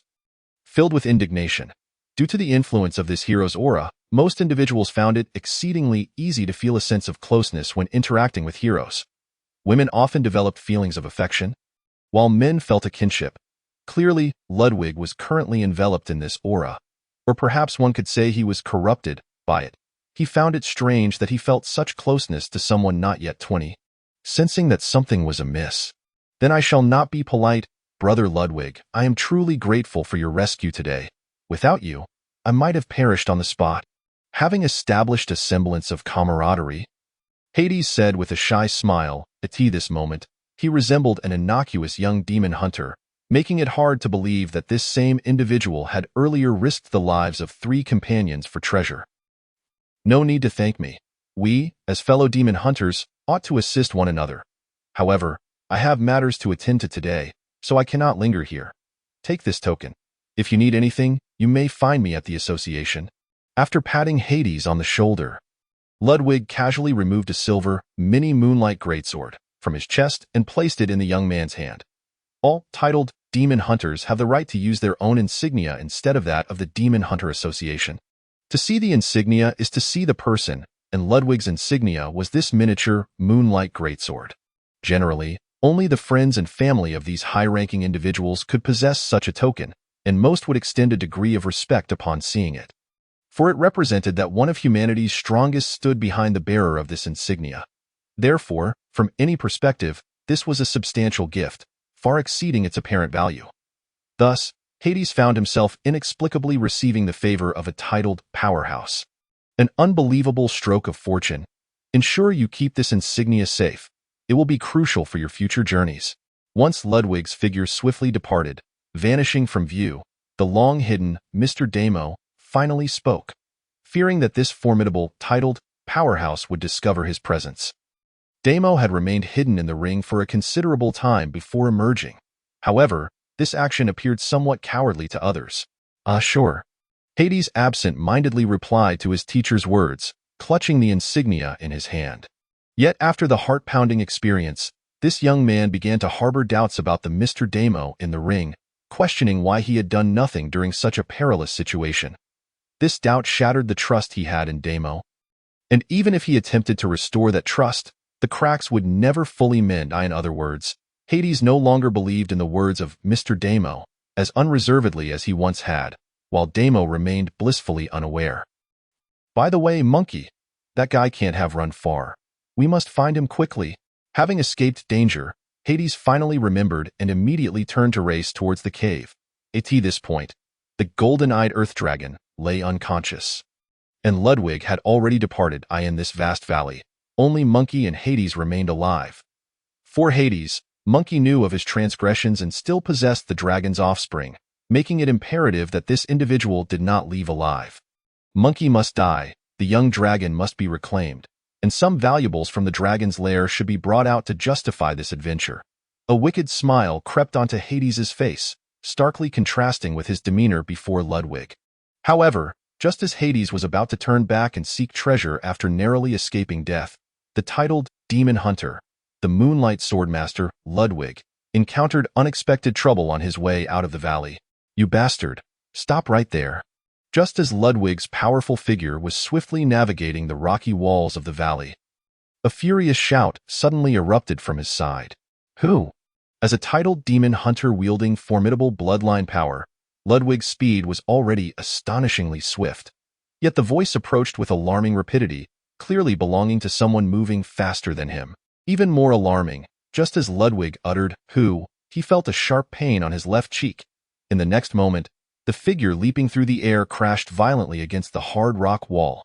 From Ludwig's years of battle experience, he felt as if he had been struck down from the air by a powerful punch. Chapter 21. The strongest combatant of the dimensions. Who goes there? From the moment Ludwig was knocked to the ground by a single blow to the face, he was back on his feet in less than half a second. Yet, Within that fleeting moment, he experienced an unsettling sensation, as if he were trapped in a dream. Although he had not been moving at his utmost speed, he had been traveling at a pace that was nearly as swift. How could it be that he was struck so precisely from behind? Such an occurrence was terrifying. One could say that if this individual possessed the capability to deliver a punch that sent Ludwig plummeting from the air, then they could just as easily pierce his throat with a blade. Life and death were merely distinctions between a fist and a weapon. For a demon hunter, who always felt as if they were on the battlefield and could never afford to relax, this situation was akin to having died once already. Therefore, it was no wonder that Ludwig bore an expression of sheer terror. Where did he go? However, what was even more alarming was that, during the half a second it took Ludwig to rise from the ground, the foe who should have been hovering above him had vanished from his sight. I suppose saving someone has put you in a good mood? At that moment, a chilling voice suddenly echoed from behind Ludwig. The tone was laced with barely contained fury, and combined with the speed of its owner, it created an overwhelming sense of pressure. Damn it! Ludwig had faced countless storms over the decades, yet this was the first time he encountered a situation where he couldn't even catch a glimpse of his opponent. In a moment of desperation, he swung his fist backward without turning, hoping to force back the enemy lurking behind him. This seemingly simple punch was imbued with approximately 80% of his accumulated energy, powerful enough to kill that golden-eyed earth dragon with a single blow. To be honest, Ludwig's response showcased his seasoned combat experience. However, would this approach prove effective? The answer was clearly no.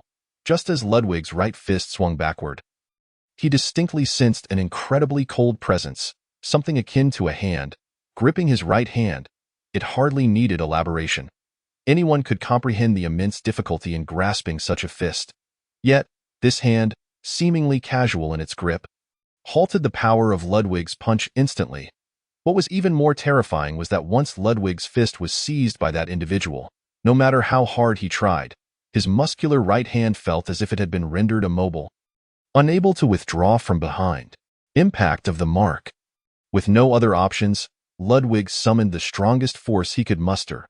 A surge of fierce energy erupted from his right hand, exploding outward like a violent storm. This technique, impact of the mark, was the very one Ludwig had employed to send the golden-eyed earth dragon flying from a great distance. Saving Hades in the process. It was a rather common method of utilizing bloodline power, releasing concentrated energy in the form of shockwaves. This technique was so prevalent that nearly all demon hunters could wield it, though its power was far inferior when executed by someone of Ludwig's noble rank. Utterly absurd. Facing the extreme distance of the approaching impact of the mark, the man standing behind Ludwig merely scoffed. Then, with a flick of his right hand, which still gripped Ludwig's arm, he tossed Ludwig effortlessly into the air. This throw coincided almost perfectly with the release of the impact of the mark. Before the shockwave could fully expand, Ludwig's formidable physique was already airborne, and the gathered energy was lost to the void. A monster! Who on earth is this person? When did I provoke such a creature? As Ludwig found himself suspended in midair, such thoughts swirled in his mind, eyeing the brief encounters that had just transpired. This most powerful, noble-rank demon hunter had come to a terrifying realization. In every aspect, strength, skill, speed, combat experience, he was at an absolute disadvantage compared to this enigmatic individual. After a moment of tumbling, Ludwig's body finally descended to the ground. It was only then that he caught sight of the adversary who had toyed with him so effortlessly. Who are you? In an instant, the seasoned demon hunter found himself at a loss for words. Astonished beyond measure, the figure who had appeared behind him was merely a young man who appeared to be in his 20s. His demeanor was unremarkable, even somewhat gentle, and he was dressed in the attire of a traveling medic, seemingly just an ordinary healer passing through. Yet, it was evident that this young man's face bore a palpable anger. This anger obliterated the initial gentleness, replacing it with an overwhelming sense of pressure. Yes, pressure. Although Ludwig was deeply reluctant to admit it, he undeniably felt an unparalleled pressure emanating from this young man. One could say that since becoming a noble-rank demon hunter, he had never experienced a flicker of fear, even in the face of the formidable 10 Demons Hall. However, today, confronted by this seemingly ordinary youth, His battle-hardened hand trembled ever so slightly. This great sword is quite impressive, but unfortunately, it is not suited for me. This sudden young man was none other than the current Demon King, Liyon, who had been observing the situation from the sidelines.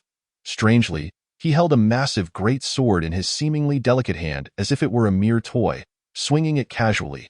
Why does this great sword look so familiar? Wait, isn't this my moonlight great sword? It was only then that Ludwig realized his back was empty. The weapon that had brought him fame had fallen into his opponent's hands. Whoosh, as Liyon effortlessly swung the sword. A fierce wave of sword energy erupted around him like a flurry of feathers. The intensity of this sword energy was such that even the rocks several meters away were visibly sliced open.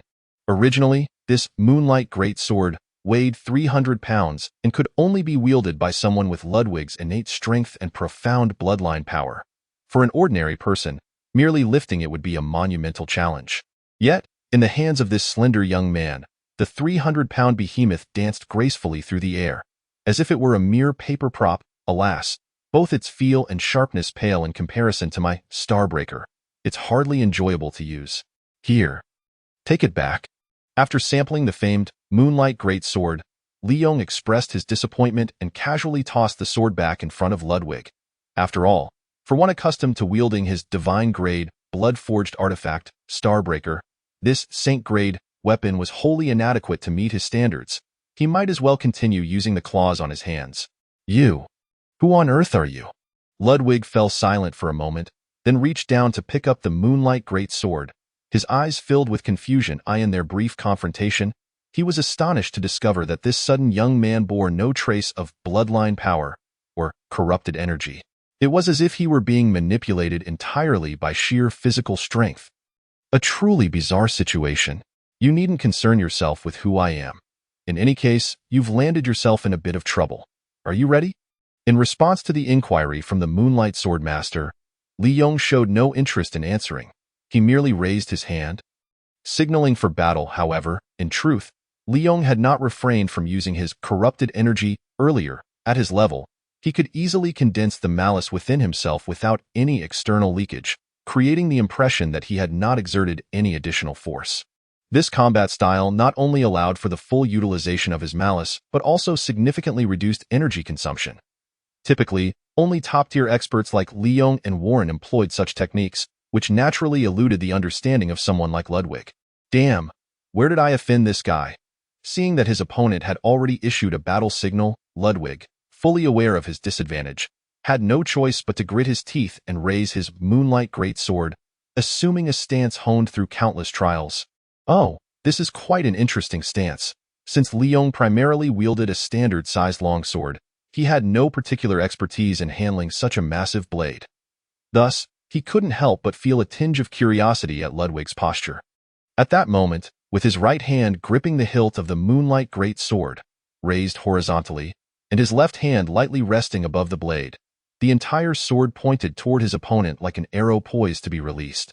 Ludwig's sturdy legs were slightly crouched, ready to pivot and unleash his entire strength, maximizing the impact of this thrusting strike in the countless instances of slaughtering demons and exotic beasts in the past. This was precisely how he had conducted himself. Whoosh, as the Moonlight Swordsman prepared to strike, a radiant moonlight suddenly enveloped the massive sword, as broad as a door. This spectacle added an element of romance and fantasy to what initially appeared to be an utterly rugged blade. Ah, I see now. This Moonlight Greatsword, when powered by force, transforms in such a manner, its lethality seemingly multiplied manifold compared to before.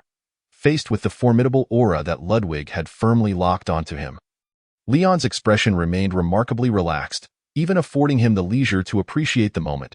Chapter 22. The true deception. At this level, this weapon should suffice. Just as Ludwig's bloodline power reached its zenith, and the moonlight on the Moonlight Greatsword began to thicken, Liyon also made his move. Casually, he picked up a half-broken long sword from the ground and flexed his wrist. This damaged sword was, in fact, left behind by that scoundrel Hades during his escape not long ago. To put it charitably, it was a finely crafted weapon. To put it less charitably, it was mere refuse, scarcely qualifying as a blood-forged sacred artifact. Moreover, given its current state, with only a short segment of the blade still attached to the hilt. How could it possibly serve as a viable weapon against an opponent? Do you intend to insult me? Anyone witnessing this scene would find it hard to suppress their fury, especially someone of Ludwig's peak human prowess. And thus, his anger was entirely justified. To confront the renowned Moonlight Greatsword with such a tattered, broken sword was, from any perspective, a profoundly reckless act. Unless the wielder of this broken sword possessed absolute confidence in their swordsmanship, believing that even with such a weapon, they could withstand the opponent's onslaught. Given Ludwig's swordsmanship was among the finest in contemporary times, the only individual daring enough to act thusly before him would be this unrivaled master of the blade. Without further ado, unleash your full might. You have but this single opportunity, Liyon said, raising the broken sword with a faint smile. Not wishing to reveal his identity, nor to slay Ludwig, Liyon opted for this shabby weapon to engage in combat. Yet, even this broken sword in his hands could wield tremendous lethality, indicating that his swordsmanship had transcended mere form. This young man was not merely posturing. He genuinely possessed the confidence to face Ludwig's onslaught. As a seasoned veteran of the battlefield, Ludwig could easily perceive the unwavering, unparalleled confidence in the young man's words. Thus, the Moonlight Swordsman finally set aside all reservations and devoted himself wholly to unleashing his most formidable technique. Behold! In an instant, all of Ludwig's vitality surged wildly into the tip of the Moonlight Greatsword. The blade, shimmering with moonlight, awakened like a primordial beast from slumber, bearing its long-sealed fangs. Half-moon strike. He raised the sword. A thrust. It was a straightforward sequence of actions, yet when executed by Ludwig, it bore an almost sacred aura. Subsequently, the pure moonlight erupted brilliantly in the bright daylight, as if to engulf the entire valley. Magnificent, truly worthy of the title Moonlight Swordsman. Even the well-traveled Liyon could not help but be awed by this seemingly unadorned yet profoundly intricate move, the half-moon strike, which stirred a wave of admiration within him. Ludwig was no hero. He was merely an ordinary mortal. For a common man to reach such heights and perform such a breathtaking sword technique, how much had he sacrificed over the course of several decades? Through the lens of swordsmanship, Liyon, with his profound understanding, saw countless truths in this strike, as if a bond of years had suddenly formed with the Moonlight Swordsman. However, this posed a challenge. Liyon found an unexpected thrill rising within him, as if that hand which had wielded a sword for many years had begun to itch once more. Essence, call of the underworld. Just as Ludwig's greatsword was less than half a meter from Liyon, he finally raised his broken sword, meeting the oncoming attack at an oddly unconventional angle. This gesture appeared weak and feeble, as if it could be effortlessly brushed aside. But that was not all. Thereafter, a subtle purple aura coalesced around this sword, rapidly expanding outward. In the blink of an eye, this force manifested a peculiar vortex-like aura. Force is an elusive component within martial arts, often merging with qi to form the term aura. Yet, in Liyon's understanding, these two concepts were entirely distinct. Pure qi is the inner conviction radiating outward as power, such as blood qi and demonic qi. In contrast, force is far more complex. It could be interpreted as the flow generated by an object in motion. For instance, when a sword thrusts forward, force propels it along the intended path unless another force intervenes to alter its direction. Thus, if one can comprehend this flow, they can actively guide an object's trajectory using another force. In essence, this allows for the manipulation of an opponent's preparations, initiating actions, executing strikes, and even retracting them. At the highest level, it can grant control over another's body, a profoundly intricate skill in the current era. Only two individuals could apply force effectively in actual combat. Liyon, fortuitously, was one of those two, and this move, Call of the Underworld, was a manifestation of that very principle. For Ludwig, once the sword was drawn, there was no room for deviation. This had been true for decades. However, this immutable rule was shattered today. Just as Ludwig surged forward, he suddenly sensed a flow enveloping the tip of the Moonlight Greatsword. This flow seemed to guide his strike, leading his hands to inadvertently angle the blade away from the young man. Boom! The sheer magnitude of the half-moon strike, executed with all of Ludwig's might, could be gauged by the cliffside that was struck by his blade. With a thunderous roar, the towering cliff, hundreds of meters high, was nearly cleaved in two by this powerful strike. The fissure extended several dozen meters beyond. Countless fragments of rock and debris rained down, nearly burying a vast area below. The once crystal-clear air within the valley was now laden with the earthy scent of dust, making it difficult to breathe. Nevertheless, Ludwig was unconcerned by this, for he felt on the verge of asphyxiation. My God! After such a full-force assault, Ludwig felt his entire body turn to jelly, yet no physical discomfort could compare to the astonishment swelling within him. The noble demon hunter turned once more, incredulously asking, Who exactly are you? Can you enlighten me? At this moment, Ludwig fully grasped the vast disparity in power between them and had lost all desire for survival. He simply wished to understand why this person had sought him out and who this individual truly was. Such astonishing swordsmanship, not even Ludwig could fathom its equal anywhere in the world. Complemented by an unfathomable strength, it was simply, enlighten you. Who said I intended to kill you? Merely imparting a lesson. Let us see if you dare to recklessly intervene in others' affairs again. Observing Ludwig's tragic expression as if he were a martyr, Liyon could no longer suppress his laughter. Liyon was not a killer. He would not mercilessly slay Ludwig simply because of his association with Hades or past assistance. Otherwise, under the influence of heroic traits, the vast majority of people worldwide would align with heroes, leading to the absurdity of exterminating all humanity save for heroes. But was that even feasible? At least for Liyon, it was not that he stepped forward, casually retrieving the moonlight greatsword that had just fallen to the ground, wiping off the dust with his garment before returning it to Ludwig. Ultimately, Liyon had no ulterior motives in confronting the moonlight swordsman. He was merely venting frustration for failing to eliminate Hades by taking it out on this unfortunate soul. The two bore no deep-seated animosity. Having vented his ire, Liyon felt no further inclination to trouble him. After all, fundamentally speaking, Ludwig's act of rescuing others had not been wrongful. He had merely disrupted Liyon's meticulous plans, which could be likened to an unfortunate accident. Yet, even if Ludwig had not intervened, someone else would have inevitably come to the rescue of that unfortunate soul. Regardless, it has once again profoundly impressed upon Liyon just how difficult it is to slay a true hero. Not going to kill me?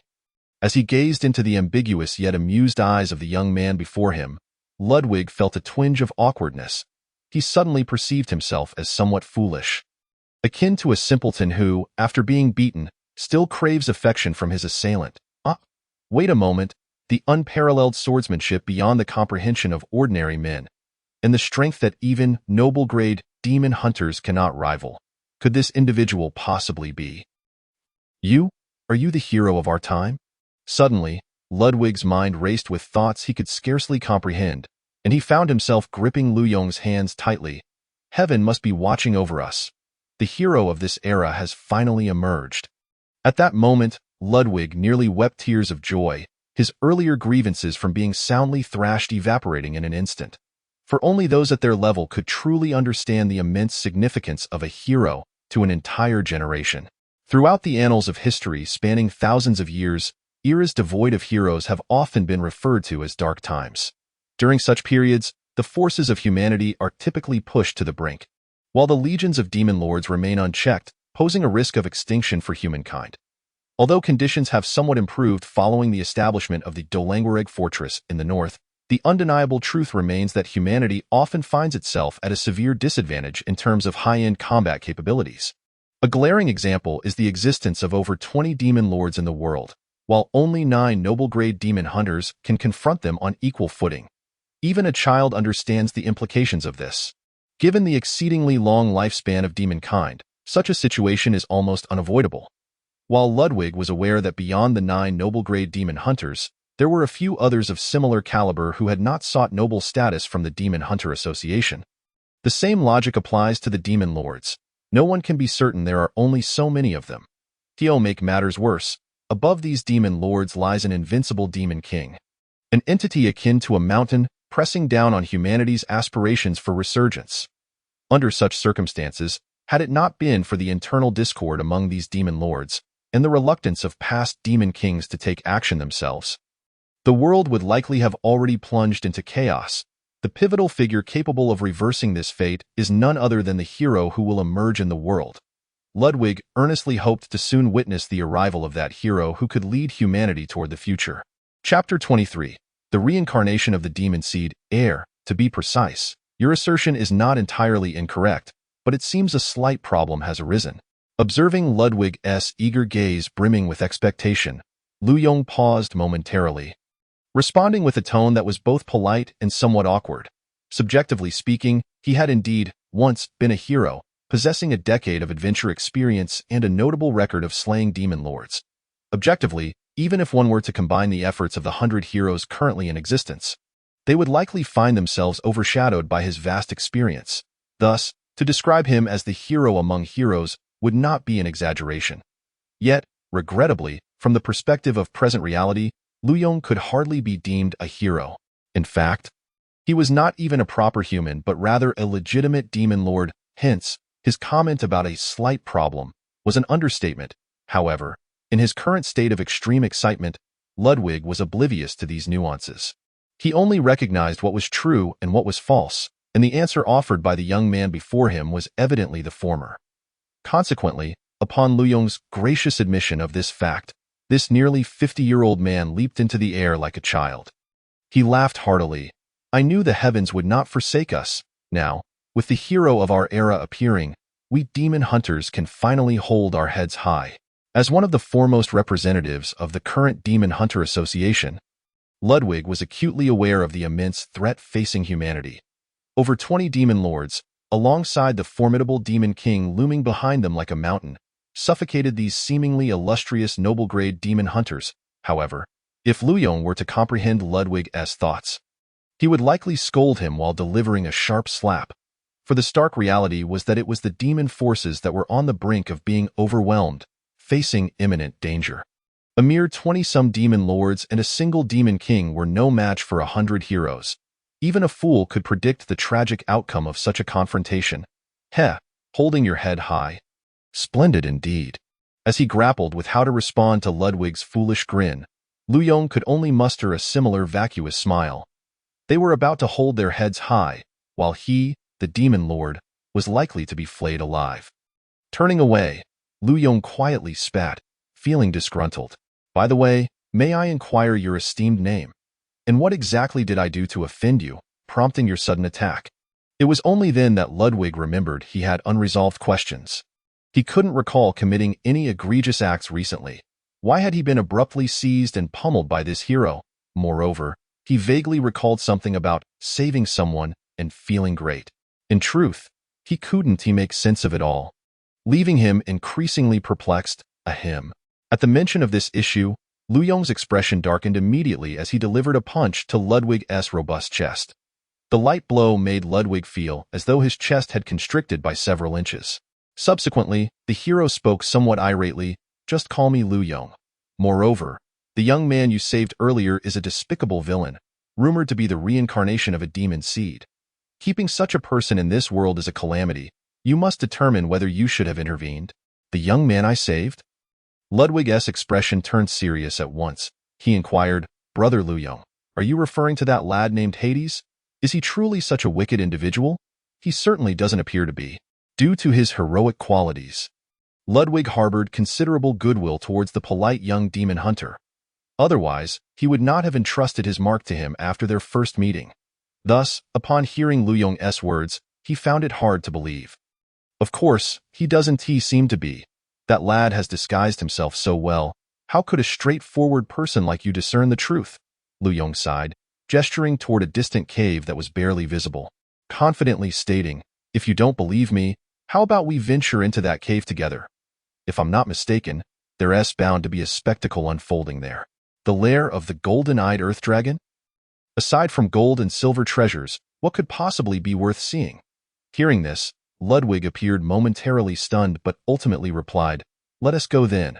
Who's afraid? Of course, it's you who's afraid. Wasn't he the beating you received enough?" Liyon chuckled and dashed toward the cave, with Ludwig's robust figure swiftly following suit. However, the situation inside the cave matched Luyong's estimation precisely. Indeed, a captivating drama was in progress. Yet, let us rewind time just a tad. Back to when Hades had turned and returned to the cave. Not long before, in Hades' small team, the last surviving member, Monkey, was cautiously advancing deeper into the cave, cradling a newly hatched, golden-eyed earth dragon, pup. Monkey felt profoundly conflicted.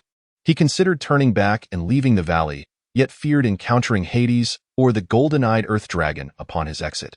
No matter who he encountered, it would certainly lead to a grim fate. Thus, he hesitated to act. As for waiting here until things calmed down before departing, that seemed unwise as well. What if the golden-eyed earth dragon returned at any moment, following the scent of the pup in his grasp, and found him, crushing him to extract juice to feed the little dragon?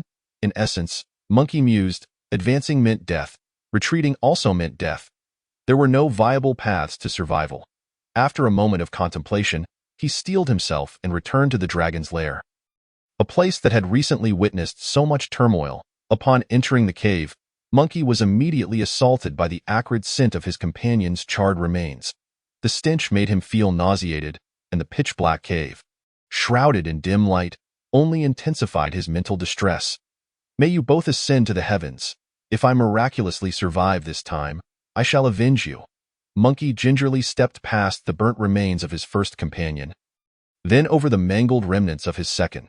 He then carefully made his way deeper into the dragon's lair, placing the little dragon back in its original corner. There, that should allow me to leave safely. When the young dragon was returned to the dragon's lair, Monkey glanced at the entrance, clearly relieved. People die for wealth, and birds perish for food. Although Monkey was a demon hunter who often faced perilous situations, he understood well what he should take and what he should leave behind. If it were the treasures of the dragon's hoard, or some rare artifacts, taking a few wouldn't pose much of a problem. Given his years of experience in the underworld, he had ample means to dispose of such valuables. However, regarding the golden-eyed dragon cub that had been forcibly thrust into his possession by Hades, the sensation of cradling it felt less like holding a treasure worth its weight in gold and more akin to clutching a scalding, oversized yam, one capable of incinerating him entirely. Time was of the essence. He needed to depart swiftly before the mother dragon returned.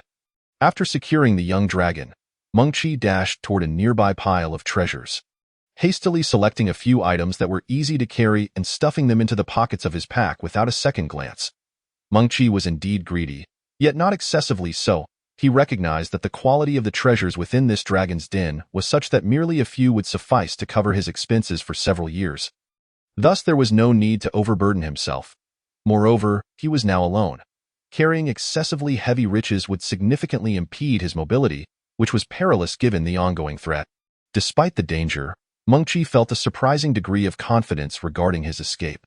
In his mind, the wretched Hades, relentlessly pursued by the mother dragon, was most likely doomed, and since he had released the young dragon, the chances of being hunted down by the mother dragon were relatively slim. God bear witness, Monkey truly believed this until he spotted the figure emerging at the cave's entrance. Ah, if it isn't my old friend Monkey, it's been a while. In the gentle afternoon sunlight, Hades appeared at the cave entrance, wearing his signature grin, greeting him as if they were old acquaintances meeting at a tavern. What? How could this be? How had that scoundrel managed to escape from the golden-eyed dragon? The moment Monkey laid eyes on Hades, a chill gripped his heart, and a profound sense of despair enveloped him. Tap, tap, tap. Noticing that Monkey remained silent in the depths of the cave, Hades snorted coldly and began to approach. The heavy sound of his footsteps echoed ominously in the cave, resonating like the grim knock of death, heralding the impending end of one's life. How clever of you to realize. He must have thought to return the young dragon and then flee without consequence. Showing some restraint against the lure of greed, observing Monkey's position and the young dragon, now safely returned to its original spot, Hades immediately deduced what his former companion intended to do. Ah, you must have something to say to me. Perhaps begging for mercy on your knees.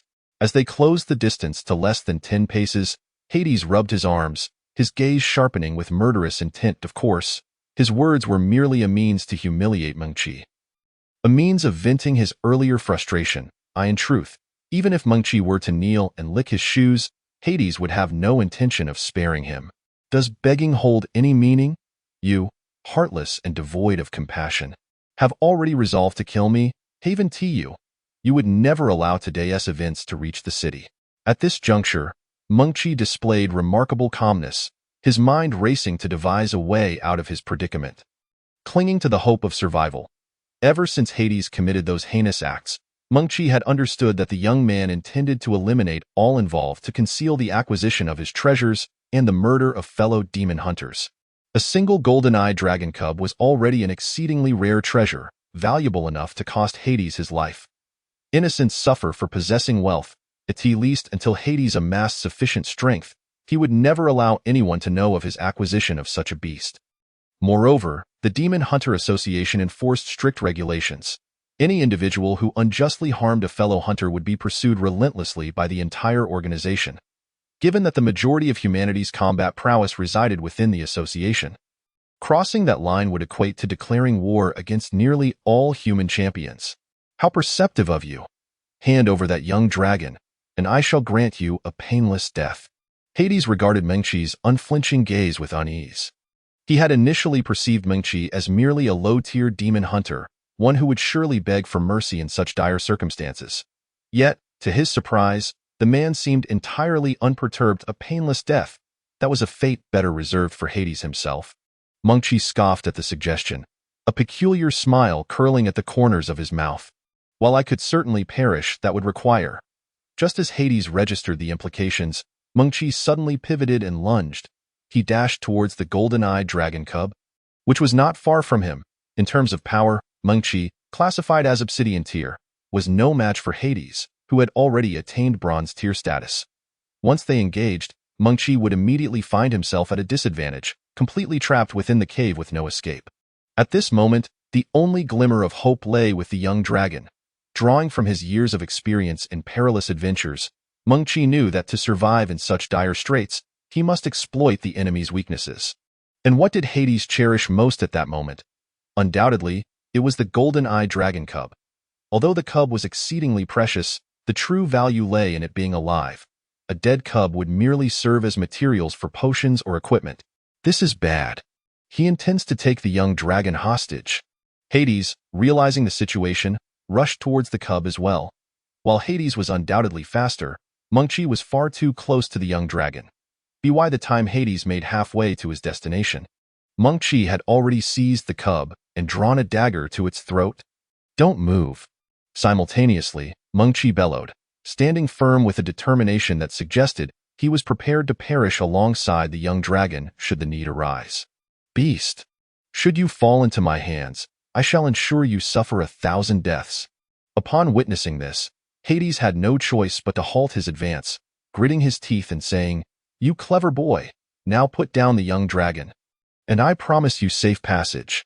Do you take me for a fool?" At this moment, unless Mengqi's mind were to suddenly falter, he would never believe such foolish words. Enough of your prattle. Let me pass. And once we reach the valley, I shall release the young dragon. But do not attempt any tricks, or we shall all meet a grim fate. With one hand clutching the young dragon and the other wielding the dagger, Mengqi focused intently on Hades' movements, inching backward against the cave wall toward the exit. This fellow is indeed cautious. Observing Mengqi's unwavering concentration and flawless execution, even Hades, with his superior strength, found the situation quite troublesome. Should he truly wish to eliminate Mengqi, Hades possessed the capability to do so effortlessly. However, he lacked confidence in his ability to act before Mengqi could harm the young dragon. The golden-eyed dragon cub was the finest treasure Hades had encountered, and acquiring it would significantly bolster his power. Hence, unless absolutely necessary, Hades was reluctant to gamble on whether Mengqi's strike would be swift enough. After all, although Mengqi's power was not extraordinary, he was still an obsidian tier demon hunter. With a blade in hand, he could swiftly end the life of a newly hatched dragon cub, presenting a substantial risk of a fatal blow. Mr. Damo, is there anything we can do at this juncture? Perhaps halt his actions? Watching Mengqi inch closer to the cave's exit, Hades, feeling cornered, once again sought assistance from his ring-bound teacher. Unfortunately, the response from the teacher within the ring was a feeble refusal. In essence, The teacher indicated that he had forcibly intervened against the golden-eyed dragon earlier and was now in a weakened state, unable to offer any assistance. Objectively speaking, Damo's words were entirely accurate. He had exerted himself to save Hades from imminent death, placing himself in a dire condition. Yet, facts notwithstanding, Hades clearly disagreed. When help is needed, it fails to materialize, that old fool. Hades inwardly cursed, his face a mask of impatience at that moment. He had entirely forgotten that it was with the assistance of this very teacher that he had managed to grow to such heights in merely 2 months. Otherwise, this scoundrel would likely still be scrubbing toilets back in his hometown, hardly in a position to wield power here. In this predicament, Hades found himself unable to take any action against Monkey, having no choice but to watch as the latter exited the cave with the young dragon, maintaining a distance of about 20 steps behind. The valley, with its lush jungles, was a place that thrived in perpetual spring, once a favored destination for tourists. Yet now, Monkey cautiously traversed a narrow mountain path, sidestepping as he kept a vigilant eye on a figure in the distance. Monkey understood well that while the young dragon he cradled in his arms seemed like a talisman against death, it was not entirely reliable that in truth, should it come down to the wire, Hades would undoubtedly sacrifice the young dragon to ensure his own escape. As a member of the Demon Hunters Association in Jahai City, if Monkey were to divulge the events of the day, the association would surely dispatch individuals to the valley to gather evidence. Those professionals would only need to examine the 2 corpses slain by the dragon to uncover crucial details. At that point, not only would Hades find it impossible to survive in Jahai City, but he would also become a target for pursuit across the realm. Such a risk was far more significant than that posed by a mere golden-eyed earth dragon. If Monkey's instincts were correct, Hades would undoubtedly resolve to act decisively not far from the valley's entrance. When they reached that critical juncture, he might very well disregard the young dragon's fate and attempt to eliminate Monkey. Thus, Monkey's only path to survival lay in waiting until they were on the verge of exiting the valley, at which point he would swiftly find a cliff to cast the young dragon off. Hades would reflexively leap after it, granting Monkey his chance to escape. As Monkey walked, his mind raced with thoughts. He was acutely aware of the perilous situation he found himself in, yet he could not afford to abandon his reasoning. Otherwise, he would meet a swift and grim end. We cannot allow him to leave unchallenged. We must risk everything to strike before he kills the young dragon, he resolved. Shortly after the 2 exited the cave, Damo could no longer contain himself and spoke up. I am well aware, but this fellow is exceedingly focused. Without something to divert his attention, even my swiftest actions would be futile. As he spoke, a hint of resignation flickered in Hades' gaze. He recognized that he could not allow Monkey to escape today, lest everything he had painstakingly built in Jahai City crumble to dust. Yet, despite this, he was also loath to part with the young dragon, leaving him ensnared in a web of conflicting desires. Were he an ordinary man, Hades might have considered abandoning his former reputation to become a fugitive, taking the young dragon and fleeing to distant lands. But he was anything but ordinary. Hades was not his true name. Prior to his arrival, the original owner of this body was known as Yuming, a direct descendant of the illustrious Qingyu clan, which had ruled Jahai City for many years. The Qingyu clan was a name of great renown in the southern domain. It was said that over 2 millennia ago, the clan's founder led numerous members from the distant eastern mountains to what was then merely a fishing village, Jahai City. Through countless generations of toil, they transformed it into one of the 5 great capitals of the contemporary world. Because of this legacy, the residents of the south gradually accepted this clan with its peculiar surname, venerating them for generations. Thus, Yuming's birthright was undeniably illustrious. His father was none other than the current lord of Jahai City, Yunhua, a master-level powerhouse who, while unassuming, wielded incredible strength. Yet, one must ponder why someone of Yuming's esteemed lineage faced such dire straits in his own domain. As the Lord's son, why did he have to wait until Hades usurped his body and encountered Damo to rise to prominence? The answer lies in the fact that this Lord's son was a natural-born failure, one who had inherited not a single iota of the family's bloodline power. Though bloodline power is a force that typically persists through familial lineage, there are rare exceptions. Much like a divine prank among 1,000 births, one may emerge devoid of any strength whatsoever. For an ordinary family, Such misfortune might be accepted, resigning themselves to a humble life. However, Yuming could not afford such luxury. He was a direct descendant of the Qingyu clan, one of the 6 bloodline families with a legacy exceeding 1,000 years. Consequently, from the moment Yuming became aware, he realized that his life was far more constrained than that of his siblings. His mother had passed away, and his father scarcely acknowledged his existence, leading to humiliation within the family. Culminating in his being assigned menial tasks like scrubbing toilets, even more humiliating was the fact that upon Hades' arrival, the first person he encountered was Yuming's fiancée Yi, the daughter of another prominent family within Jiahai City. That young lady had tossed the annulment papers in his face with a derisive laugh. Leaving with another man, her arm linked with his .it was this profound disgrace that fueled Hades' insatiable thirst for power.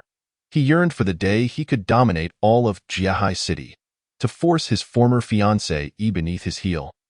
Compelling her to lick his boots, for this ambition, he would go to any lengths. Fortunately, not long ago, during a routine toilet cleaning duty, he fortuitously unearthed a ring from an ancient commode and met the enigmatic Deimo. With Deimo's assistance in unlocking his bloodline, Hades turned his fortunes around, finally emerging as a being of power. I cannot lose. I must not lose. I absolutely cannot lose. As time trickled by, and the distance from the cave grew, Hades' agitation intensified. He found himself on the verge of making a move on several occasions. Yet he halted each time, deterred by Monkey's vigilant gaze.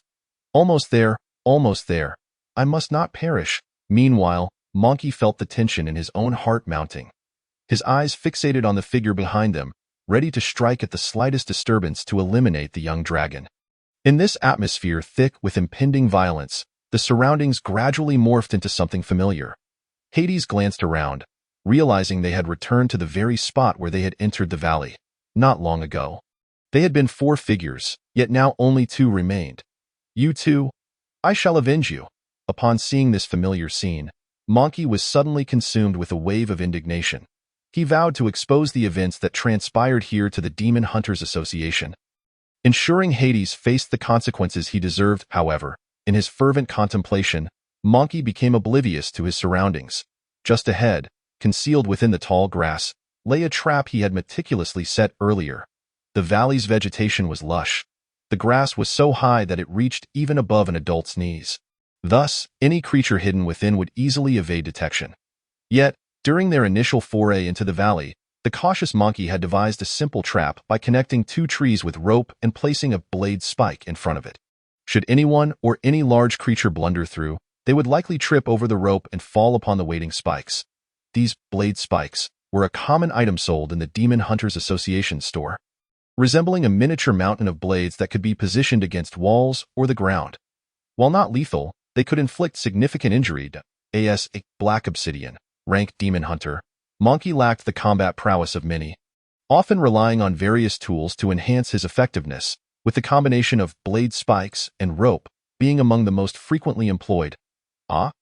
Quite the coincidence, as Monkey lost himself in thought while keeping a close watch on Hades. He suddenly tripped over something at his feet. In an instant, he lost his balance. Was this the tripwire? At that moment, Monkey's entire body lurched forward. Almost in the blink of an eye, a piece of blade spike, not particularly large yet glimmering with a metallic sheen, appeared before him. To make matters worse, this blade spike was aimed directly at Monkey's eye. If it struck true, he would no longer bear the name Monkey, but would likely have to change it to Flying Batmungtion. How infuriating! However, Monkey was no novice. Having navigated the world for 7 or 8 years, he remained unflustered even in such a perilous situation. Instead, he deftly twisted his body in midair with remarkable speed. Just as Monkey fell to the ground, a spray of blood erupted like a crimson rain. Thankfully, the blood was not from his eye but rather from a gash near his shoulder. His last-minute maneuver had caused the blade spike to graze past his eye, sparing him from a dire fate. Nevertheless, he was relieved. Wait, where was the young dragon? Upon regaining consciousness, Monkey sprang up from the ground, only to be met with despair as he discovered that the golden-eye earth dragon, hatchling he had been clutching, was nowhere to be seen. Heh. Ha ha ha. It seems the heavens are on my side. At that moment, a boisterous laugh erupted from behind him. Manchi swallowed hard and turned to see Hades cradling the hatchling in one arm, while his other hand rested on his back. This was bad. Who had set this trap? Wait a minute. Wasn't this blade spike and trip rope of my own making? It suddenly dawned on Manchi that, out of caution, he had laid 2 or 3 traps when he entered the valley. To prevent his companions from accidentally triggering them, he had even marked the trees beside the traps. Looking up, he spotted a prominent gash on a nearby tree, unmistakably left by his own hand not long ago. What in the world was happening? At this moment, Manchi's heart was filled with an overwhelming sense of frustration. The valley's path was broad, with an abundance of trees and underbrush, making it inconceivable that he would inadvertently stumble upon this solitary trap. What a stroke of bad luck. Humph. Have you prepared your final words? Just as Manchi was consumed by indignation, Hades laughed heartily, his handsome face beaming with glee. While cradling the bewildered hatchling, he channeled powerful blood energy, preparing to eliminate this oblivious fool. You think you can challenge me? The heavens are on my side. What can you possibly do against me? Hades mused, stroking the delicate scales of the hatchling, reveling in his triumph. Indeed, Manchi's uncanny ability to step into the traps he had set was, in a sense, a manifestation of the heroic luck attributed to brave souls. After all, heroes were notoriously shameless. One could only grow accustomed to it. You will face retribution. A beast that harms its companions will surely meet a grim fate. I will wait for you below. In this final moment, Manchi could no longer contain his bitter tears, speaking fiercely. His tears did not stem from fear of death. Those who walked the path of a demon hunter were well aware of the possibility of meeting their end at any moment. And Manchi bore no grievances regarding that. Rather, he wept from a profound sense of injustice and rage. Manchi could not accept that he and his 2 companions would perish in this desolate valley, becoming mere fodder for wild beasts. What enraged him further was the knowledge that the very culprit behind all this would walk away with treasures and the hatchling, thriving in the future. While they would become stepping stones for such a villain, fading into the annals of history. Retribution? What nonsense are you spouting? I am the chosen one. I am the hero, the protagonist of this world. Someone like you is merely fertilizer in my ascent. The more Hades spoke, the more exhilarated he became, casually tossing the hatchling to the ground like a chick and seizing Manchi by the throat. He then shouted, even if I kill so many and steal so much, this world is my playground. I will continue my ways, and what can you do about it? Or rather, who can do anything about me? Is that so? Do you think I cannot do anything about you? Just as Hades finished his impassioned, albeit ridiculous, speech, a chilling voice suddenly resonated from behind him. Who is it? Hades snapped out of his euphoric reverie. When he turned, he was met by a figure he thought had already departed, standing behind him, radiating fury. Chapter 26. The Qingyu clan. This sudden appearance, with eyes nearly spitting fire, belonged to none other than the moonlight swordsman, Ludwig, who had recently received a lesson from someone. However, the Ludwig before him was markedly different from the jovial man Hades had encountered earlier. The cheerful smile and gentle demeanor had vanished, replaced by a visage brimming with rage, as if he wished to drag Hades out and shred him to pieces. You really have some nerve to commit such acts, Ludwig gasped, his anger so intense that it made him slightly breathless. Clearly, this incident had deeply infuriated the noble demon hunter. After being pummeled by the so-called hero Liyon, who refused to believe that Hades was a villain, Ludwig had stealthily accompanied him to observe the situation outside the cave. With their unparalleled strength, neither Hades nor Manchi had noticed the pair lurking nearby. Thus, they witnessed everything that transpired once Hades entered the cave. Just then, Hades, believing himself to be alone, revealed his unabashedly greedy expression. This was enough to ignite Ludwig's fury, who had previously thought of Hades as a gentleman. Let me go. I will slay this little brat. Hold on, there is something even more interesting. Why the rush to go out? As Hades and Manchi squared off and made their way out of the valley, Ludwig returned to the cave to inspect the corpses, discovering clear signs of Hades' handiwork on the 2 deceased. Instantly, this bloodthirsty man nearly drew his moonlight greatsword to teach Hades a lesson, but he was held back by Liyon. All right, you have the strength, just let it go. Aware that he was in the wrong and unable to contend with the formidable hero, Ludwig had suppressed his fiery temperament until now. However, when Hades uttered his last boastful words, Ludwig could no longer contain himself. He burst forth from behind a tree, eager to join the fray. Of course, Ryan had no intention of stopping Ludwig. He merely wished to expose more of Hades' dark side, never anticipating that Hades would so openly declare such sentiments. What are you doing, brother Ludwig? Upon seeing Ludwig's hostile expression, Hades was momentarily taken aback. Yet, half a second later, he quickly regained his composure, donning a previously humble demeanor as he attempted to brush the matter aside. Go to hell. Who is your brother? You scoundrel. Unexpectedly, Ludwig was incensed by Hades' words. Before Hades could comprehend what was happening, he felt a flash in front of him. Suddenly, the surrounding scenery began to shift at an incomprehensible speed, and he felt as if something was crushing his chest, leaving him breathless. In an instant, to Manchi's bewildered gaze, the man who had been controlling his fate moments ago was sent flying like a rag doll. He crashed into a tree over 10 meters away, sliding down like a lump of mud. The strength of a noble demon hunter was truly formidable, and Hades experienced a visceral understanding of it once more. Moreover, this time it was a first-hand experience, leaving an indelible impression. Unfortunately, this was not an experience he desired at all. After receiving Ludwig's furious punch, Hades felt as though all his bones had turned to jelly, devoid of the strength to move even a finger. Yet, this was merely the result of Ludwig holding back significantly. Had he intended to turn Hades into a pile of mangled flesh, the punch would have accomplished just that. Since the moment you entered the cave, I have heard everything you said. Do you have anything else to say? Ludwig approached Hades, gripping him by the throat and lifting him off the ground. Meanwhile, the Moonlight Swordsman casually retrieved the Moonlight Greatsword mark that he had recently bestowed upon himself from his chest, effortlessly grinding it into silver powder. How blind have I been? Ludwig thought bitterly to himself. Tio have given his mark to such a villain. Had he not discovered this today? Who knows how many nefarious deeds Hades might have committed using this mark in the future? This is a misunderstanding. They struck first. Hades felt himself on the brink of madness. The sudden rise and fall of his fortunes left him questioning his very existence. Yet he still exerted every effort to justify himself. They struck first? Hades' words were hardly out before he received a resounding slap. Then he heard Ludwig's furious shout. What could 3 obsidian-level novices possibly use to attack you? Moreover, you bear not a single wound they could have inflicted. Do you think others cannot see through your facade? For the demon hunters in this world, their skills in reconnaissance were as crucial as their prowess in exploration and combat. The distribution, trajectory, and scent of the demonic creatures, the habits, postures, weaknesses of the aberrant beasts, and considerations of the environment and weather. All these elements were essential. Anyone who joined this line of work solely out of fervor would not last long. For this world was far from simple in equal standing.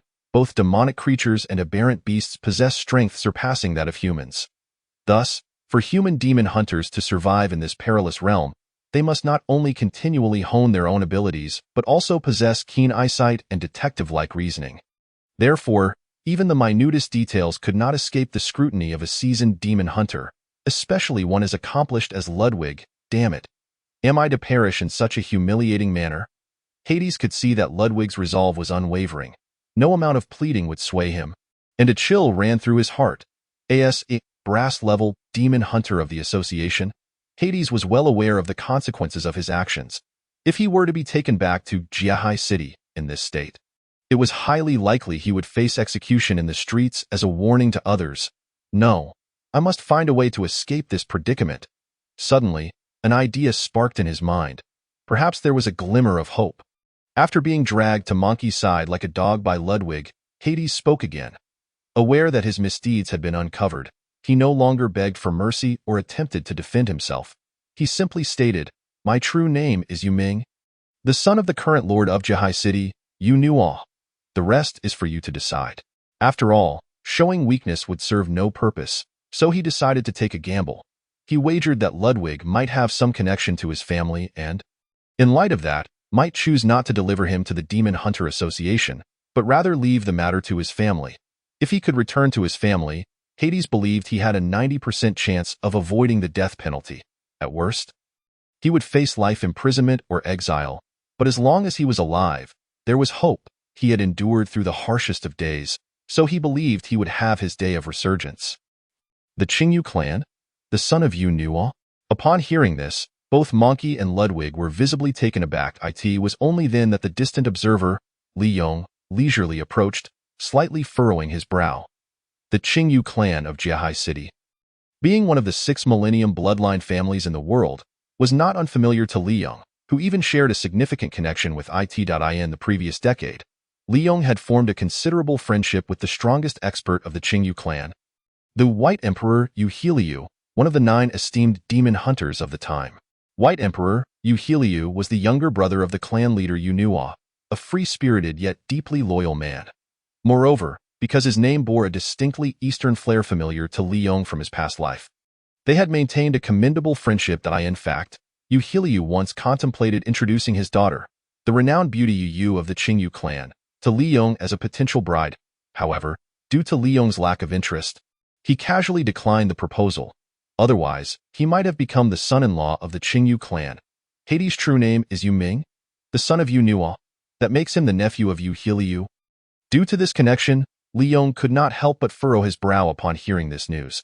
Although the Yu Heliu of this timeline had no ties to him, the name still stirred something within him.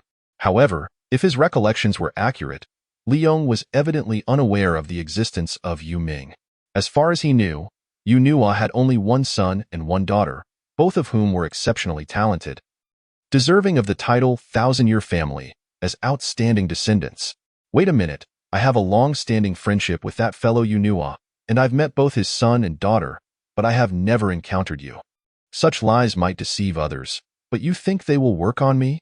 At that moment, Ludwig was the first to react, grabbing Hades by the collar and shouting furiously, spitting in his face without mercy.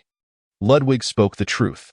In this era plagued by external invasions, the high-tier forces of humanity maintained a remarkably good rapport, their interactions being quite close-knit, particularly among the 6-inch thousand-year families, to avoid further complications.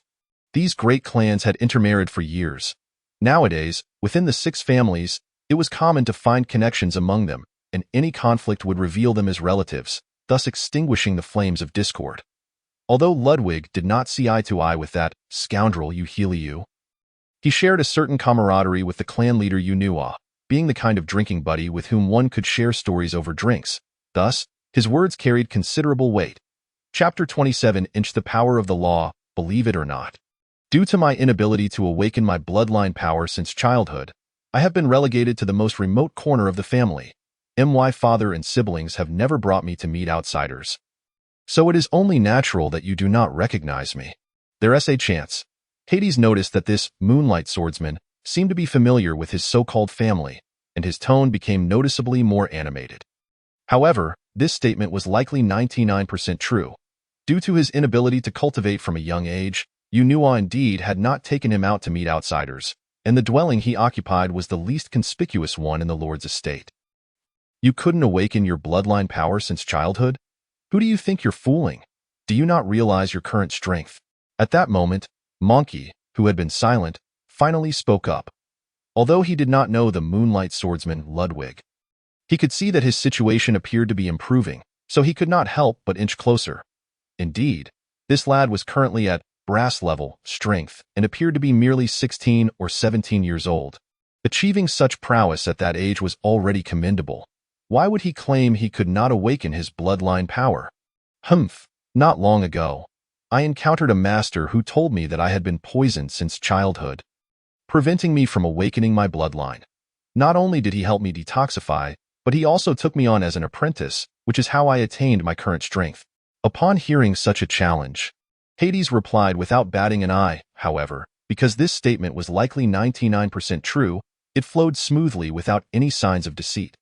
This lad does not seem to be lying, after posing several questions that only insiders of the Qingyu clan would know, all of which Hades answered flawlessly. Ludwig had no choice but to temporarily accept his words. Brother Liyon, what do you think we should do now? At that moment, Ludwig found himself in a quandary. He wanted to bring Hades to justice, But due to his friendship with his father Yunhua, he felt it inappropriate to take action himself and turned to the hero beside him for guidance. Liyon? Who was this fellow?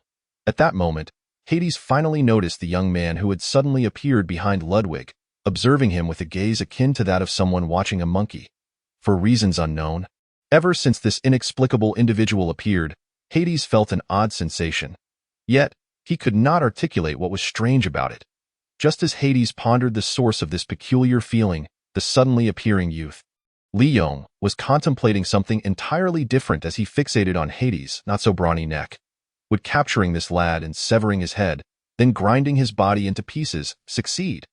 Although Liyon had encountered other heroes before, standing next to Hades sparked this unexpected thought in his mind. Heroes possess an invincible fortune that ensures they rarely die under most circumstances. Yet, they can be injured and even brought to the brink of death. However, various reasons always seem to allow them to survive. But if he were to slice Hades' neck at such close range and then dismember him, logically speaking, he should indeed be finished, right? Should we give it a try?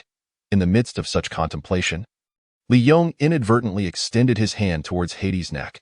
His fingers, sharp as divinely crafted, blood-imbued sacred artifacts, were poised to deliver a swift execution. However, just as his hand rested upon Hades' throat, a peculiar force suddenly emanated from Hades, rebuffing Liyong's hand. Huh, brother Liyon, what are you doing? This scene struck Ludwig and the others as somewhat strange. They witnessed Liyon abruptly place his hand on Hades' neck, only to retract it as if jolted by electricity, leaving Ludwig utterly perplexed. Haha, it's nothing, just helping this young fellow fix his collar. The force of the rebound was so potent that it rendered Liyong's entire arm numb for a full 10 seconds. Nevertheless, he managed to suppress his astonishment, feigning nonchalance as he continued, by the way, regarding the handling of Hades, or perhaps we should call him Yu Ming, I suggest that brother Ludwig entrust him back to the Qingyu clan for proper treatment. After flexing his wrist, Liyon smiled, entirely concealing the tumultuous thoughts within. Who is this brat? Why does he hold sway over Ludwig's actions? Could it be that he was the one who summoned this oaf back just now? Bastard! I will surely take my revenge.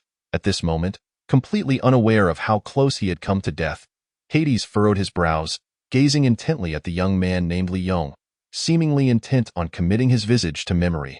Well then, since brother Liyon has spoken thus, upon hearing these words, Ludwig exhaled a sigh of relief and subsequently engaged in conversation with Ming Qi. Essentially, he instructed Ming Qi to return the young dragon to its cave and then accompany him to Jehai City with Hades, for the purpose of providing testimony. However, at that moment, Liyon was entirely oblivious to their dialogue, lost in silent contemplation of the earlier events. That force was capable of rendering me entirely defenseless. Could it be the so-called law of power? After considering numerous hypotheses, Liyon arrived at a conclusion that was barely satisfactory. Though the inhabitants of this world are generally aware of the extraordinary powers known as bloodline power and demonic corruption power, very few are cognizant of the existence of law of power. Perhaps it is not entirely fitting to describe it merely as power, for this essence undeniably embodies a law that no living being may defy. For instance, the rising and setting of the sun, the cycle of birth, aging, sickness and death, the changing of the seasons. Everything that appears self-evident is, in fact, sustained by this force. Yet, people have long regarded this law as the inherent reality of all things, without considering what beings might have established these realities and through what power they were achieved. Even in the final stages of his previous life, it is likely that only 2-inch sanctuary-level experts in the world, the hero Liyon and the demon King Warren, truly understood the nature of this law of power. Based on Liyong's assessments, the might of the law of power is such that even sanctuary-level abilities cannot withstand it, perhaps even entirely unable to resist. Thus, this may represent a power tier beyond sanctuary level, though no one has yet managed to reach it. Indeed, when viewed from this perspective, it seems that heroes are implicitly protected by the law of power, meaning that at this stage, I am unable to personally eliminate them. Upon contemplating this, Liyon involuntarily swallowed hard. Although he had long anticipated the possibility of such a scenario, its actual manifestation brought him immense inner turmoil. Wait, however, I did engage in direct combat with Warren before. and he was indeed capable of injuring me, even killing me. How does that reconcile? At this moment, Liyon recalled the recent confrontation. During the climactic battle in the Eternal Palace, he had indeed suffered significant injuries, nearly leading to his demise, which indicates that the Demon King was not incapable of striking against heroes. Warren could have killed Liyon then, yet Liyon now finds himself unable to slay Hades. What exactly transpired here? Or what preconditions must be met to achieve the former? Continuously pondering, Liyon failed to notice the one question he had overlooked, the matter of Dalmo. He had always presumed that Dalmo was merely possessing Hades, never linking it to the ring. Hence, if he could remove that ring now, it would strip the other of this advantage. Regrettably, this Demon King remained oblivious to the significance of the soul-binding ring, which would have spared him much trouble. "Hey, Brother Liyon, what are you thinking? Are you coming with us?" Just as Liyon was deeply engrossed in his line of thought, a gruff voice abruptly interrupted his contemplation. He opened his eyes to see Ludwig and Meng-Chi prepared to depart, seemingly intent on escorting Hades back to their familiar Jiahai city. However, noticing the sudden pensive state of this newly appeared hero, Ludwig approached and patted him on the shoulder, cheerfully saying, "If you're all right, why not accompany us back? Everyone will be thrilled to see you." The emergence of a contemporary hero is a momentous event that reverberates throughout the world in any era. Ludwig, as a noble-ranked demon hunter, was acutely aware of the immense significance behind this, and thus he earnestly sought to bring Liyon to Jiahai City to announce this news to the public. The hero, without a doubt, serves as a beacon for humanity, a guiding light towards a future brimming with hope. Therefore, even the mere revelation of the hero's existence would elate the masses as if they were celebrating a festival, instilling in them a profound sense of hope for the morrow. My friend, I must ask you for a favor. Please refrain from publicizing my existence for the time being. I have pressing matters to attend to and prefer to avoid drawing too much attention." Given Ludwig's intentions, Liyon, who was no stranger to such experiences, sighed quietly and confided in the somewhat straightforward Moonlight Swordsman. Were he still in the role of the hero, Liyon would not have minded making his existence known. Yet, he was no longer a true hero, but rather a genuine Demon King, rendering his position somewhat precarious that, of course, should the need arise in the future, he would not hesitate to present himself as a hero. But that day was certainly not today. Moreover, Liyon was acutely aware that in the coming period, various heroes would emerge like mushrooms after a rainstorm.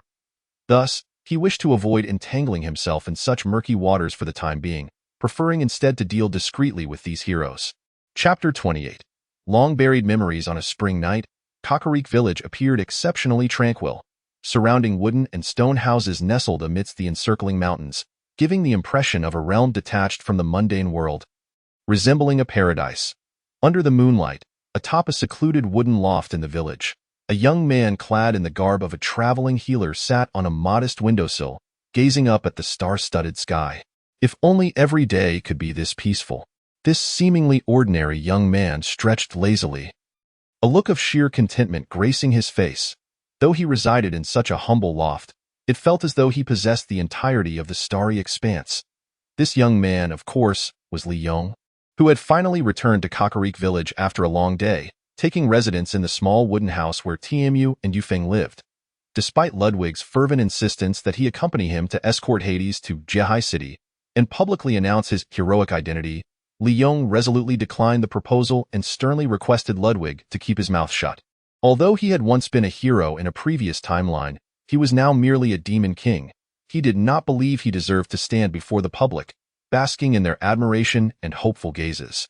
Not only that, but in that moment, Liyon felt a profound sense of confusion. He suddenly harbored a deep mistrust of his own future. What has led me to become Warren's pawn?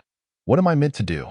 Liyon raised his hand before his eyes, the pale palm appearing almost blindingly white. To be frank, Liyon now found himself in an exceedingly awkward position. To label him a demon king would be truthful, yet he could not approach humanity from the perspective of the demonic horde. To call him a hero would be equally misleading, as he was, by all accounts, merely a demon king. Should he simply allow the heroes to grow stronger, ultimately leading to the annihilation of himself and the demonic horde? Liyon had entertained such thoughts, as this would indeed represent the best outcome for most. If sacrificing himself could grant humanity a life free from fear, then although Liyon would be reluctant, he would see it as unavoidable. Yet is this truly the right course? Whenever he contemplated this, images of Wei Li Te, Xia Fei, and Snap would emerge in his mind. Unbeknownst to him, the very beings he once loathed with fervent intensity during his days as a valiant hero had, over time, inexplicably secured a significant place within his heart.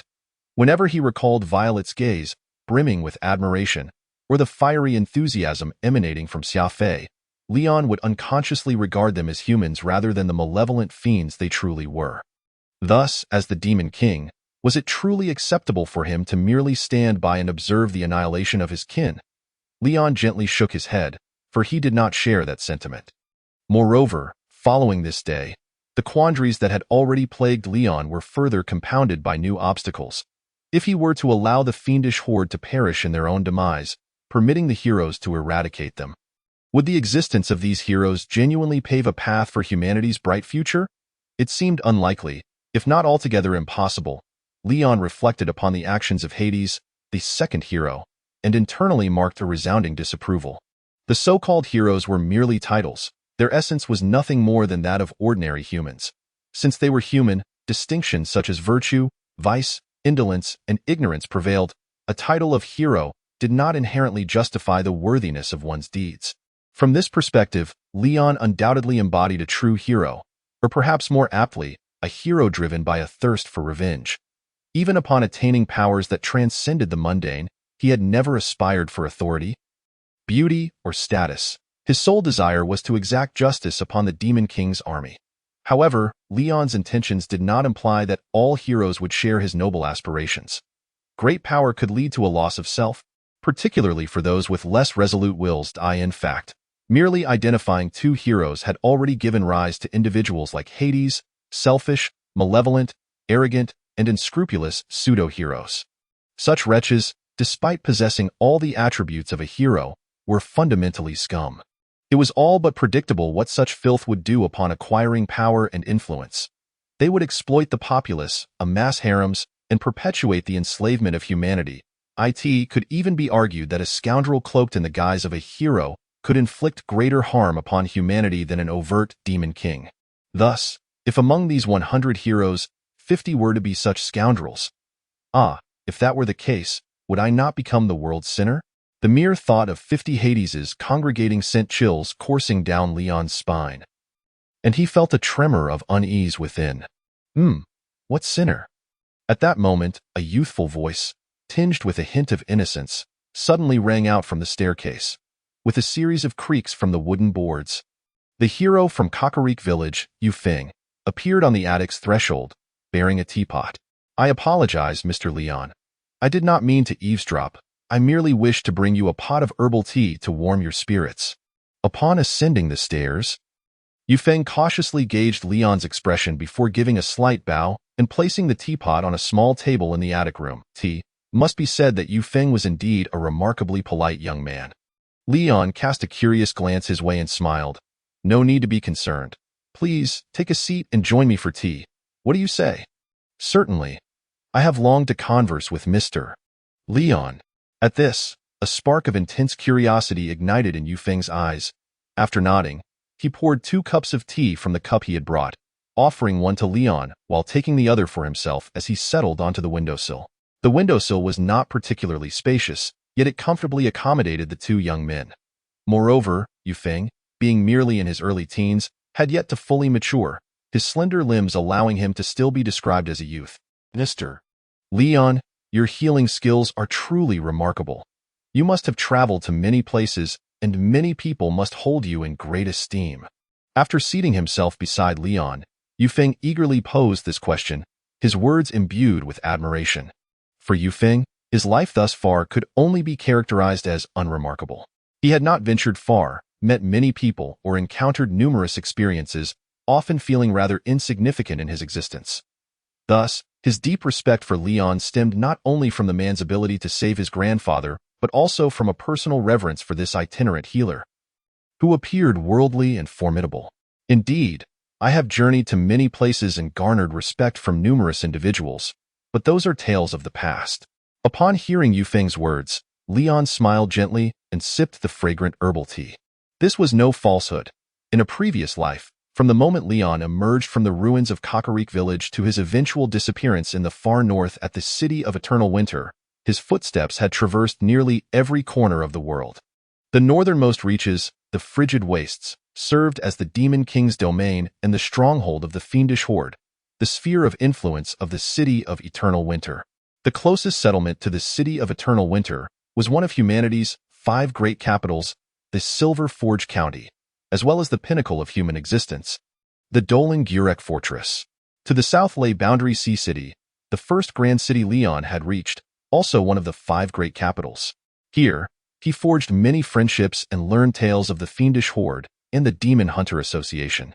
The westernmost frontier, the Groll Desert, was a perilous expanse, perpetually parched throughout the year, with the Sala ancient capital, another of the 5 great capitals, established within its arid grasp. Here, Liyon's beloved sword, Star Fragment, was unearthed, sparking a fierce contest among thousands of demon hunters. A spectacle most exhilarating in the east, the Death Volcano, perhaps represented the farthest limits attainable by humanity, closest to the heavenly Huzhou, and here lay an endless mountain range stretching for thousands of miles. Based on past experiences, even the mightiest, noble-rank demon hunters could not survive traversing this range. Liyon had only managed to scale halfway before retreating. Centrally located on the continent was Holy City Versailles, the most prosperous and powerful of the 5 great capitals, home to the headquarters of the Demon Hunter Association, as well as the Healing Church, the Stellar Academy, and other major factions, making it the place Liyon was most familiar with. Reflecting on this, he realized he had indeed visited many places. In fact, there were few left unexplored. As these memories from his previous life gradually rekindled within Liyon's mind, he found himself yearning for those days, times fraught with peril yet devoid of confusion, as he relentlessly pursued the path of a hero. While reminiscing about the past, Liyon recounted various anecdotes and local wonders he had encountered during his travels. Though his storytelling lacked the finesse of a bard, it nonetheless captivated Yufeng, a youth who had never ventured beyond his village, filling him with a sense of elation. "I see. So, have you encountered many fiends? I have heard that high-ranking fiends can speak like humans and must drink human blood and consume human flesh daily. They are truly terrifying beings." After Liyon finished recounting his experiences at a demon hunter arena in Boundary Sea City, Yufeng suddenly posed this question. For Yufeng, upon arriving in this world, he became aware of the existence of such beings, creatures that were fundamentally different from humanity and sworn enemies. However, having lived in the far southern reaches, far removed from the northern threats, he had yet to witness a true fiend until this very day. Chapter 29. The day of setting sail. Indeed, your question is quite astute. I have indeed encountered many fiends. Upon hearing the inquiry, Liyon chuckled, ruffling Yufeng's fine hair, reminiscent of how he once interacted with Talia. Now, allow me to pose a question in return. What do you believe fiends truly are? Liyon lifted the herbal tea to his lips and leisurely posed the query. Was it even necessary to elaborate? Yufeng immediately responded, "Why? They are undoubtedly the pests of this world, humanity's greatest adversaries." Though he had yet to witness a true fiend, in reality, one was right beside him. Yufeng had gleaned much information about these malevolent beings from the villagers. According to the villagers, these fiends thrived on human blood and flesh, leaving desolation in their wake, rumored to be the remnants of ancient evil celestial bodies. Viewed through this lens, fiends were indeed humanity's most formidable foes. Why are they regarded as humanity's greatest enemies? Is it merely because they consume humans? Certainly. They are not only humanity's greatest foes, but also the greatest enemies of all living beings in this world. Such creatures should not be allowed to persist. Observing the fire of indignation and resolute conviction blazing in Yufeng's eyes, Liyon could not help but reminisce about his own past, a knowing smile gracing his lips. After the fiendish horde had ravaged his homeland, his perspective on fiends had been far more radical. He had sworn to eradicate every last one. To halt the cycle of violence with violence, to repay blood with blood, was a profoundly simplistic mindset. Even a 3-year-old child could grasp this logic, despite such an approach lacking sophistication. However, After spending a decade in this tumultuous emotional state and rising to become the lord of the demon clan, Liyong's thoughts underwent a subtle transformation. At this moment, he smiled and gently inquired, "Yu Feng, do you consume meat?" "Of course, by the way, Mr. Liyon, the wild venison here is exceptionally delicious. Shall I catch a deer for you to savor tomorrow?" For reasons unknown, whenever the topic of food arose, Yu Feng's spirits would soar. "You eat venison, as well as pork, lamb, beef, rabbit, and so forth, and you also hunt them in the wild. So, in relation to these creatures, you or rather, all of humanity, are you not the greatest enemy of this world?" "Well, I suppose not." Upon being confronted with such a question, Yu Feng was suddenly taken aback. He had never contemplated anyone would pose such an odd query. Humanity, the spirit of all beings, consumes deer, sheep, cattle, pigs, hunts various wild creatures for sustenance, and domesticates numerous animals for servitude. Yet, for many, including Yu Feng, this seemed entirely justified. Hence, he had never considered that one day he would be asked such a peculiar question. Is humanity the enemy of the world? He believed not, yet he was momentarily at a loss for a satisfactory answer. Humans capture, hunt, and kill these beasts merely for survival. After a moment's reflection, Yu Feng slowly articulated. This was the most profound understanding he could reach. Indeed, for survival, that is not incorrect. However, the demons also prey upon humans for their survival. Why do you perceive them as the enemies of the entire world? Unworthy of existence?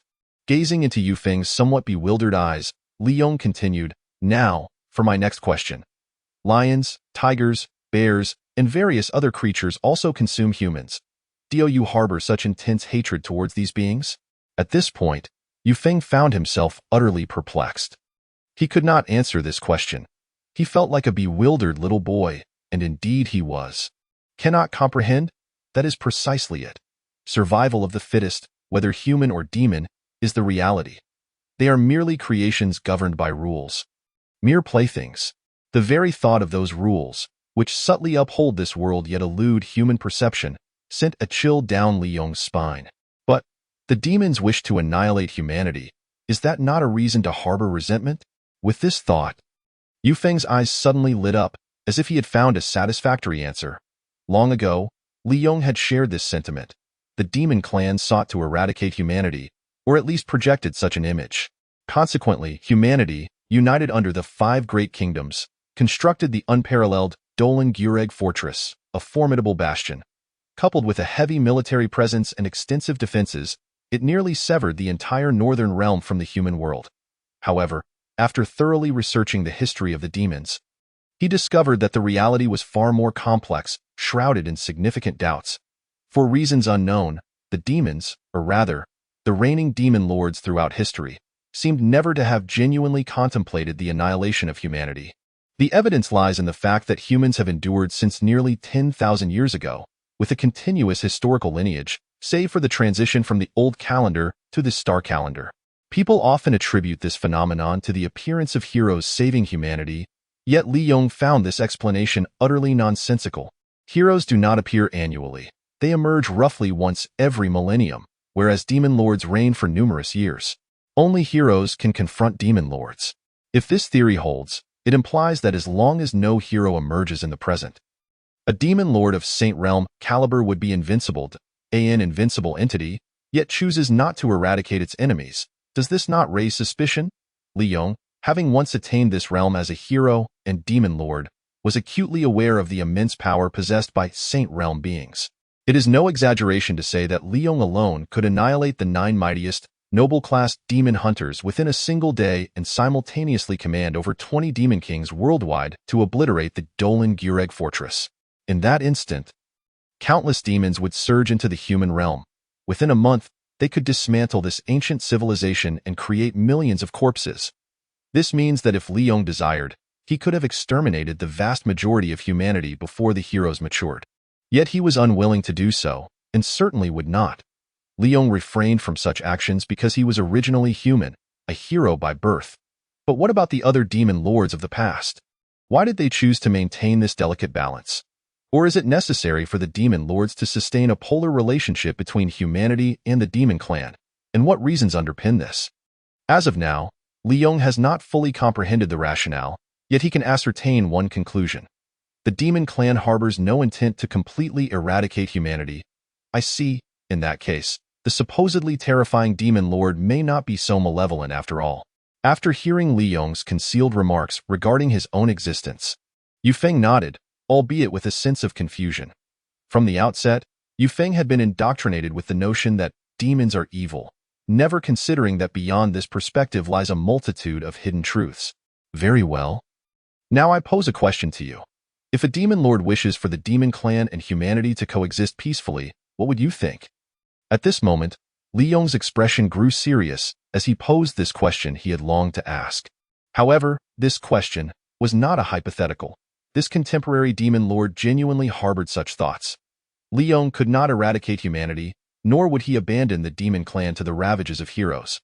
Thus, the only course of action was to restrain the heroes and extend an olive branch of peace to humanity, hoping to conclude this era in a relatively gentle manner, at least before his demise. Huh? Why are you asking me this question? Hearing this, Yufeng chuckled, somewhat perplexed, and remarked, Mr. Liyon, my answer holds no weight. If the legendary heroes truly exist, you ought to ask one of them. You are absolutely correct. Liyon patted his shoulder, then smiled, saying, That is precisely why I am asking you. In any case, please answer this question. If you could represent all of humanity, and the demon lord expressed a desire for peaceful coexistence, what would you do? Given that I must respond, Yufeng sighed, lifted his now cold herbal tea, and gazed out at the star-filled sky. Under this celestial illumination, Kakalik village appeared remarkably tranquil, and Yufeng hoped this tranquility would persist indefinitely. After pondering for a moment, he solemnly replied, Mr. Liyon, if I could represent all humanity, I would gladly accept the demon lord's goodwill, allowing the two factions to cease hostilities, dividing the world into two by the northern fortress Dolan Gureg, each living their own lives, permanently refraining from trespassing upon the other. That is my answer. At this moment, Yufeng may not have realized the monumental repercussions his words would incite in the annals of history. After all, this future great hero was still merely an ordinary village boy. Good. It seems I have not chosen wrongly. Observing the clarity in Yufeng's eyes, Liyon smiled, genuinely pleased. To speak candidly, the appearance of Hades today had indeed troubled Liyon. If all heroes in the world were of such false hero ilk, he dared not envision the future world. But fortunately, there was still Yufeng. This young hero, who had appeared alongside him in Kakalik village, possessed a heart as pure as crystal and was undoubtedly a true hero worthy of the title hero and the burdens they entail. Therefore, congratulations, Yufeng. From this day forth, you are a true hero. As their conversation concluded and Yufeng prepared to tidy up his cup and teapot to leave, he heard a voice behind him. Chapter 30. The Hero's Apprenticeship. Unbeknownst to him, the night had already passed. With the dawn's first light, Kakalik village welcomed the rising sun once more, just as it had for countless days and nights before. However, for Yufeng, this morning felt particularly abrupt. Before he could fully grasp the situation, he was inexplicably seized from his bed and thrown into a bamboo grove behind the wooden house. Mr. Liyon, may I ask what exactly you intend to do? Standing in the center of the bamboo grove, Yufeng found himself bound with a long rope, his expression one of utter bewilderment, seemingly unable to comprehend how he had ended up in such a predicament. Slap! In an instant, a sharp blow struck Yufeng's head, causing him to crouch down, clutching his skull. I have long instructed you to address me as Teacher Liyon, rather than simply Sir. Should you err again, I shall have no choice but to bind you and suspend you for an extended period. The one who had struck Yufeng was none other than the formidable Teacher Liyon, transformed into a devilish educator from the early hours of the morning. It is not something that can be easily changed on a whim. Yufeng, cradling his head, felt a hint of tears of grievance welling up in his eyes. Yet, he clearly would not allow those tears to fall, discreetly wiping them away with his sleeve. Excellent.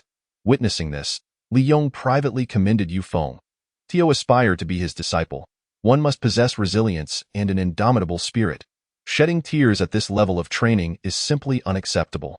Indeed, Teacher Liyon and disciple Yufeng. Following last night, Liyon gained a new pupil, while Yufeng found a mentor. after much persuasion to convince Yufeng that he was the hero of this era. Liyon unceremoniously took on the role of teacher to this young hero, assuming the responsibility of nurturing him. The contemporary demon lord commenced the training of the modern-day hero. From a certain perspective, this approach bears a striking resemblance to a mouse teaching a cat how to catch mice, yet for Liyon, it was the best course of action available. From his encounter with Hades yesterday, Liyon had come to a profound realization regarding two significant issues. Firstly, heroes are nearly impossible to kill, at least before a certain prerequisite condition is met. Secondly, among heroes, there may arise many extremists, even scoundrels. Thus, in light of these circumstances, besides adhering to the previously established policies of recruiting and differentiating heroes, Liyon also needed to establish a genuine benchmark. If he could concentrate everyone's attention on a true hero and subsequently reach a peace agreement with this hero, then many conflicts within the human realm, as well as disputes among heroes, could be entrusted to this genuine hero, sparing him from direct involvement. When Liyon intervenes, it signifies a war between humanity and demons. However, if Yufeng were to take action, it would be a matter concerning humanity itself, representing a vastly different implication. Thus, Liyon needed to cultivate Yufeng into a sharp blade in his hands, which entailed gradually instilling a plethora of concepts such as peace and friendship, while also training him to become the strongest among all heroes, thereby achieving a truly mutually beneficial outcome. However, I did not expect that you, nearing adulthood, have yet to awaken your bloodline power. You truly are a peculiar case. In the early morning bamboo grove, Liyon sighed and casually retrieved an ominous object from a nearby pocket. This dark object appeared to be a shapeless mass of black mist. Yet, from within this mist, one could sense a distinct movement, indicating it was not a natural entity. What is this? Yufeng inquired, watching anxiously as teacher Liyon bound the dark object to him with a rope. This? It is merely a low-level cloud mist demon. Not long ago, Liyon had instructed Verilight to procure such a basic cloud mist demon, and now it had finally become useful. A cloud mist demon? So, this is a living demon? At that moment, chills surged through Yufeng's body. He nervously glanced at the swirling black mist tethered to him from several meters away, his face betraying evident fear. Teacher Liyon, what do you mean by binding me to this demon with a rope? Yufeng swallowed hard, his voice dry. You see, this is a helpful assistant to swiftly activate the bloodline power within you. Liyon gently tapped the cloud mist demon in his hand. Smiling warmly at the little creature, the bloodline power, a formidable force employed by humanity to combat demons, has existed for millennia. Due to its unique ability to be transmitted through bloodlines, this power has permeated nearly every human over the ages. The only distinction lies in the strength of the latent bloodline power within each individual. The longer a demon hunting family has existed, the stronger the bloodline power its members are born with, thus enhancing their potential for cultivation and increasing their likelihood of becoming high-ranking demon hunters. The most emblematic examples are the 6 great clans that have been passed down for over a millennium. Among the 9 currently titled demon hunters, 7 hail from these 6 clans, demonstrating the immense influence of latent bloodline power. However, since bloodline power lies dormant within humans, it is not an innate strength. To awaken their bloodline power, humans must undergo rigorous training, often excruciatingly intense, for approximately 5 years. When an individual diligently hones their body and will over this period, transforming themselves into a vessel capable of containing immense power, they will eventually sense the presence of their bloodline power. This is the normal method.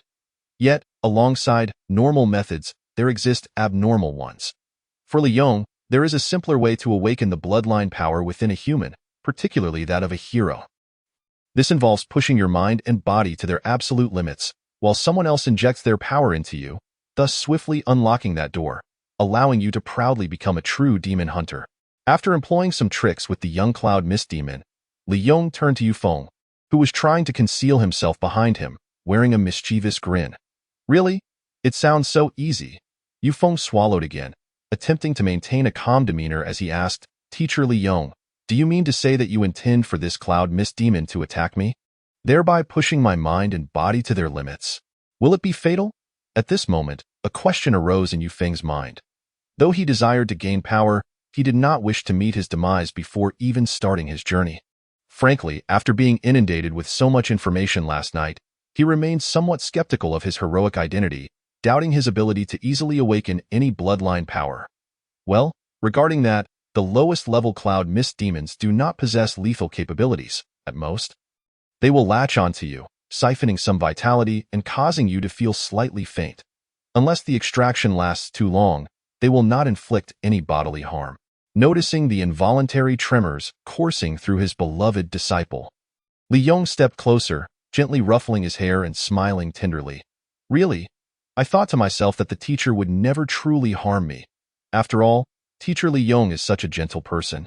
Hearing these words filled Yu Feng's heart with warmth, causing him to feel unafraid even while bound to a demon. Bring it on. I am ready. We can begin at any moment. Once Liyon stepped aside, Yu Feng slapped his cheeks, striving to calm his nerves, and shouted aloud. Facing a demon alone, Yu Feng had never felt such a surge of masculinity in his life. Yet, since Teacher Liyon had placed such high expectations upon him, he felt compelled to rise to the occasion. Is this how it should be? Or perhaps this way?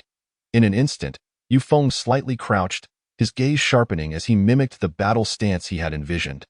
He was prepared to engage in a fierce battle with his first adversary, determined to emerge victorious and earn Teacher Liyong's respect. I am a hero. How could this little demon possibly be my match? Yu Feng took a deep breath, ready for action.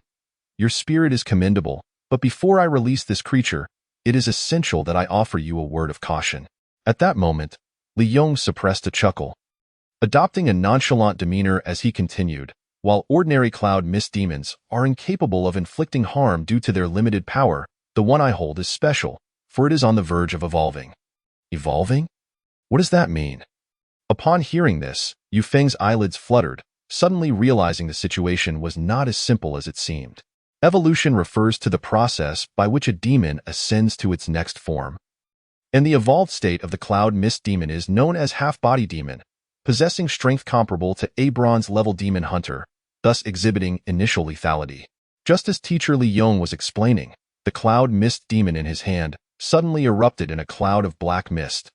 Then, a vague outline emerged, revealing a gaping maw filled with sharp teeth. This cloud mist demon is in a partially evolved state.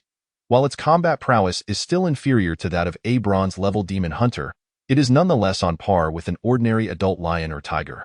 If it were to bite you, you might lose an arm or a leg, so do exercise caution. Amidst the terrified gaze of Yu Feng, Liyon released the cloud mist demon that had begun to thrash about violently. Watching as it charged towards his disciple, Chapter 31.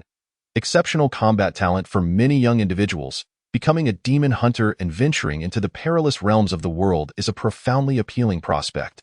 To traverse endless oceans, scale treacherous mountains, navigate the layers of monstrous beasts, and engage in blood-soaked battles against swarms of demons until dawn breaks. Ultimately, the aged demon hunter passes away after a grand adventure, leaving behind a legacy of valor. What an exhilarating life that is. However, it is unfortunate that due to the hereditary nature of bloodline powers, the inherent inequality among individuals is starkly exemplified here.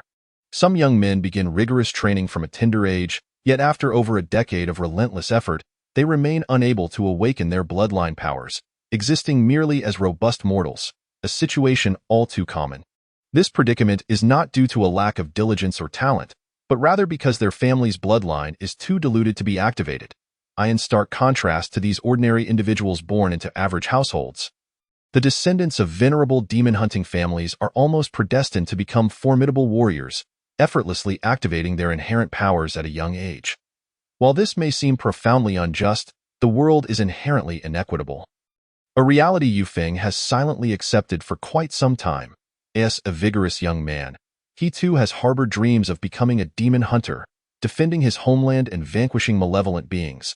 In his dreams, Yu Feng wields a gleaming divine sword, clad in a golden-edged cloak, standing like an immovable mountain before countless demon hordes.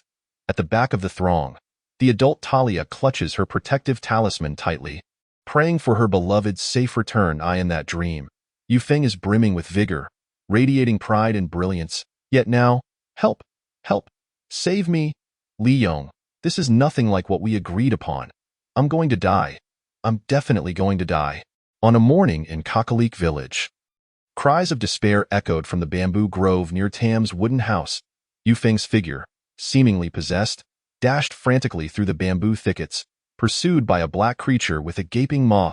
If Yufeng had previously deemed his dreams beautiful, he now questioned whether he was trapped in a nightmare. Upon Liyong's release of the rope, the cloud-mist demon tethered to Yufeng with a 5 or 6 meter cord instantly bared its fangs and lunged at him without hesitation. It resembled a ravenous wolf spotting a hapless rabbit. Crack! As Yufeng desperately sidestepped the vicious bite, the demon's razor-sharp teeth sank into a bamboo stalk thicker than his arm. Instantly, the once formidable bamboo splintered like paper, its shards splattering Yufeng's face. This, if I were to be bitten directly, it would surely be more than just a minor injury. Witnessing this, the young man's face turned as pale as a ghost, and he immediately rolled and scrambled away. As he fled, Yufeng signaled for help to Liyong, who lay upon a large stone, indicating that he was on the verge of collapse. Huh? What are you saying? The wind is too strong. I can't hear you. Unfortunately, Liyong's hearing seemed impaired of late, and the wind in the bamboo grove appeared to be quite fierce. He merely waved his hand and resumed his contemplation of the clouds above. This bamboo grove has a devilish wind. After hearing this, Yufeng nearly spat blood in frustration, and with no other choice, he continued to sprint wildly with the demon hot on his heels. Strangely, Yufeng's movements seemed confined to the bamboo grove. Whenever he approached the edges, a force would block his passage, preventing him from escaping even a step. Help! I can barely hold on. How much longer must I run like this? Fortunately, the demon's speed was not exceptional, and with intense concentration, Yufeng managed to narrowly evade its relentless assaults. However, after 15 minutes of this deadly game of cat and mouse, he felt he could hardly endure any longer. Don't think about it. It's still early. This little demon can maintain its hunting state for at least 10 minutes, which means it can play with you until lunchtime. So take your time and don't rush. Ironically, just as Yufeng felt his limbs growing heavier than lead, Liyong's leisurely voice drifted over. Although he held great respect for Liyong, at that moment, he desperately wished to strike him. Yufeng took a deep breath, forcibly suppressing the impulse to hurl a bamboo stick at Liyong's face. 10 minutes? How could I possibly manage that?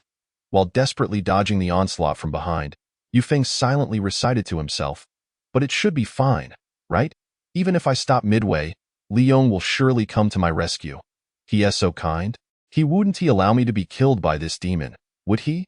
I'm feeling a bit drowsy. Just as Yufeng pondered this, Liyong yawned at an opportune moment and stated, well, I got up a bit early today, so I'll head back to rest for a while. I'll come to get you in 10 minutes. Huh? What does that mean? Just as Yufeng's already sluggish mind struggled to comprehend this statement, the gentle, powerful, and selfless Liyong had already waved goodbye and vanished like a wisp of smoke. Did I board the wrong ship? Instantly, Yufeng's movements paused for a second, only to have the still-mad demon bite off one of his sleeves, tearing away a layer of skin from his arm in the process. When a sharp pain coursed through his body and blood splattered across his clothes, Yufeng finally realized that this was all very real. That teacher, that mysterious traveling physician, or rather, that enigmatic demon hunter, had never been joking with him. This training, if mishandled, could indeed lead to death, and no one would come to his aid. No, I cannot perish here. Originally, Yufeng thought he would panic upon realizing Liyong had left, but unexpectedly, he found himself unnaturally calm, to the point of startling himself. After creating some distance from the half-demon, he stopped fleeing and instead took a deep breath. Turning to face the small demon, slightly larger than a dog but not by much. Once the demon reaches approximately the half-demon level, it develops basic cognitive abilities. Therefore, when the prey that had been fleeing suddenly stopped and turned to face it, the little demon froze in confusion. In this strange atmosphere, the two, one human and one demon, stood silently, gazing at one another, reminiscent of two legendary masters who had agreed to duel in the bamboo grove. Excellent, it has momentarily halted. However, merely relying on this trick will not suffice to last the full 10 minutes. Yufeng, intently observing the small demon, quickly began to regulate his breathing, striving to restore a measure of stamina. Stamina? Right, if I continue to sprint like before, I certainly won't last, but what if I evade with minimal exertion? At that moment, Yufeng suddenly arrived at a crucial realization. If the enemy lunges from the front, a slight adjustment to the left or right will suffice to evade. If the attack comes from the side, a small forward or backward movement will do. If the enemy strikes from the left, right, front, and back in succession, utilizing the terrain for cover will allow for avoidance. Roar.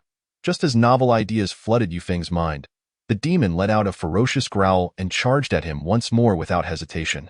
Don T rushed to dodge. First, observe the trajectory of the attack. At this moment, the demon far surpassed Yufeng in speed and strength. Yet, as its razor-sharp teeth lunged towards him, Yufeng did not even blink. I see it clearly. In the brief half-second, Yufeng finally discerned the trajectory of the attack. He then slightly tilted his body, allowing the demon's lunge to pass mere inches by him, the distance between them barely the width of a finger. Yes, remain calm. Do not act recklessly. Only act after clearly observing the enemy's movements. At that moment, a figure standing atop a nearby bamboo nodded approvingly, a smile of satisfaction gracing its features. This figure, of course, was Liyon, who had claimed to be heading to rest while secretly observing from the sidelines. Upon witnessing Yufeng swiftly mastering the correct combat techniques, he felt as though he had grown stronger himself, his heart swelling with pride. However, to return to the matter at hand, the boy possesses an exceptionally robust lineage, exhibiting potential far surpassing my own in my youth. Furthermore, the rapid mastery of combat techniques by Yufeng can be attributed not only to his innate intelligence, but also to the combat genes inherited through his bloodline, which undoubtedly exceed those of the majority of demon hunters in this era. Could it be? And Yufeng? The first character of his name is Yu? This surname is exceedingly rare, and I have heard that he is an orphan abandoned outside Kakariko village. Thus, his origins could it be that Yufeng has some connection to the Qingyu clan? With this thought, Ryong's gaze shifted towards the wooden house belonging to the elder TMU not far away. Chapter 32. The Allure of Loot Cards. Oh, Master Ryong, what brings you to seek me? Could it be that we can commence the treatment? With this query lingering in his mind, Ryong returned to the room of the village chief, TMU, only to find the elder joyfully engrossed in a card game. Appearing in remarkably good spirits, indeed, after a night's rest from yesterday to this morning, it seemed to be the most peaceful slumber TMU had enjoyed in many years. Although he still felt some pain from the effects of the power pill, the exhilaration of knowing he could be healed overshadowed any discomfort. Loot cards. I had almost forgotten that Grandpa TMU is also an old enthusiast of this game. Observing the somewhat worn loot cards on the bed, Ryong pulled up a chair beside it, smiling as he remarked, "Let us set aside treatment for the moment. How about we play a couple of rounds first?" Haha, I did not expect Master Ryong to be fond of this pastime as well. Let us proceed. I shall demonstrate to you the prowess that has earned me the title of one of the 3 great card players of the South. Upon hearing that someone wished to play cards with him, Timu's face lit up with joy, appearing more delighted than if his ailment had been cured. This was indeed the case. For loot cards, a game accessible and enjoyable for all ages, many people willingly immerse themselves in it daily. Indifferent to the end of the world. Should someone lament, "My wife is gone, I am in such pain, I wish to die," the best form of consolation would be, "Let us play some loot cards." Consequently, the bereaved man would cheerfully respond, "Haha, I am one of the 4 great card masters of the village. You cannot hope to match my skills. Neither landslides nor tsunamis frighten me, nor do I fear the invasion of demons. With cards in hand, I am worry-free, so let us commence a game immediately."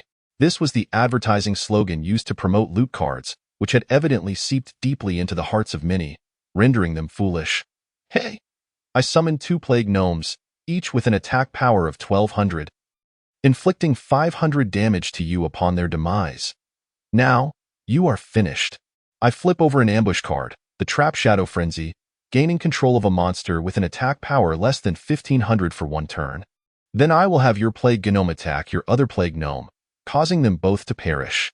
You sacrifice Azure Whelp and Forest Gold Shield Guardian to summon Grand Magus Antonidas.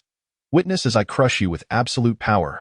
I use the magic card Mind Control to seize control of Grand Magus Antonidas, then I play the magic card Thievery to steal 2 cards from your deck, triggering Antonidas' effect to gain a Fireball, using it to obliterate my own Sylvanas and triggering her effect to take control of your Deathwing.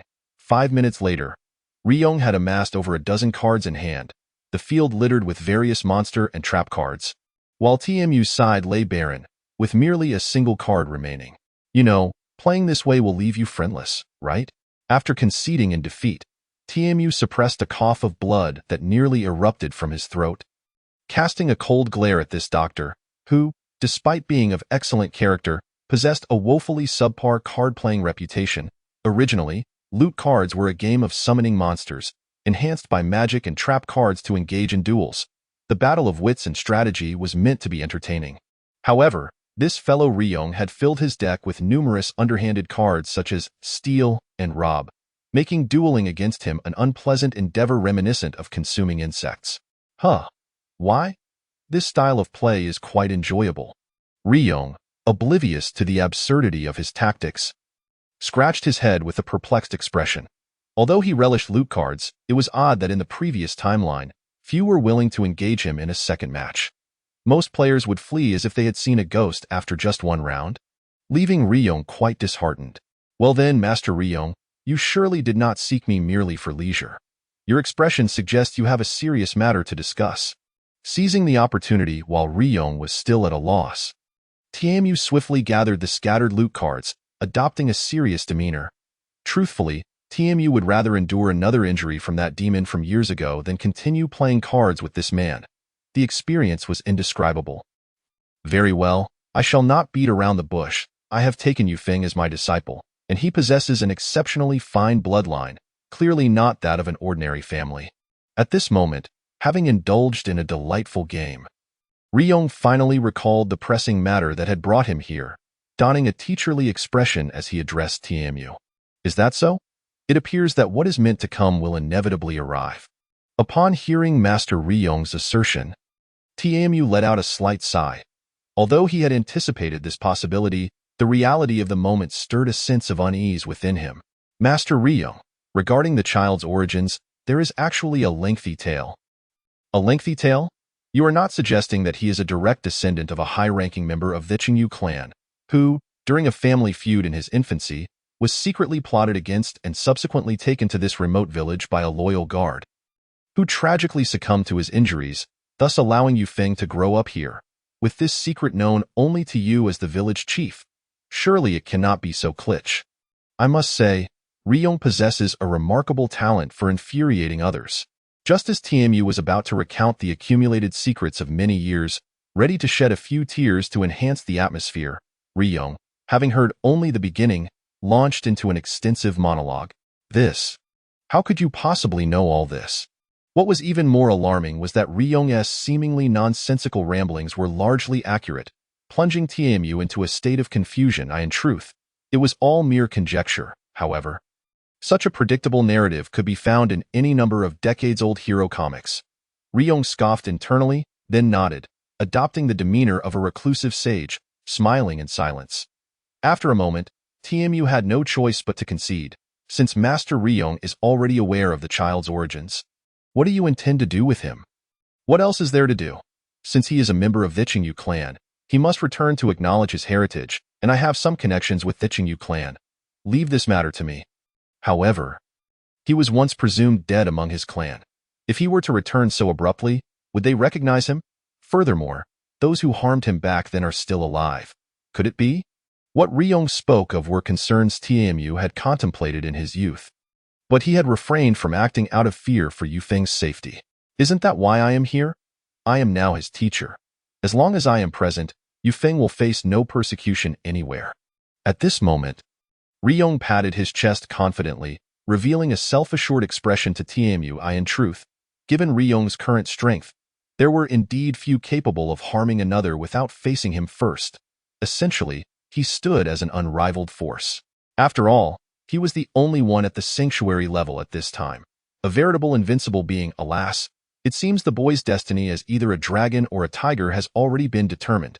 TMU, observing Master Liyong's confident demeanor, could only nod in agreement with this proposal. This is as it should be. Seeing that Grandpa TMU had consented to Yufeng's matter, Liyon smiled, appearing quite pleased. Indeed, while it was certain that no one could thwart his intentions with his strength, he did not wish to provoke enmity in such a manner. He merely wished to leave behind his own legend in Kakariko village, not a legacy of infamy. Then it is settled. I shall go see how the lad is faring in his training. Village Chief Tiamu, you should rest well. After all, the poison within you has been thoroughly purged.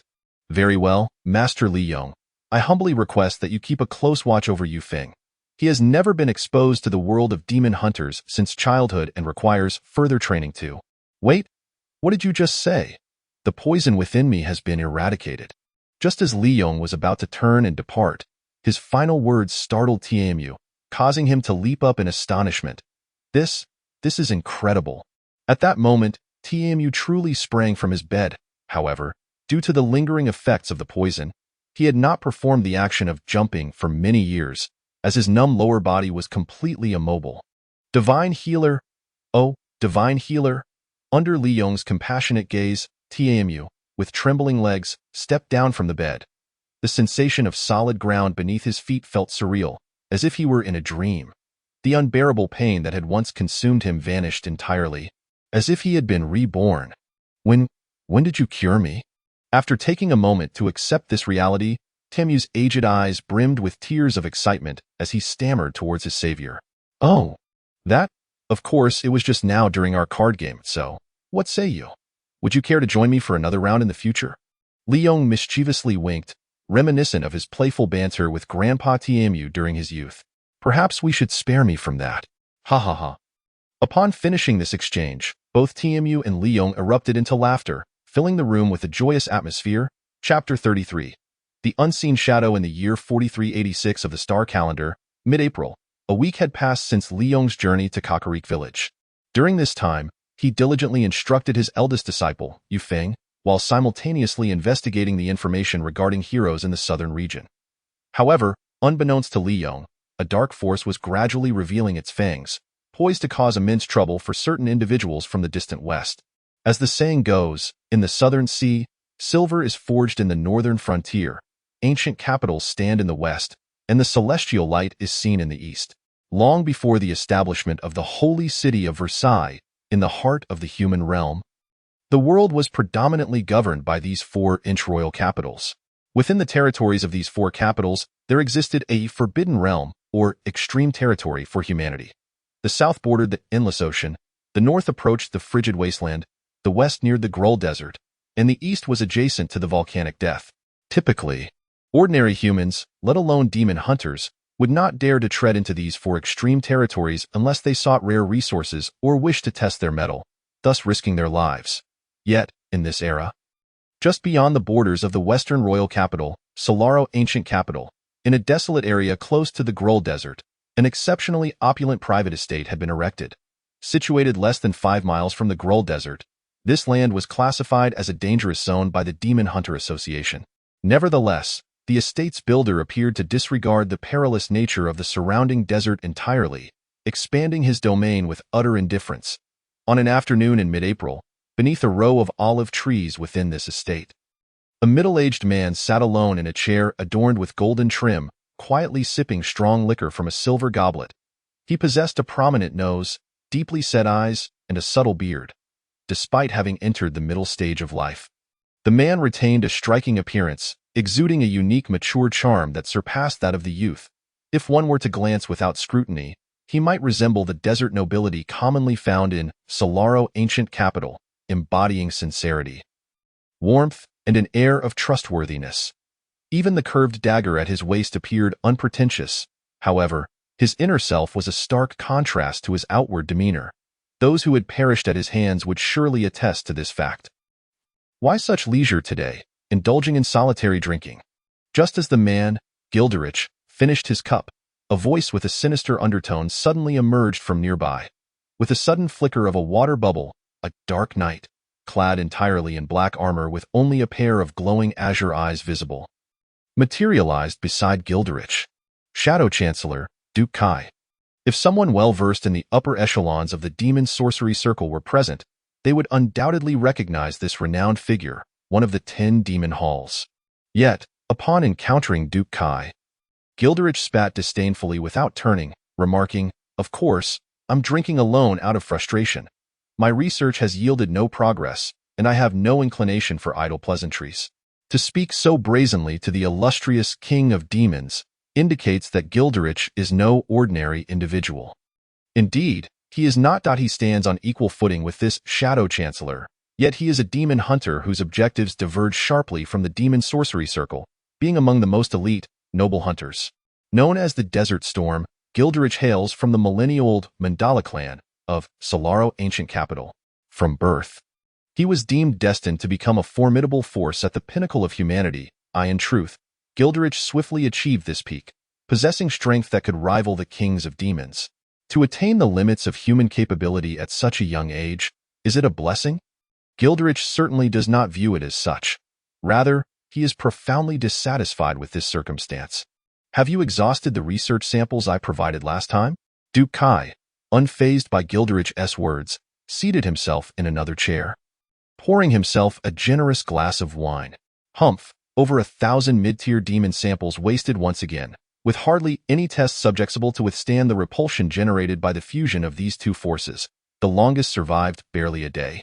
Gilderich handed a sheet of paper to Duke Kai, detailing the death dates of the over 1,000-inch test subjects.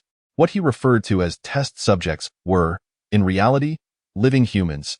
Despite the eternally warm climate surrounding Solaro, ancient capital, Gilderich's words chilled the air as if one had fallen into an ice cellar. Indeed, these two sworn enemies, by the standards of the world, converged for a shared purpose, employing various experimental methods to achieve their goal, or rather, it was not merely like an experiment. They were, in fact, conducting an experiment, one that brazenly defied the natural order. This experiment was dubbed the Path to the Celestial. The plan involved infusing the blood of demons and the demon corruption power into human bodies, ultimately aiming to create a supreme being that possessed the virtues of both demon hunters and demons alike. Demon hunters wield the bloodline power, awakening the latent strength within their lineage to grow stronger, with the bloodlines becoming more refined the longer the heritage is passed down. Demons, on the other hand, possess the demon corruption power, enhancing their strength through the consumption of living beings' flesh and blood.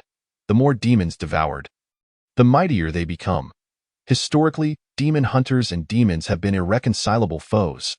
Yet now, there were those who sought to merge their powers. One cannot help but marvel at the audacity of such an experiment. So audacious that even the kings of demons and noble hunters could not undertake it alone. After all, should either side be discovered, the consequences would range from disgrace to immediate death, a reality that even the most formidable individuals must weigh carefully. Thus, even with the might of Gilderich and Duke Kai, they could only covertly conduct their trials on the fringes of the Gruul Desert. Gilderich provided the human subjects, while Duke Kai supplied the demon subjects, all under the auspices of a collaborative endeavor to study the fusion of both. However, even so, supplying thousands of demons and humans as test subjects while keeping it hidden from prying eyes proved to be a considerable challenge for both Gilderich and Duke Kai. Yet, they possessed compelling reasons for their actions. The fundamental motivation behind the alliance of this king of demons and noble hunter stemmed from their shared dissatisfaction with their own limits. Indeed, the limits. Both humans and demons are inherently constrained by a wall of limits, a barrier that mercilessly restricts their power to the scope of king of demons and noble level. Once this threshold is reached, no amount of effort can yield progress. This predicament was unacceptable to Gilderich, who was prideful to the core, especially upon learning that 2-inch individuals could effortlessly breach this limit and attain the legendary Holy Domain status. These two individuals were none other than the contemporary demon king and hero, for only they could shatter that wall of limits. How infuriating! Yet, this encapsulates the core objective of the Path to the Celestial, which is to discover a method to transcend this wall of limits. Up until now, the most effective method discovered by Gilderich and Duke Kai is the fusion of bloodline power and corrupted energy. They wish to explore whether the amalgamation of these two forces can yield a synergistic effect, where 1 + 1 exceeds 2. By the way, I came here today to share some good news. After downing a glass of wine, Duke Kai glanced at the somewhat sullen Gilderich and suddenly chuckled ominously. Good news? What kind of good news can you, a mere tin can, possibly have? Gilderich scoffed impatiently. Speak plainly. If you have something to say, say it. Stop dilly-dallying like some old woman. The good news is that contemporary heroes have emerged, and astonishingly, there are as many as 100 of them. Following this revelation, Dukai's eyes scrutinized Galdrich's expression, eager to see if the ever-icy facade would betray any sign of change. What? Surely there must be some mistake. It is well known that heroes of past generations have always appeared as solitary individuals. How could 100 arise all at once? Indeed, upon hearing this somewhat preposterous news, even Galdrich, who remained unflappable in the face of calamity, was momentarily taken aback, his face a mask of incredulity. How could there be any mistake? This has been personally confirmed by our esteemed Dark Lord.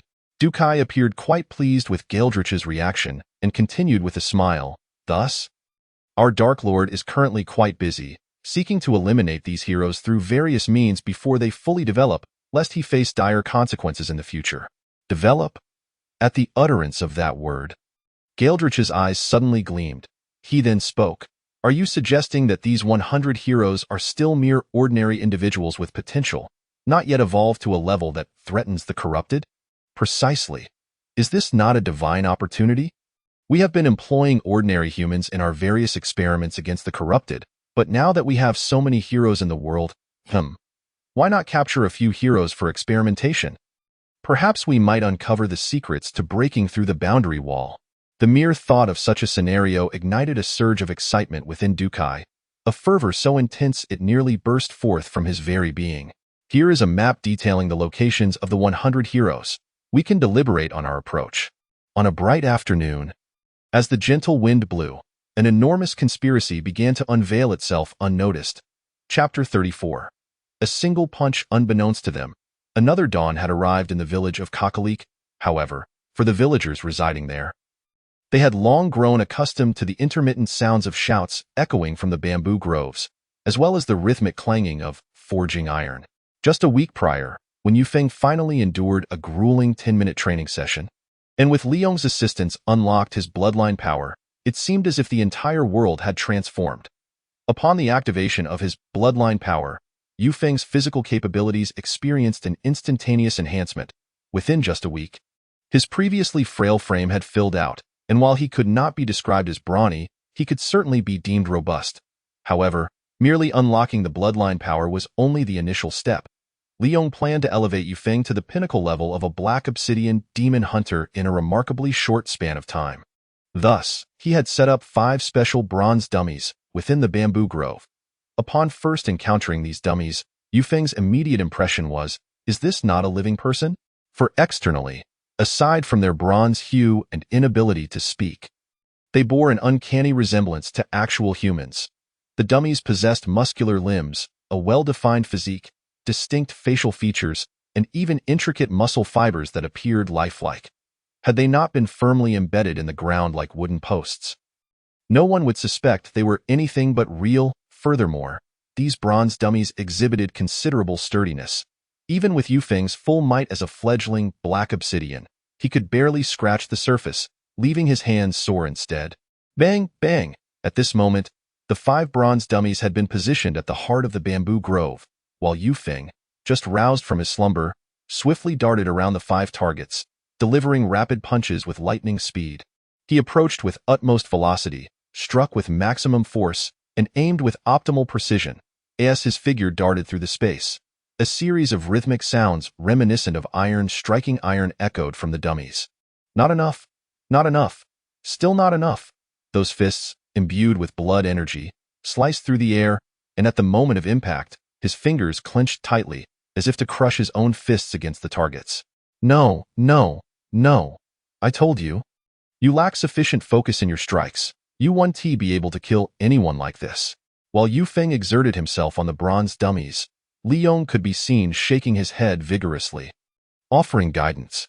But I don't know what it means to focus. With my current blood energy intensity, isn't this about the best I can do? After training tirelessly, Yufeng finally halted, expressing his grievances to his mentor. Since awakening his bloodline power a week ago, Yufeng now possessed the foundational strength of a black obsidian. Furthermore, due to his green feather bloodline, he was evidently stronger than ordinary individuals of the same caliber in just a week. Through Liyong's relentless training, Yu Feng had transformed from a frail youth into a formidable contender capable of easily overpowering 10 grown men. An astonishing rate of progress. What do you mean? This is the best you can do? Have you no faith in yourself? Yet Liyon was clearly dissatisfied with this pace, often seen sternly instructing his disciple. Your fists lack the intent to kill. Thus, you cannot concentrate your power into a single point. Do you understand? Each punch must carry the intent to pierce through your enemy. Only then will your strikes prove fatal. Liyon articulated his thoughts in the simplest terms while casually raising his right fist. Adopting a seemingly nonchalant attack stance in an instant, as Liyon prepared to strike, the air around him seemed to fall silent in deference to his presence. A potent aura of lethal intent coalesced around this seemingly unassuming man, causing Yu Feng to feel a chill creeping down his spine. Strike! With a fierce cry from Liyon, his long right arm vanished from sight in a sudden motion. With a fierce gust, it slammed into the chest of the bronze dummy that Yu Feng had just struck. Boom! When Liyong's fist collided with the iron chest of the bronze dummy, the surroundings erupted as if caught in a tempest. A powerful gust of wind surged from the point of impact, nearly toppling Yu Feng to the ground. The force behind this punch is precisely the same as your most powerful strike, yet the results are worlds apart. This highlights the importance of concentration and technique. After delivering the blow, Liyon observed his disciple's astonished eyes, adopting an air of calm mastery.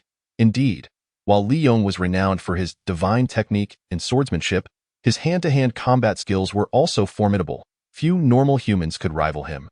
Impressive indeed. Though this was not Yu Feng's first encounter with Liyong's prowess, it was in this moment that he truly grasped the boundless energy concealed within his mentor's unassuming physique. Having practiced diligently on the foundational movements, Yu Feng recognized that Liyong's recent punch was the epitome of the perfect strike he had envisioned countless times. Thus, and then this, and then, unbeknownst to him, Liyong's entire sequence of movements, from initiating the stance, gathering energy, executing the strike, to unleashing the force, was replaying in Yu Feng's mind, placing him in a wondrous state of enlightenment. All right, for now, you need only learn to infuse your concentration into your offensive momentum. The rest can be mastered gradually, so there's no need to rush. At this moment, noticing his disciple deep in thought, Liyon assumed he had set his expectations too high inside, softening his tone in consolation. First, initiate the stance. However, before Liyon could finish his sentence, he witnessed a peculiar sight. Yu Feng had adopted an identical stance to Liyong's. Every detail was perfect. Then, gather the energy. Yu Feng's thoughts had completely detached from reality. He was oblivious to Liyong's instructions. He felt as though his body was instinctively following the flawless movements that had just played out in his mind. Finally, this unleash, as the full force of his being converged to a peak. An intense aura of lethal intent erupted from Yu Feng's seemingly delicate gaze. The intensity of murderous intent surged forth like a dormant volcano erupting after millennia of silence. In an instant, Yu Feng's right fist traced a flawless arc through the air, delivering a punch with the same exact motion as when Liyon had struck moments earlier. The fist, infused with the power of his bloodline, collided with the formidable bronze dummy. Liyon was met with a thunderous boom. The sound echoed beyond the village, nearly identical to the noise produced by Liyong's own strike. Subsequently, the bronze dummy, even sturdier than typical bronze armor, emitted a sound of protest, revealing a fist-sized indentation at its center. Huff, huff, huff, huh. What just happened? As the bronze dummy nearly met its demise, Yu Feng's gaze finally regained clarity. Yet, upon awakening, he felt an unexpected fatigue, as though he had exerted himself beyond his limits. Just as Yu Feng grappled with the bewildering events, he beheld a peculiar sight. Teacher Liyon, what's wrong? Why is your mouth agape? To be honest, Liyon had always been the epitome of composure in Yu Feng's eyes, so it was quite shocking to see him standing there with his mouth wide open. No. It's just that keeping my mouth shut for too long felt uncomfortable, so I opened it to catch my breath. Pay me no mind, continue your training. Liyon swallowed hard, attempting to appear nonchalant before his beloved disciple, though his heart was tumultuous with conflicting emotions. What manner of being is this child? A monster, perhaps? Once Yu Feng nodded and returned to his usual training regimen, Ryong took a deep breath, gazing at the seemingly ordinary figure before him with the eyes of one observing a marvel. By heaven's witness, although Ryong's recent punch appeared unremarkable, it was, in fact, a culmination of 10 years of combat experience and countless techniques to contend with the overwhelmingly superior physical prowess of the demon Lord Warren. Ryong had no choice but to hone these skills meticulously, striving for parity in their encounters despite his inherent disadvantages. This, too, was his proudest asset.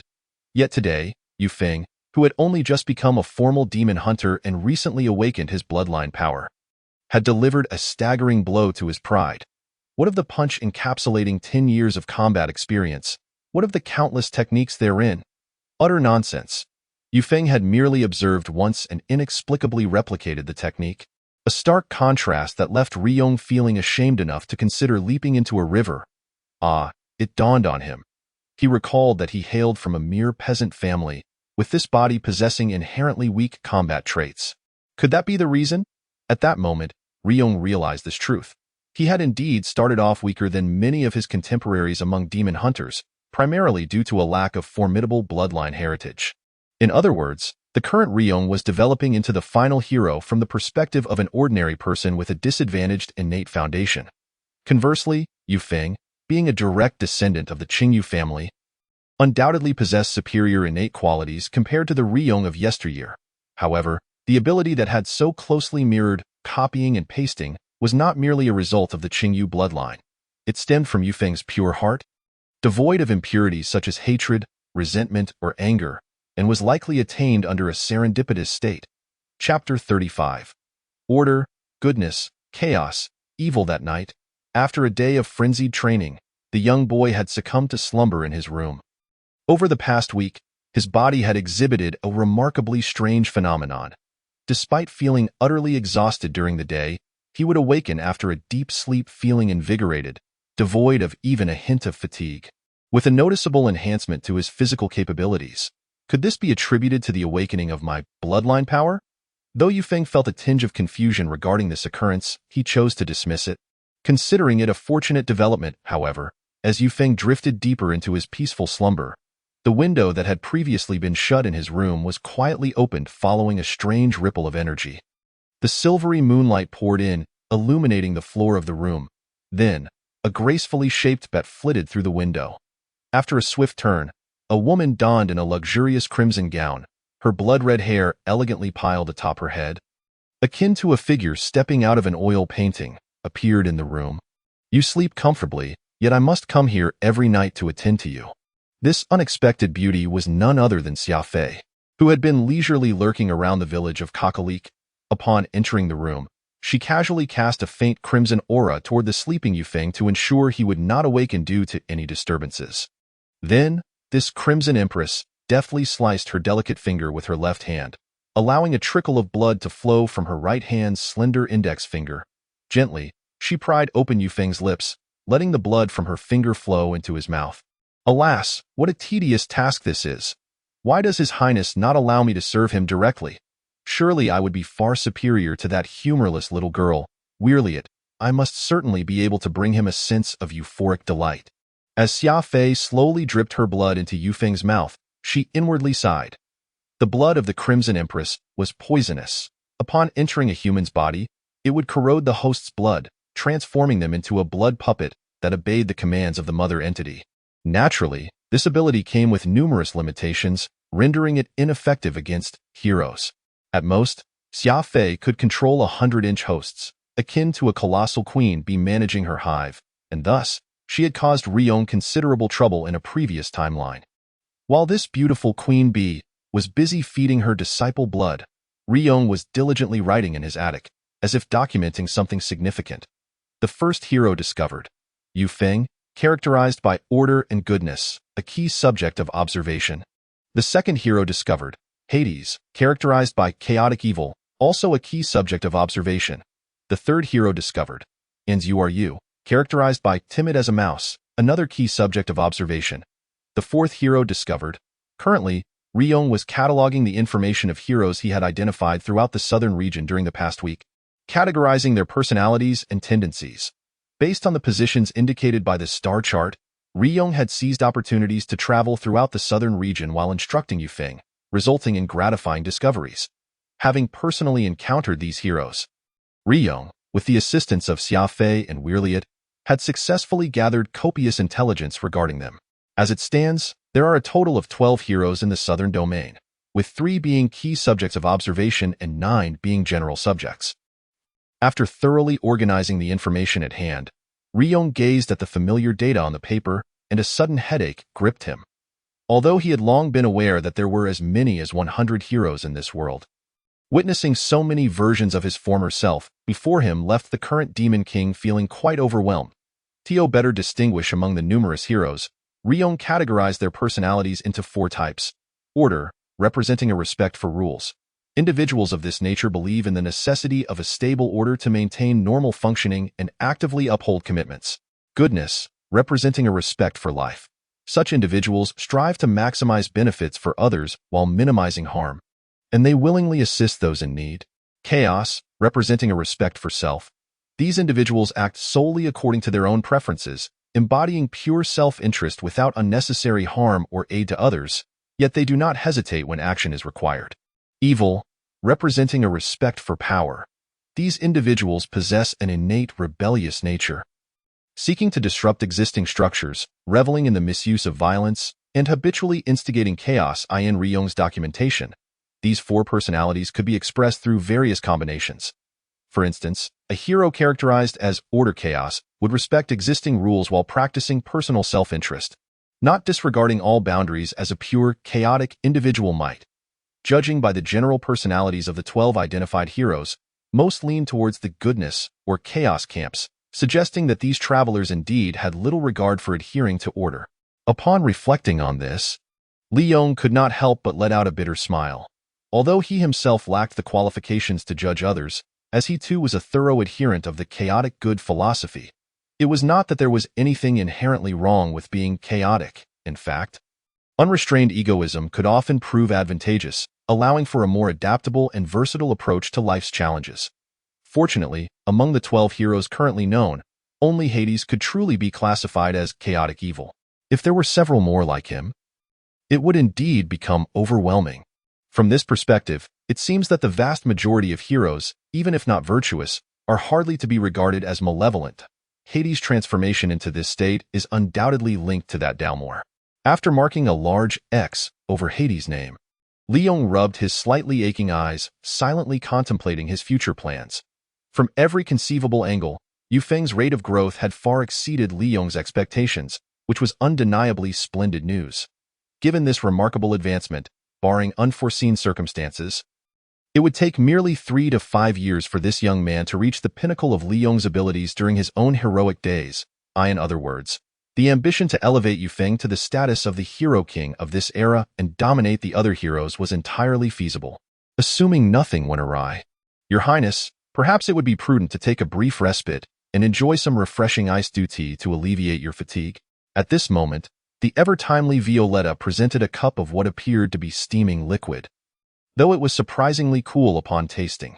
Despite the cramped quarters of the attic, where Violetta and Liyong were somewhat squeezed together, the beautiful woman seemed entirely unperturbed, her mood evidently brightened by their proximity. Thank you. Liyong inhaled deeply, accepting the cup filled with what could more accurately be described as cold latex, rather than tea, from Violetta's hands. While Violetta was an impeccable, virtuous partner, in both appearance and demeanor, Liyong found it puzzling that her understanding of taste appeared to be somewhat skewed. The result was that nearly everything she prepared was inedible, bordering on lethal. Gulp, as the concoction, supposedly named iced tea, but more akin to slime mucus, slid down his throat. Liyong's expression contorted as if he had just ingested poison. However, just as he bowed his head to conceal his reaction from Violetta, a sweet aroma wafted in through the window, perfectly dispelling the odd taste lingering in his nostrils. Oh dear, I am utterly exhausted.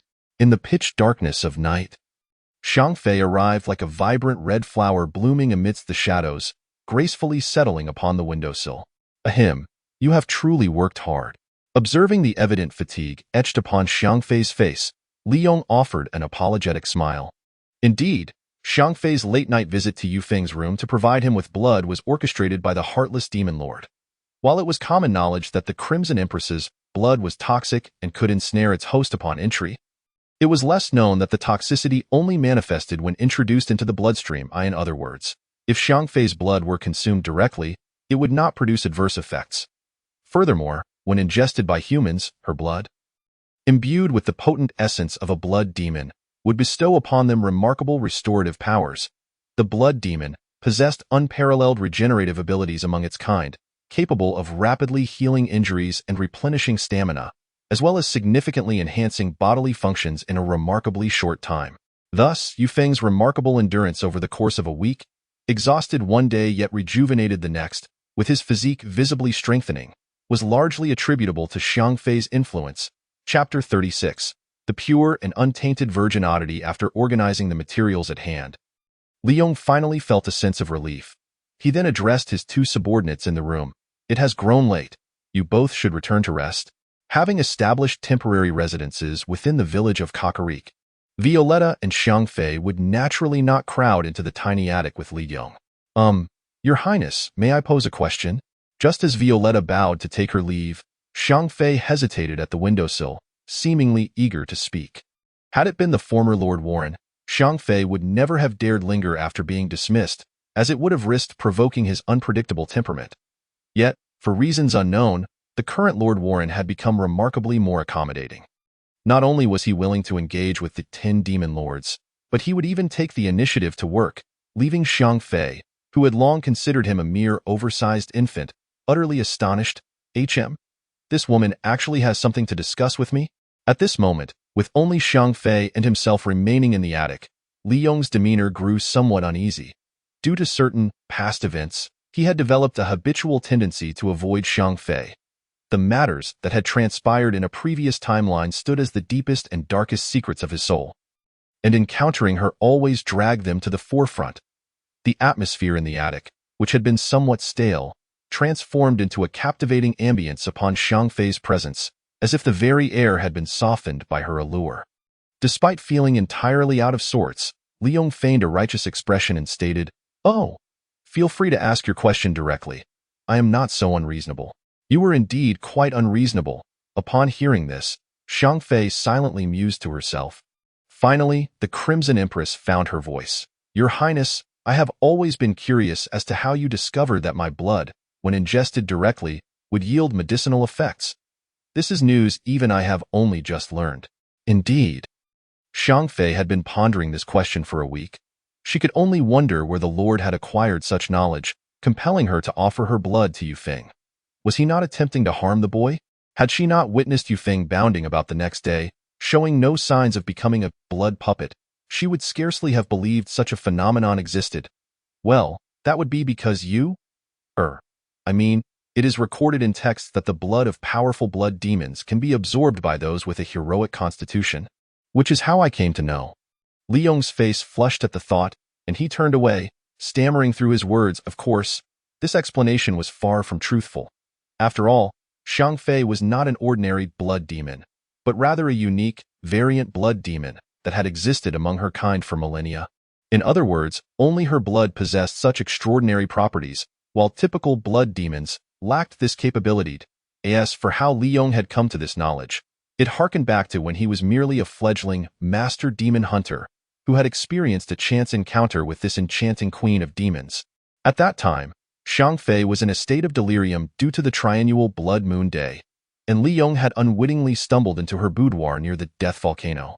By sheer coincidence, he had witnessed the Crimson Empress sprawled upon her bed, glistening with sweat, her body writhing with agitation. The visual impact had nearly caused the young Liyon to bleed from his nose, but once Xiang Fei had discovered him, a scuffle ensued. Though Liyon was only at the master level, one tier below a king demon, Xiang Fei was likewise in a chaotic state, resulting in a near stalemate as neither could subdue the other. In a moment of desperation, Xiang Fei attempted to exert control over Liyon using her blood, and the method she chose, well, it involved mouth-to-mouth contact. Indeed, Liyong's first kiss in the previous timeline had been stolen by this woman, who could only be described as a demonic beauty. While being kissed was one thing, Having one's first kiss taken by such a stunning figure should have been a privilege for a man. However, the vexing aspect of it was that the initial kiss was tainted with a strong metallic tang of blood. The entire experience lacked any semblance of romance, leaving Liyon with a profound psychological aversion to kissing. Yet, paradoxically, after fleeing the scene, Liyon exhibited no signs of becoming a blood puppet. Rather, the blood Xiang Fei had administered to him had healed his wounds and significantly enhanced his physical capabilities. It is precisely due to this regrettable, dark history that Liyon feels a certain discomfort towards this woman after becoming the Demon King, to the extent that he hesitates to be alone with her. "Is that so?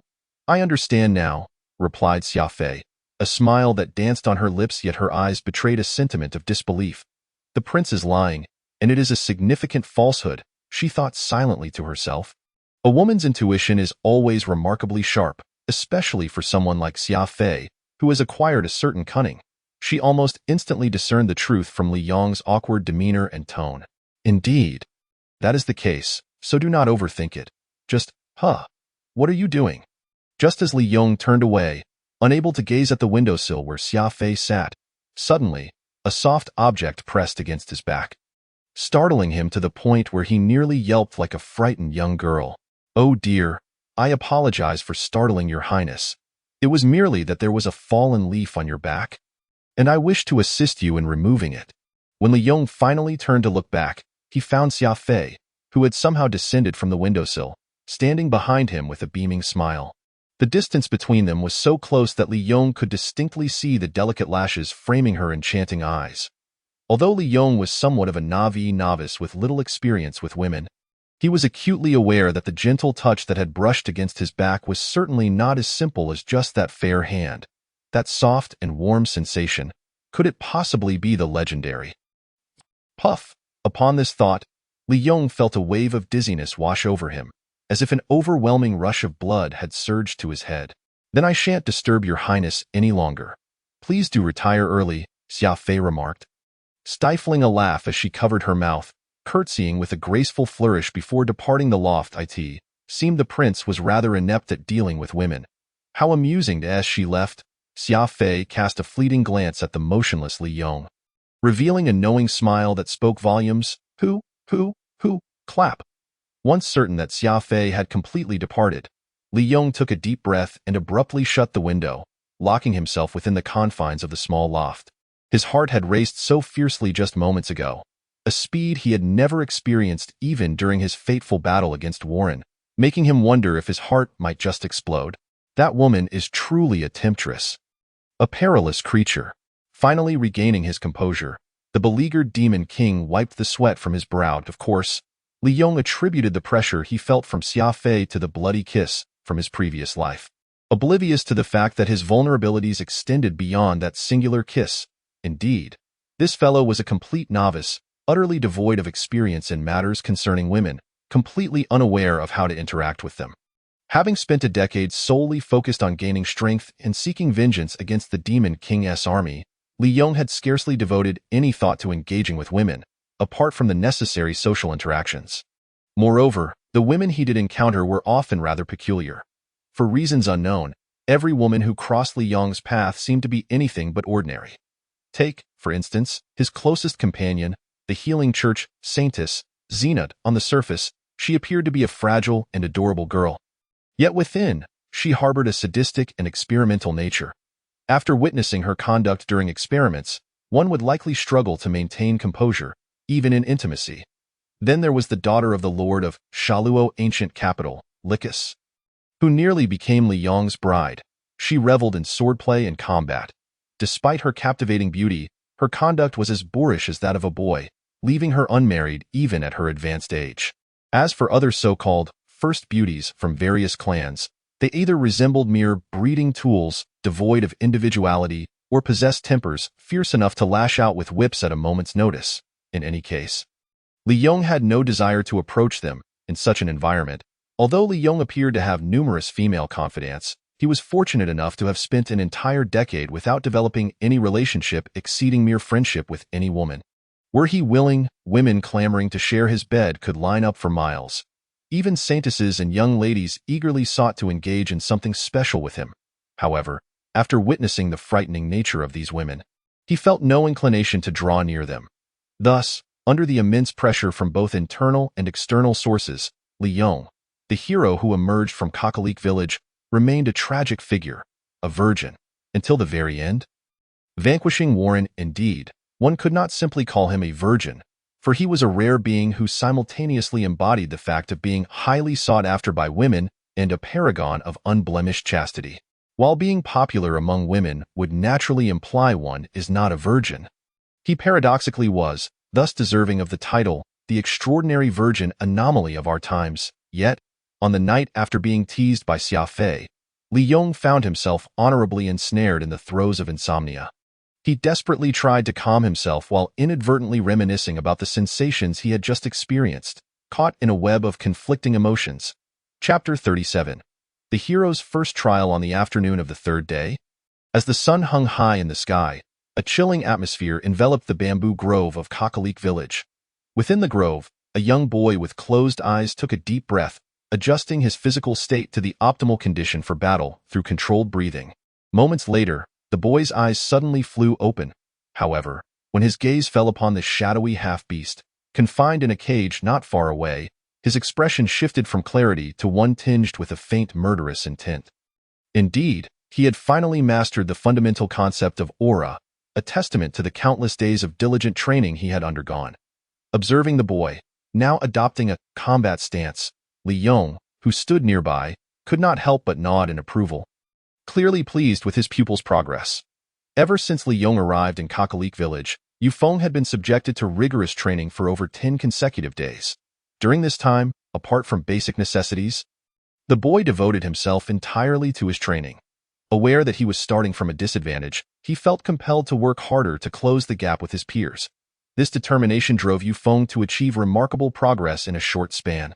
Of course, during Yufeng's training, he benefited from Liyong's meticulously tailored training regimen, Xia Fei's blood which aided in recovery and enhanced his physique, and the advantageous lineage of the Chang family coursing through his veins, along with the various enhancements provided by the hero's halo. When all these factors were combined, even a pig could transform into a king of swine in a brief period. How much more so for Yufeng, who was no mere pig, but a hero. Thus, on this day, Yufeng had finally made substantial breakthroughs, elevating his bloodline power to the pinnacle level of Black Radiance Hunter, comparable to that of his former companion, Ming Qi. How many years had it taken Ming Qi to reach this level? Conservatively speaking, at least a decade. Yet Yufeng accomplished this feat in merely 10 days, a truly astounding reality. Are you prepared? Today marks the final trial. If you can successfully defeat this evolved mist demon, you will earn the right to accompany us to Boundary Sea City to seek your origins, Liyon said with a serious tone as he approached the large iron cage containing the mist demon, observing that the creature appeared to have grown considerably since it had previously engaged in a brief game of chase with Yufeng 10 days prior. It had transformed from a size little larger than a puppy to that of a fully grown wolf dog. Not only that, but its physical form had become increasingly defined, seemingly transitioning from a mist-like state to that of a beast. If an expert were present, they would instantly recognize that this mist demon stood on the brink of evolution, poised to break through and transform into a semi-corporeal half-demon, significantly amplifying its combat prowess. The rapid evolution of this demon was undoubtedly the result of Liyon nourishing it with his own demonic energy over the past several days. He had to ensure that the demon's current combat strength exceeded that of Yufeng, who had reached the Black Radiance level, to render this trial meaningful. I must pass this trial with flying colors. It is the least I can do to honor Master Liyong's diligent instruction. Yufeng silently drew his sword from his waist, responding with equal seriousness. Bring it on. Let it come. At this moment, the sword Yufeng unsheathed bore a unique design. The blade measures approximately 1.5 meters in length and 3 fingers in width. With a diamond-shaped tip, a golden pattern extends from the tip to the hilt, exuding an aura of both lethal intent and unparalleled elegance. The silver edge gleams with a dazzling light, reminiscent of moonlit waters, instilling a sense of dread in those who behold it. This sword, named Backlight, was specially crafted for Yufeng by Liyon, modeled after his own legendary weapon, Star Shatter, which was renowned for its divine caliber, both in appearance and feel. It is indistinguishable from the sacred sword he once wielded. However, Liyon lacks the skill to forge a blood-infused sacred artifact, thus backlight merely qualifies as a fine weapon, sharper than ordinary blades, but far from possessing the apocalyptic power of Star Shatter. It is worth noting that Star Shatter, a relic of the gods from millennia past, inherently held divine qualities. Furthermore, after its recovery, Liyon infused it with his own blood and the souls of 12 supreme beasts, collaborating with the master craftsmen of Forged Silver City, 499 enhancements before it was deemed complete. After enduring such unimaginable trials, Star Shatter became an invincible sword, capable of vanquishing gods and demons alike. In his possession, Liyon once shattered the walls of Eternal Winter City with a single strike and challenged the demon king Warren, ultimately emerging victorious. Although backlight possesses less than 1/10,000th of the power of Star Shatter, it is more than sufficient for Yu Feng at this moment. He adopts a perfectly standard sword stance, fixating his gaze on the cloud mist demon that is slowly emerging from its cage. Do you think this little hero can win? In a nearby corner, Xia Fei, alongside Liyon, observes the unfolding scene, a smile gracing her lips as she poses the question. In terms of raw strength, this little demon is considerably superior, but Yu Feng is, after all, a disciple of His Highness. And with his potential as a hero, overcoming a stronger opponent is certainly within reach.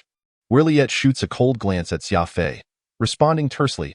If it were an ordinary, obsidian-level demon hunter facing the soon-to-evolve Cloud Mist Demon, it would indeed be wise to flee as far as possible.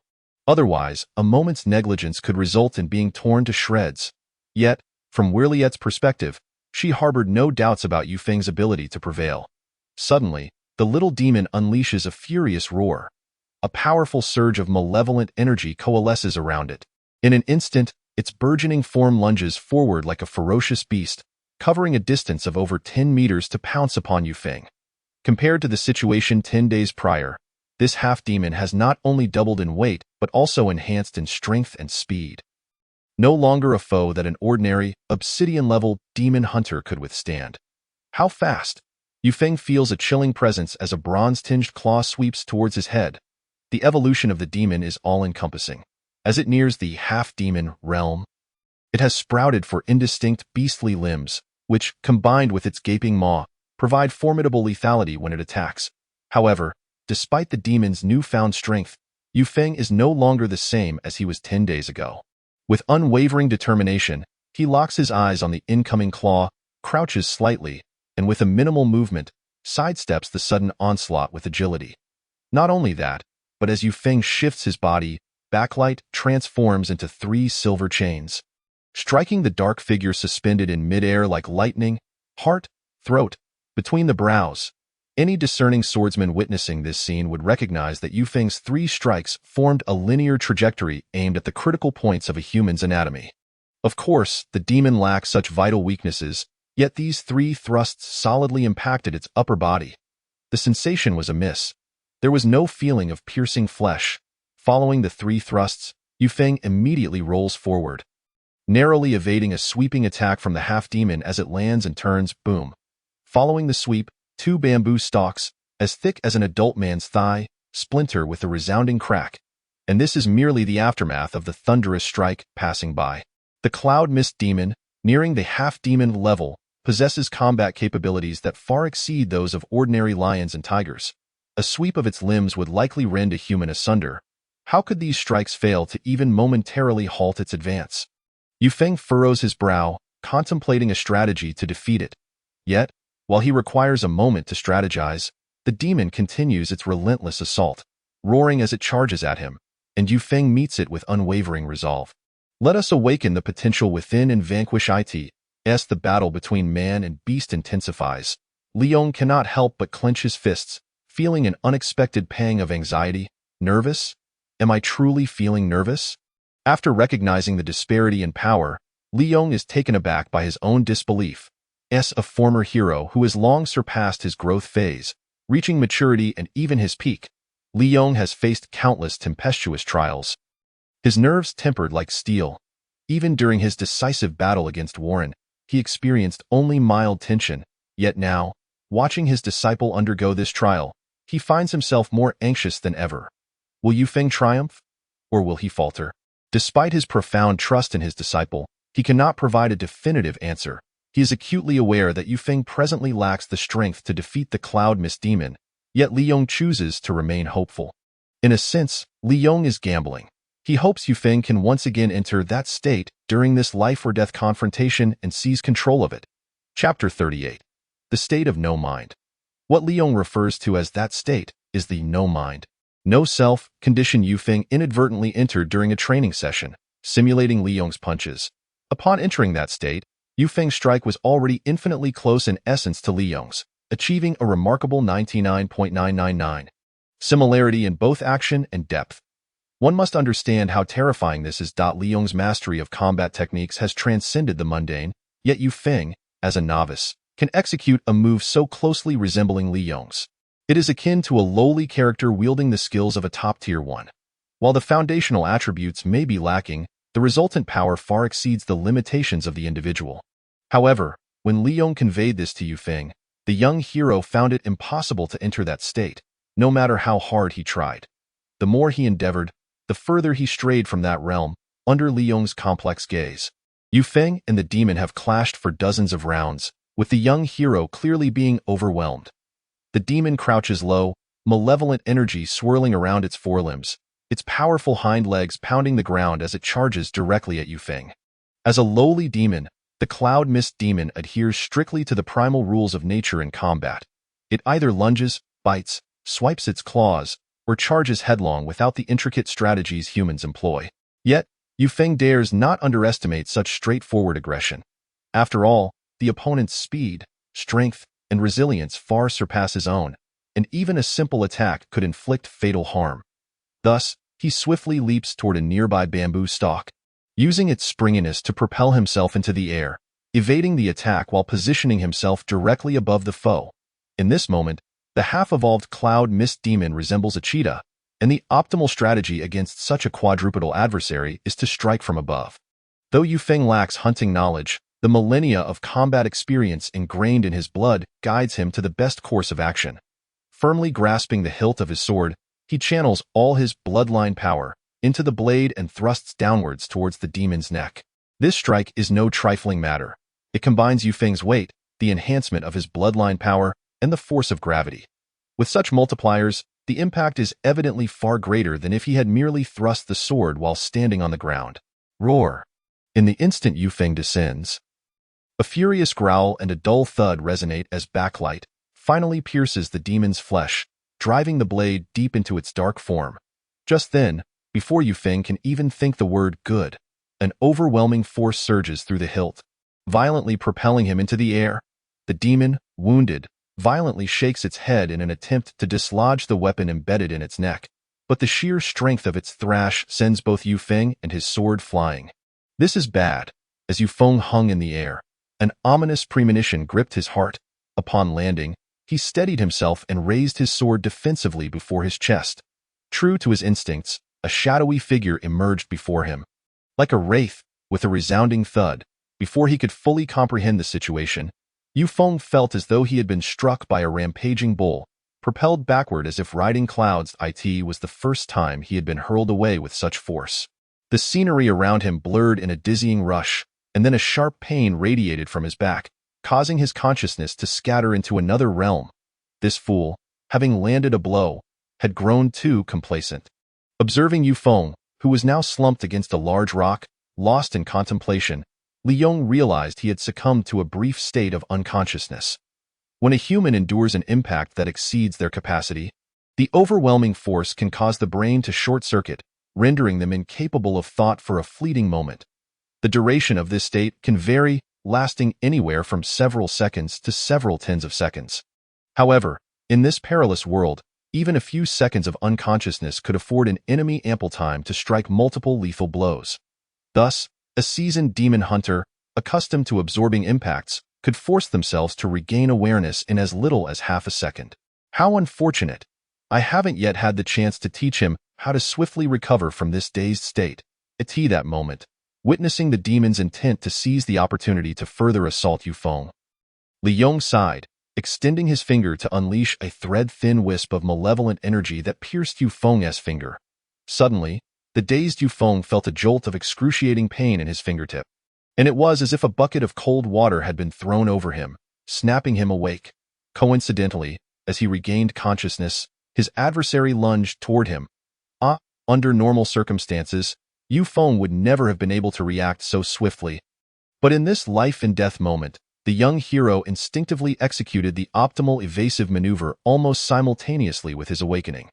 His chosen action involved collapsing to the ground, rolling twice in quick succession.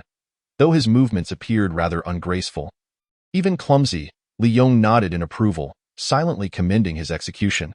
The life of a demon hunter is fraught with peril, and often, to survive, one must cast aside aesthetic concerns. It is not uncommon to roll through mud or corpses. What matters most is preserving one's life. However, such tactics would not suffice to vanquish this demon, a realization that dawned upon Liyon. Likewise, Yufeng's thoughts mirrored his mentor's, recognizing that despite landing a powerful blow, he had failed to inflict significant harm upon the foe while suffering grievous injuries himself. Even the simplest of minds could discern the vast disparity in strength between them. If he wished to deal a substantial blow to this foe, must he then rely on that technique? Yufeng gazed at the demon, which had temporarily paused, yet remained poised to pounce at any moment. Taking a deep breath, he recalled the extraordinary state he had once entered, one that had even amazed Liyon, wherein he had executed a strike nearly akin to his mentor's own. Yet, he had remained bewildered about how to access that state. Nevertheless, even without complete clarity, a sense of calm enveloped him in this critical moment. Holding his breath and centering his energy, he tightly grasped the counterlight, envisioning himself merging with the surrounding space, his body gradually dissolving, until it vanished without a trace. In this state of intense focus, the space around the young man seemed to undergo a peculiar transformation. His form became a vortex, drawing in the surrounding essence into his being. Here it comes. A smile graced Liyong's face. He had been eagerly anticipating Yufeng's mastery of the switch to enter this state, which would undoubtedly lead to a remarkable enhancement of the young hero's abilities. Liyon had once named this unique state the state of unconsciousness. Upon entering this state, the youth would unwittingly unleash his most potent technique from memory, striving to approach its original form as closely as possible. The strength of this state lies in its ability to transcend one's limitations in understanding techniques. For instance, if Yufeng had previously witnessed Liyong's most formidable secret art, 8 forms of emptiness, he could, within his capacity, execute an interpretation of 8 forms of emptiness, even if he had yet to grasp its fundamentals. Given Liyong's own ability to significantly enhance sword intent through the heart-blade unification state, he could better appreciate the formidable nature of Yufeng's unique state in a certain light. While the state of unconsciousness stood in stark contrast to heart-blade unification, their power could be deemed comparable indeed. For ordinary strong individuals who had yet to attain this sanctuary, the state of unconsciousness might even be superior. What is happening? This boy's momentum is gradually coalescing, yet the pressure he exudes is intensifying. As Yufeng slowly entered that enigmatic state, not only was the demon momentarily daunted by this newfound presence, but even the formidable Violet and Xiafei, both of whom were top-tier warriors at the royal demon level, gasped in astonishment. It is worth noting that even the mightiest demon hunters among humans would find it challenging to stand a chance against them. Yet, even such powerful beings were momentarily stunned by Yufeng's current demeanor. A once-in-a-millennium hero. Truly a monster among monsters. What is alarming is that there are over 100 such monsters. At that moment, both Violet and Xiafei simultaneously pondered the same question. Despite their prior knowledge of the formidable nature of heroes from historical records, they were experiencing firsthand the terror of such beings for the first time due to their age. Truly, the prince is wise, employing division and subjugation to tackle the heroes one by one. Otherwise, if 100 of these monsters were to assail simultaneously, the mere thought sent shivers down Xiafei's spine. Yet, as those around her grappled with their varied emotions, the focal point of their gaze, Yufeng, finally began to move.